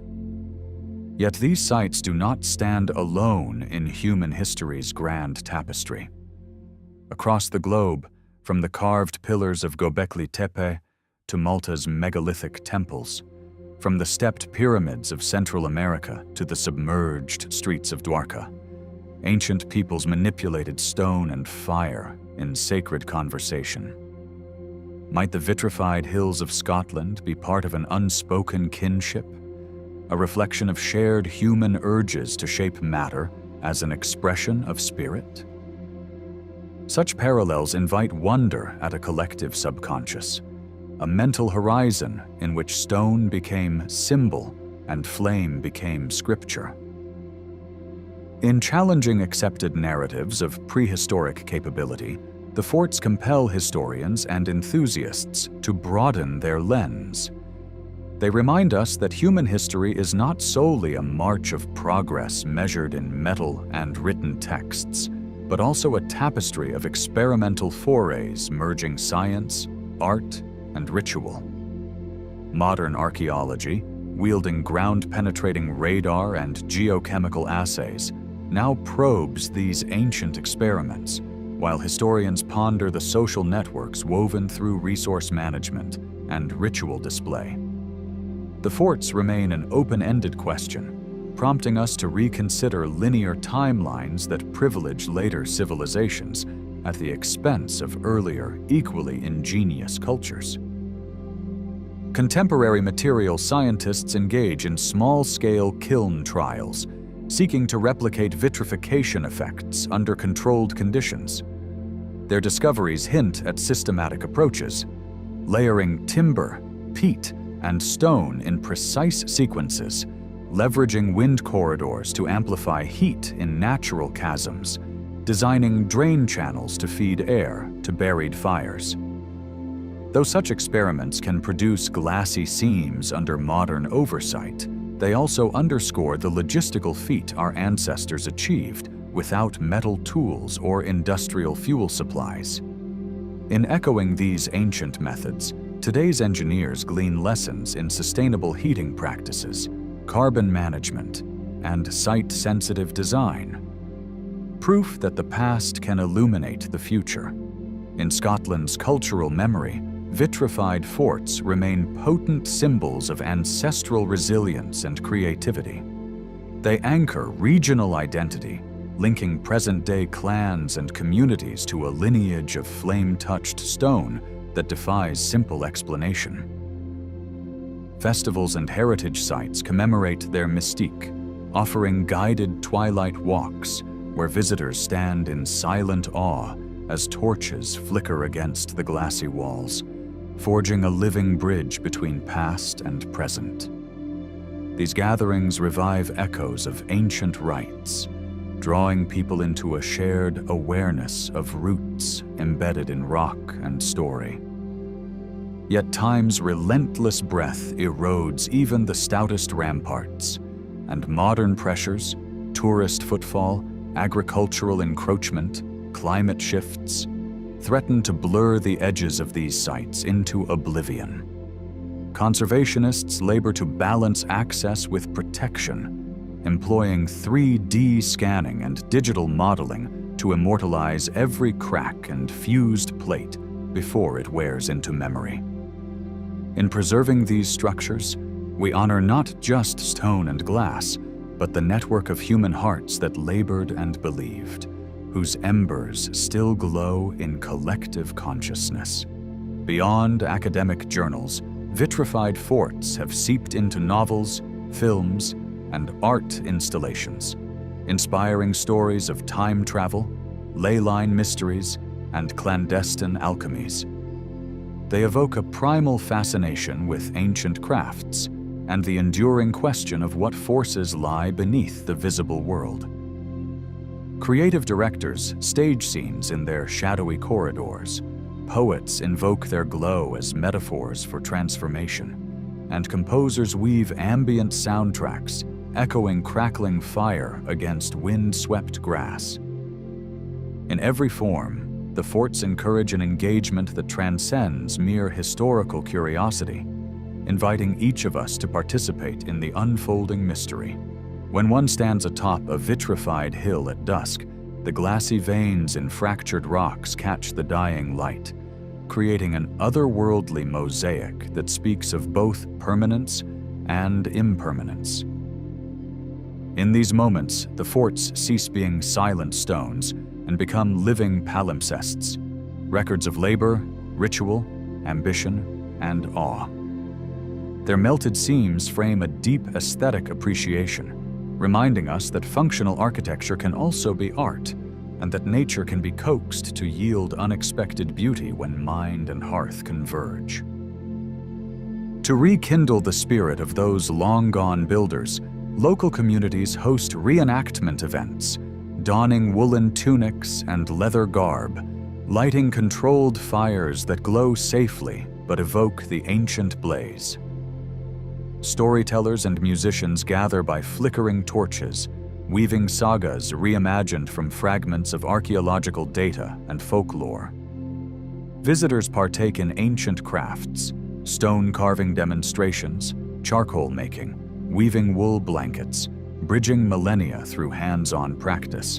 In these celebrations, past and present merge, kindling human connection across centuries as potent as any flame. At the juncture of empirical inquiry and imaginative reception, vitrified forts reside in a liminal space where science and speculation entwine.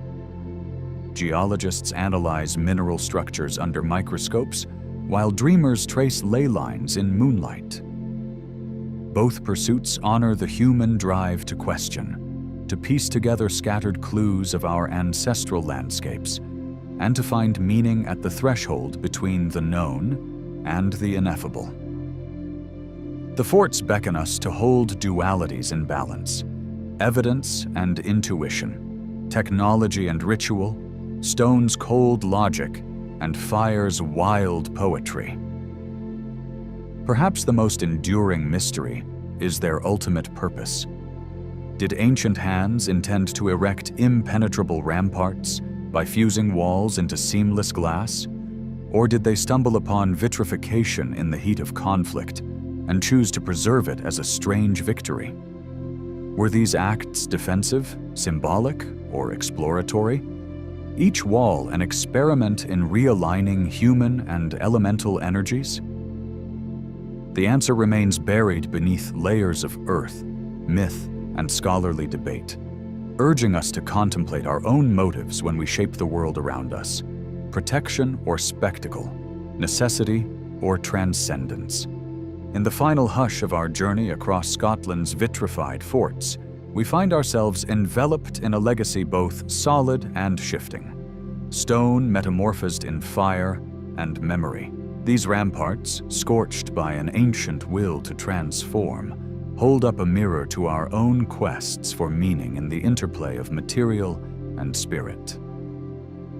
As we depart their silent thresholds, the glow in the fused rock persists in the corners of our mind, inviting us to kindle our inner fires, to stand resilient against life's storms, and to inscribe our own stories upon the world in echoes of flame and stone.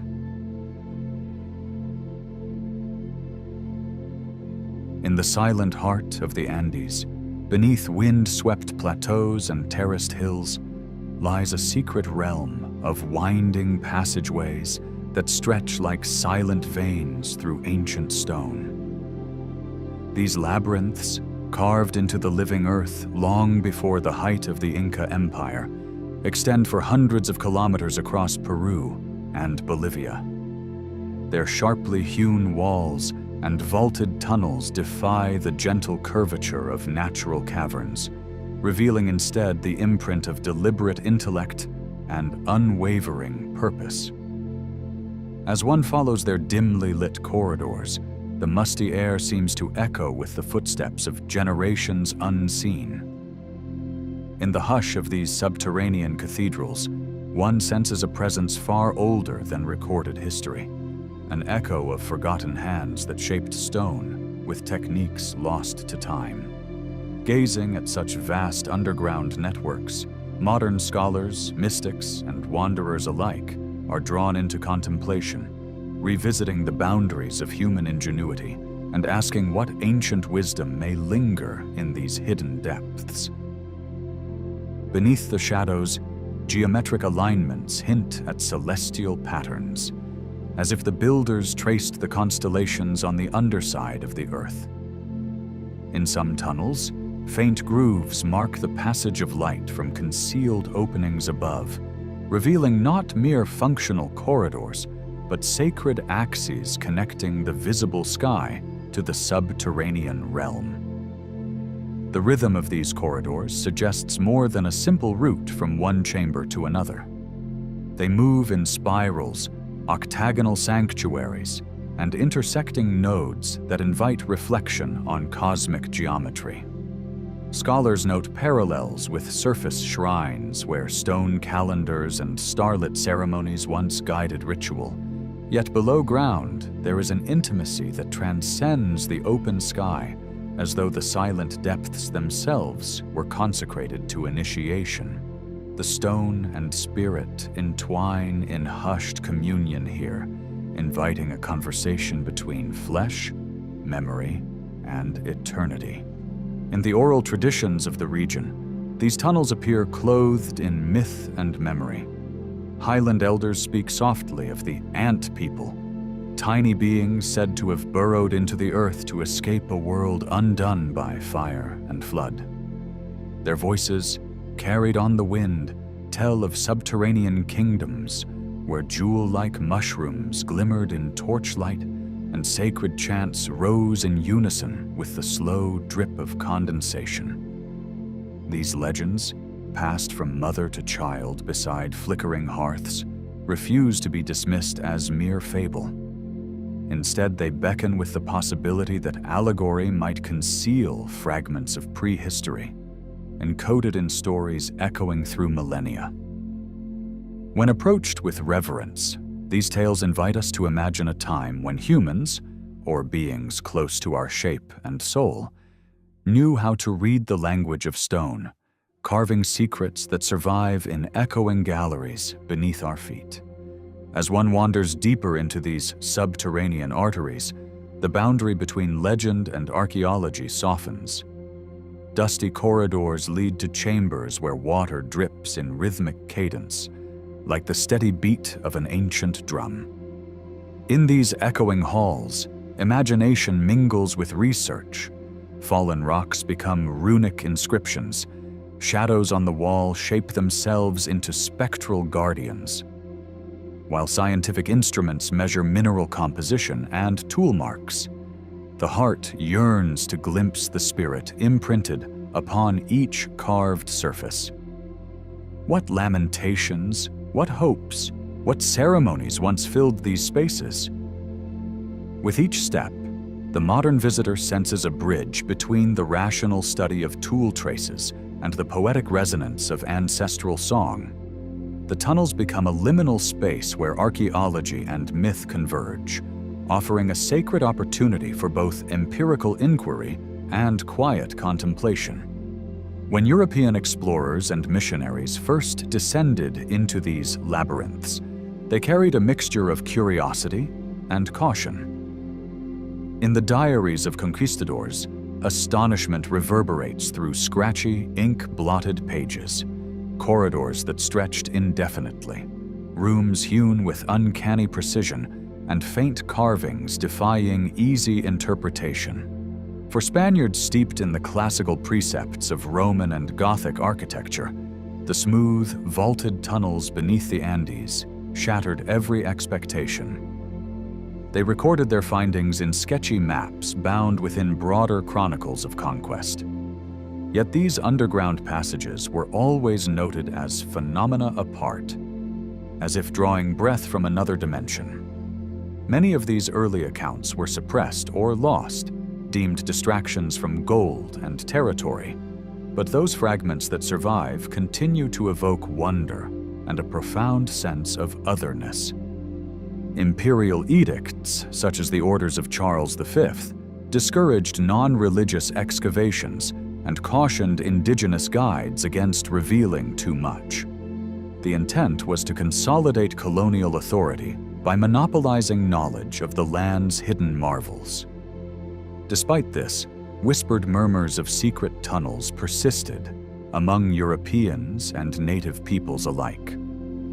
A priest might slip away at dawn to explore a narrow shaft believed to lead to a hidden spring, or a soldier might trade a few days' rations for a charcoal map drawn on discarded jaguar hide. Even under the weight of decrees, curiosity lingered like a candle's glow against the darkness, fueling clandestine journeys into the earth. These furtive explorations, recorded in coded notebooks and oral fragments, offer tantalizing glimpses of chambers now buried beneath centuries of debris. Examining the carved walls today, researchers find evidence of advanced techniques that challenge conventional timelines. Many tunnels exhibit remarkable smoothness and consistent curvature, features suggesting tools far more refined than stone axes. In some chambers, the striations left behind hint at a form of drilling or abrasion unknown in the established archaeological record of pre-Columbian South America. Scholars debate whether copper implements, hardened wooden bobs, or perhaps conceptual methods akin to sonic resonance played a role in carving these spaces. Such speculation invites a reimagining of ancient craftsmanship, where the boundary between technology and ritual dissolves.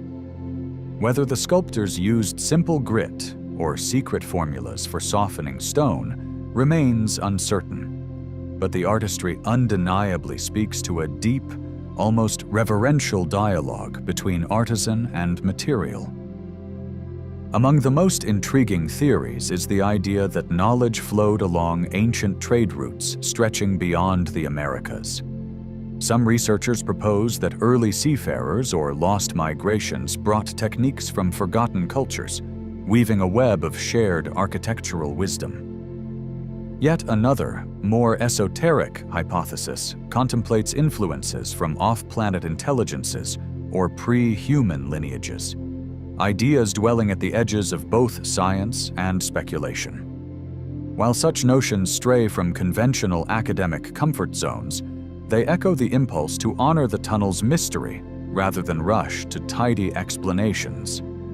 In this light, the labyrinths emerge not merely as arenas of human endeavor, but as crossroads where diverse currents of ingenuity converge, reflecting a tapestry of memory woven across continents and ages. Through the wheeling lens of modern reflection, we see how our ancestors blended environmental necessity with visionary ambition. The tunnels may have begun as practical channels for water, sweat-damp stones carrying rain from highlands toward parched fields. Their interlocking patterns mirror the branching veins of a leaf, efficient conductors of life-giving moisture. Yet this utilitarian design seems to have evolved beyond irrigation, blossoming into corridors that invite spiritual passage. Here, practicality and transcendence converge. The very stones that carried water may have been charged with the same energy powering initiation rites. In contemplating these dual functions, we glimpse a worldview where nature and spirit are not divided, but coalesce in every hewn surface and every vaulted arch. Indeed, several scholars envision the tunnels as aqueducts in disguise, vaulted conduits weaving beneath the earth to temper floods or irrigate terraces unseen. In times of drought, farmers might have channeled life through hidden arteries, turning the hills green once more. The acoustics of flowing water would have lent a soothing undercurrent to the darkness, transforming function into ceremony. Pilgrims may have journeyed through damp passages, their footsteps aligning with the rhythm of dripping droplets, culminating in hidden springs where sacred offerings were placed to honor mountain deities. Yet this vision, while elegant, leaves unanswered why so much care was poured into carving unreachable caverns or adorning the walls with symbols echoing solar and lunar cycles instead of leaving them plain. The poetic mind turns to another possibility, that these chambers were sanctuaries of initiation, thresholds between the world above and the chthonic realms below. Entering the tunnel meant stepping out of the familiar into a realm of introspection, where each breath and echo became an instrument of self-discovery. In one cavern, the contours narrow until only one person can pass, a metaphor for transformation. Elsewhere, an octagonal sanctuary opens onto a sky-lit shaft, where moonlight filters through loose stones, creating a celestial spotlight. Such spaces might have hosted rites of passage, guiding initiates through symbolic death and rebirth. In the hush of these rock-hewn sanctuaries, the soul encounters a silence so profound it becomes a mirror for one's hidden depths. Some passages, however, seem less like ceremonial aisles and more like emergency egresses, offering refuge when surface life was imperiled. Stories tell of fleeing clans slipping into secret shafts to escape invaders or cosmic upheaval. The tunnels branch like safety valves, leading to hidden shelters stocked with provisions, or to vantage points where the Earth's tremors could be felt in advance. In this reading, the network served as both sanctuary and alarm system, a subterranean fortress crafted by hands attuned to the rhythms of human conflict and geological unrest. These corridors, so carefully concealed and intricately woven, stand as testament to a people who revered both earth and sky, preparing in shadow for storms that might again descend upon the world. As we trace these ideas across the globe, echoes appear in other ancient labyrinths: the subterranean cities of Cappadocia, the silent chambers beneath Malta's temples, and the enigmatic catacombs of Crete. Each site reflects a universal impulse to carve refuge and ritual into the bowels of the earth, yet each retains its unique signature of style and symbolism. Are these resonances the product of shared memory, or do they arise from the convergent evolution of human creativity confronting similar needs? Is there perhaps a subtle thread of collective consciousness, a buried network of thought that once connected disparate cultures? Such contemplations teeter on the edge of empirical science, inviting us to hold both skepticism and wonder in equal measure. Critics caution that such parallels may simply reveal human ingenuity, distinct societies arriving at analogous solutions to shared challenges. They remind us that the forces of gravity, moisture, and ritual may lead independent cultures to carve similar structures. Yet it remains undeniable that when one lights a torch in the bowels of the earth, the glow illuminates not only stone, but the shared yearning to find sanctuary and meaning in hidden places. As new technologies yield fresh measurements and comparisons, we may one day map the true extent of these connections. Until then, the interplay between independence and interaction continues to shape our interpretations, weaving a mosaic that resists tidy conclusions. Efforts to document these tunnels unfold like a quest for cartographic ghosts. Archaeologists and local volunteers traverse rocky slopes, following faint inclines that lead to collapsed portals or half-buried staircases. In regions such as Cusco and Puno, clusters of shafts and entryways form complex networks, sometimes mirroring the patterns of settlements above. Scholars record each channel's height, its curvature, mineral deposits along its ceiling. They note vestiges of painted motifs and occasional ceramic fragments fallen from upper stratums. Every scribbled note and laser scan feeds into a growing digital atlas of subterranean architecture. Yet even as this archive expands, it underscores the immensity of what remains unseen, a silent domain awaiting further revelation. For every tunnel brought into the light, many more lie forgotten beneath layers of soil, rockfall, and time's sediment. Dark chambers stretch beyond mapped corridors, their entrances obstructed or swallowed by centuries of collapse. These uncharted passages form a vast, silent library, where each rock-hewn wall holds a page of lost history. Explorers speak of the chill that descends when they push beyond known limits, a mixture of awe and trepidation that comes with confronting a corridor leading deeper into mystery. It is in these shadowed realms that the call to continue mapping becomes most urgent, for each newly discovered path enlarges our portrait of human ambition, and reveals the Earth as a living testament to ancestral ingenuity. Venturing into these tunnels is not without risk. Narrow squeezes test the body's flexibility, while sudden drops and unstable ceilings remind travelers of the Earth's indifference to human passage. Water fills low-lying chambers, turning stone floors into shimmering pools where reflections dance like elusive spirits. Dating these spaces poses another challenge. Organic remnants are scarce, removed by centuries of moisture and microbial activity. In the absence of charred wood or bone deposits, researchers rely on stratigraphic clues or trace materials trapped in sediment layers. Even then, the timeline unfolds in broad strokes rather than precise dates, leaving gaps that encourage both speculation and discovery. Nevertheless, the fusion of modern technology with patient fieldwork brings fresh hope. Subsurface radar and muon tomography peer beyond walls without a pick or drill, revealing voids and structural features from afar. Drones and 3D laser scanning record every chord and curve with millimeter precision, creating immersive models that allow scholars and dreamers to walk these tunnels remotely. Meanwhile, indigenous communities share oral histories, guiding researchers toward entrances that maps have yet to show.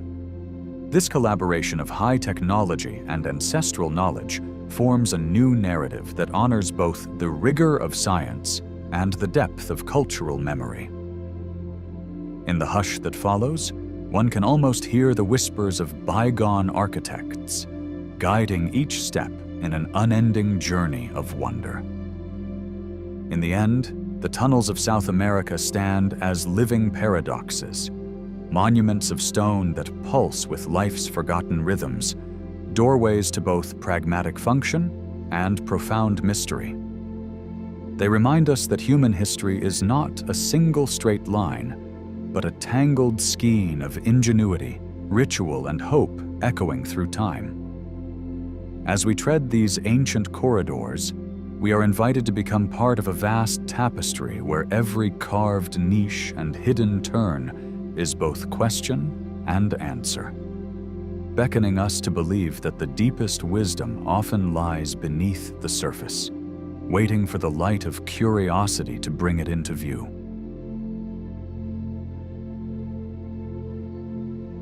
Beneath a canopy of stars, ancient stones stand like silent sentinels, guardians of a story half forgotten. Their weathered faces bear witness to epochs unrecorded, eras that refuse to yield their secrets through the thin veil of conventional timelines.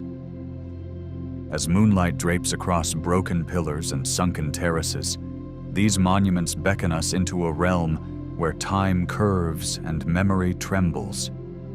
They stir a feeling both haunting and comforting, as though the earth itself breathes beneath our feet. In their stillness, we sense the faint echo of human hands shaping massive blocks, of distant voices chanting beneath vaulted skies.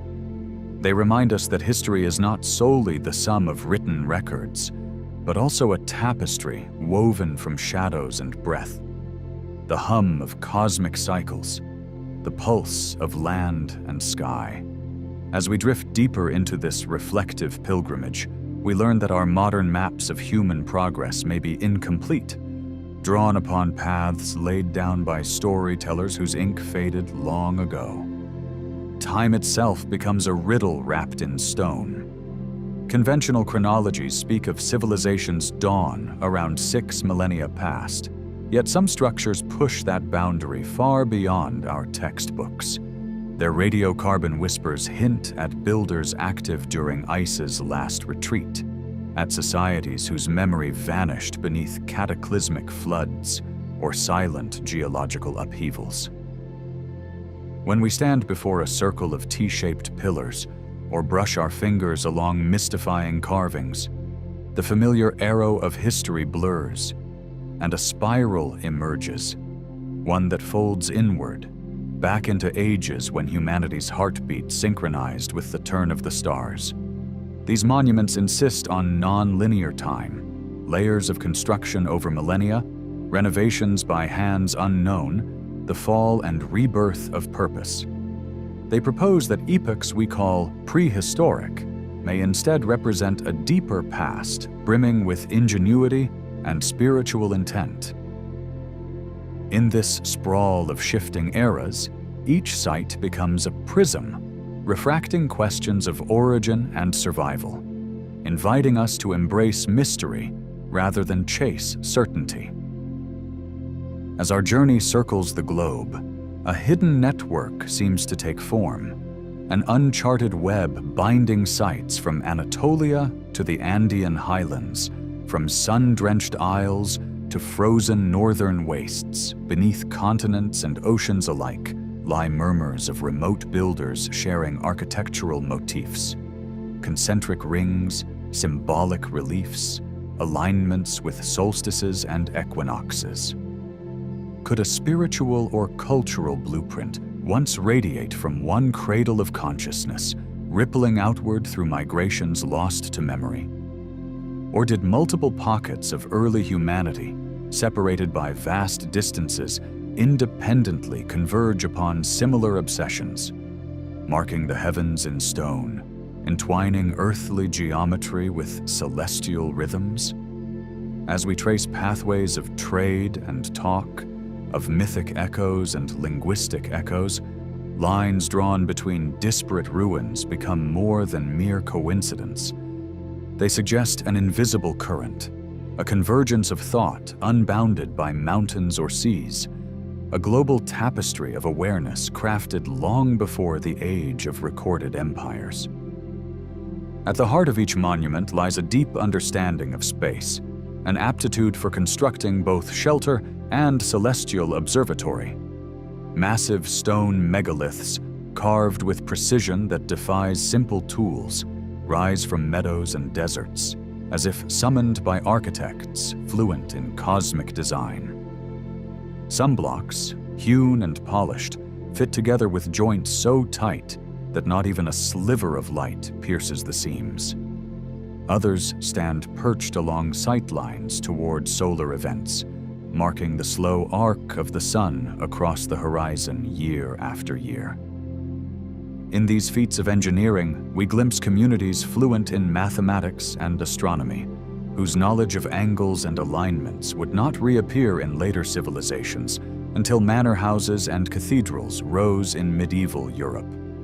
The harmony of built form and star map implies a unified purpose: to draw down cosmic energy, to mirror heavenly order on Earth, to meditate in stone upon the patterns that bind humans to galaxies. In this grand architecture of thought, every pillar and platform becomes a note in a universal symphony. How, then, were such wonders achieved without the benefit of iron drills or wheeled cranes? The very rock seems to carry stories of forgotten technologies, ancient quarrying methods that chipped and sawed with uncanny smoothness, transportation techniques that moved colossal blocks across plains and up inclines without stress fractures. Some propose vibrational tools harnessing sonic resonance to fracture stone as water cracks ice. Others speak of lubricated rollers raised on sleds or wooden machines long since decayed. Yet none of these hypotheses fully capture the effortless grace of monoliths set with millimeter precision. The site's whisper of knowledge now lost beneath layers of earth and silence, of craftsmen whose practices left no manual.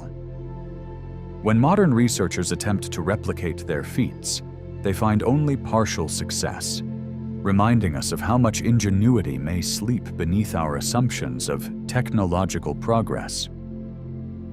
Beyond the practical lies a realm of symbolism, where sacred geometry and mystical codes intertwine. Every circle carved into rock, every spiral relief, every axis of alignment carries significance that transcends mere utility. Here, architecture becomes language, the language of universal patterns woven into stone as though the builders spoke in cosmic dialects. Mandalas take form in megalithic rings. Phi, the golden ratio, whispers through proportions. Nodal points of Earth energy are tapped like ley lines, fusing Earth and sky. As we circle these constructions, our footsteps echo along corridors once traveled by ritualists, attuned to celestial harmonies. They spoke of a living universe, each element a note resonant with meaning, each structure a vessel for spiritual communion. In their sacred design, walls and pillars become conduits, channels for energies beyond the physical senses. For these ancient builders, spirituality was not an afterthought, but the very foundation of communal life. A stone temple did double duty as prayer hall, astronomical observatory, and alchemical furnace of the soul. The act of carving, shaping, and aligning became a form of devotion. Architects placed each block with intention, every pillar erected as a hymn to elemental forces. In such spaces, the divine was immanent. The boundary between human and cosmos blurred as worshippers gathered to witness solstices, invoke rain, or celebrate death's transformation into ancestor spirit. The lines between ritual and construction dissolved, leaving stones humming with spiritual energy long after chants faded. As we walk among their remains, we sense the echoes of ceremonies performed beneath celestial vaults, of processions winding through subterranean corridors to chambers lit by fire, of seekers communing with powers that lie beyond our modern sight. Across the myths and legends passed down through countless generations, we find threads hinting at vanished civilizations of astonishing complexity. Stories of global deluges, of sunken capitals beneath restless seas, of golden ages shattered by cataclysm, recur in cultures from Mesopotamia's Enuma Elish to India's Mahabharata, from Mesoamerica's Popol Vuh to the oral traditions of Pacific Islanders. While academics often relegate such tales to the realm of allegory, their persistent presence invites us to wonder whether they encode fragments of collective memory. When flood myths converge around identical motifs, ark building, survival by a chosen few, renewal of life, they speak of events so monumental they seared into human consciousness worldwide. Could these myths represent oral fingerprints of lost epochs, whose physical traces remain hidden beneath sediment and sea? If so, we stand on the threshold of rediscovering a chapter of human resilience erased by nature's most dramatic interventions. Indeed, nature herself appears to have pressed a reset button on human progress countless times. Geophysical evidence reveals massive volcanic eruptions that darkened skies for years, meteor impacts that sent seismic waves across continents, tectonic shifts that redrew coastlines in a single night. Tidal surges may have washed away coastal settlements. Rapid climate swings plunged hospitable regions into inhospitable cold. Such cataclysms would vaporize cities, decimate knowledge, and scatter survivors across the globe, leaving only the most durable stone monuments to speak on humanity's behalf. The scars these events carved into Earth's crust correspond to layers of ash and debris in archaeological sites, resignation letters from vanished ages. Each cataclysm, like a page torn from a vast tome, interrupts the narrative and forces a new beginning. Yet some structures endure, relics of a world that refused to vanish entirely. Some of those enduring structures bear witness to humanity's earliest attempts at timekeeping. Open-air observatories carved from bedrock align precisely with solstices, equinoxes, and lunar standstills, their builders equipping communities with calendars to orchestrate harvests and ceremonies. From the Egyptian desert to the British Isles, megalithic circles mark the turning points of seasons, helping fledgling societies attune to agricultural and ritual needs. Monuments such as the Golan megastructure and Nabta Playa's stone circles stand as testaments to astronomer priests whose calculations mapped the heavens onto the earth. These early timekeepers did more than track days. They wove cosmology into daily life, embedding spiritual significance into each sunrise and full moon. Long before mechanical clocks, these stone calendars linked human endeavor to celestial choreography. Yet the language of stone, its symbols and carvings, remains only partially deciphered.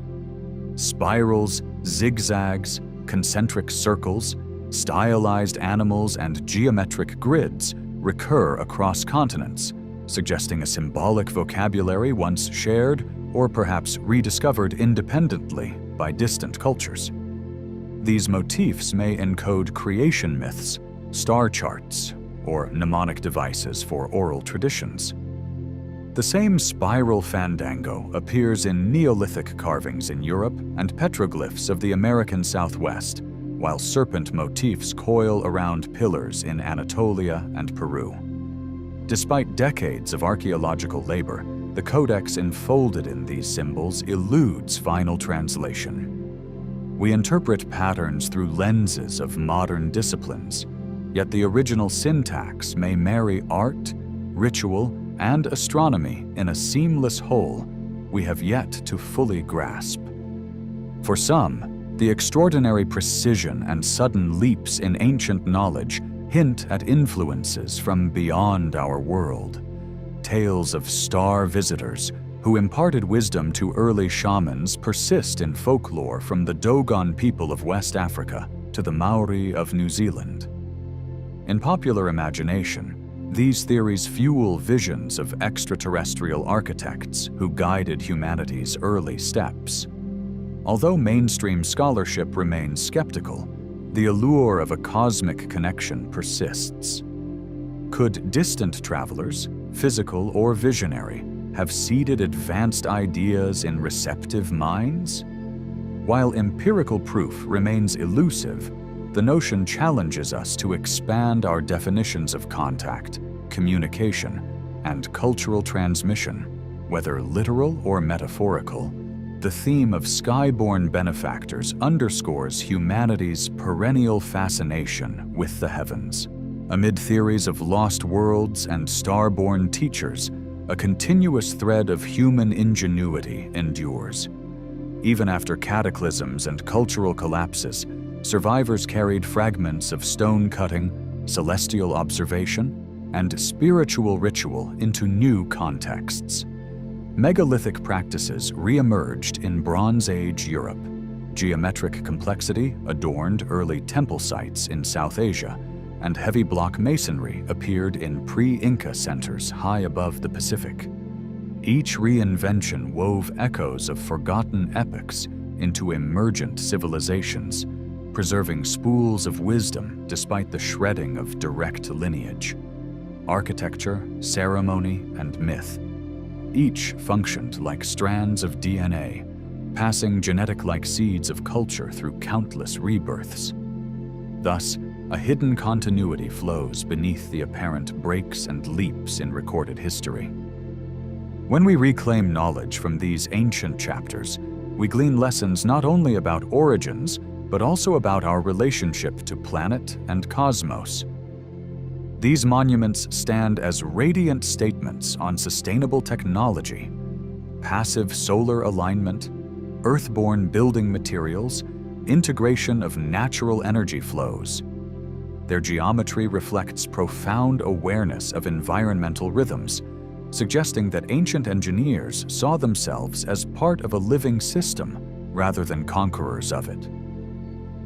In a modern age marked by ecological crisis, such reminders invite us to heed lessons etched in stone, to design in harmony with Earth, to honor celestial cycles, and to balance human ambition with planetary well-being. The ancients' legacy urges humility, respect, and a rekindled sense of wonder. In surveying a tapestry of megaliths and temples scattered from desert sands to coral atolls, a unifying theme emerges: unity in diversity. Each culture shaped unique expressions of cosmic philosophy, yet all shared a yearning to connect earthbound life with celestial realms. Their monuments speak of common human longings: the desire for transcendence, the need for community, the search for meaning in a vast universe. Whether carved by Neolithic artisans or conceived by architects of lost cities, each structure whispers the same core truth. Humanity's roots extend deeper and wider than our libraries suggest. Our varied heritages are strands of a single story, interwoven with ancestral dreams that encourage modern societies to collaborate, to listen across disciplines, and to heal divisions by recognizing shared beginnings. At the intersection of stone and spirit, we glimpse the architects of the mind, ancient consciousnesses whose depths transcend our current understanding. By shaping colossal monoliths, archaic innovators demonstrated mastery not only of quarry and chisel, but also of inner landscapes. Their spiritual scientists charted subtle realms, energetic fields, geomagnetic vortices, vibrations resonant with human biology. Indigenous traditions still honor such sites as nodal points of power, repositories of memory, and portal gates to altered states. Modern geophysics can measure magnetic anomalies, yet the subjective experience of these places retains a poetic mystery. It suggests that our ancestors possessed a holistic awareness, merging mental, physical, and spiritual faculties to achieve feats both tangible and transcendent. The boundary between nature's own architecture and human creation grows porous at these sites. They echo fractal growth patterns, mirror cave formations, and replicate rippling wave motifs. This kinship implies an intuitive reading of living systems, an awareness that design can emulate nature's efficiency and beauty. By integrating local topography, solar paths, wind channels, and water flows, ancient builders achieved sustainability through emulation. Recognizing this harmony invites modern communities to draw inspiration from natural geometry, from forest canopies to basalt columns, adapting time-tested principles for contemporary architecture. Such integration fosters resilience and deepens our bond with the world that sustains us. Preserving these silent chronicles calls for reverence and stewardship. Many monuments lie vulnerable to weathering, human encroachment, and the slow theft of time. Our task, then, is more than archaeological documentation. It is a promise to carry ancient voices into the future. Combining traditional craft techniques with non-invasive conservation, we can maintain stone surfaces and symbolic carvings without erasing the patina of centuries. Collaborative engagement with local custodians, spiritual practitioners, and scientific researchers ensures that these sites remain living sanctuaries rather than static museum pieces. Intending to their fragility, we honor collective memory, safeguarding a bridge between civilizations past and those yet to come. As our contemplation winds toward a horizon uncharted, the path ahead stretches into possibilities both humbling and exhilarating. Questions linger. What other megalithic wonders hide beneath shifting sands and ocean waves? Which legends map more than allegory, guiding us toward true traces of vanished marvels? By forging partnerships between archaeologists, mystics, indigenous elders, and multidisciplinary explorers, we expand the scope of inquiry beyond conventional boundaries. Each new discovery may not only rewrite chapters of prehistory, but also reshape our understanding of mind, matter, and cosmos. In embracing the unknown, we reclaim the adventurous spirit of our ancestors, setting sail once more into the great ocean of mystery. In the hush that follows, the voices of ancient mystics rise, soft intonations that link past to present. They speak of wisdom not confined to scrolls or tablets, but alive in geometric resonance and echoing chants. Though separated by millennia, their messages resonate with our own hunger for meaning, reminding us that the sacred and scientific, once inseparable, may be reunited. By listening to these echoes, we discover that history's hidden volumes also serve as guides for future horizons. Each pillar, each carved groove, each celestial sightline invites a return to a time when human hands and hearts worked in harmony with earth and sky. As our final breath mingles with stone and starlight, we find solace in the knowledge that mystery endures, and that within its gentle embrace, the greatest journeys await.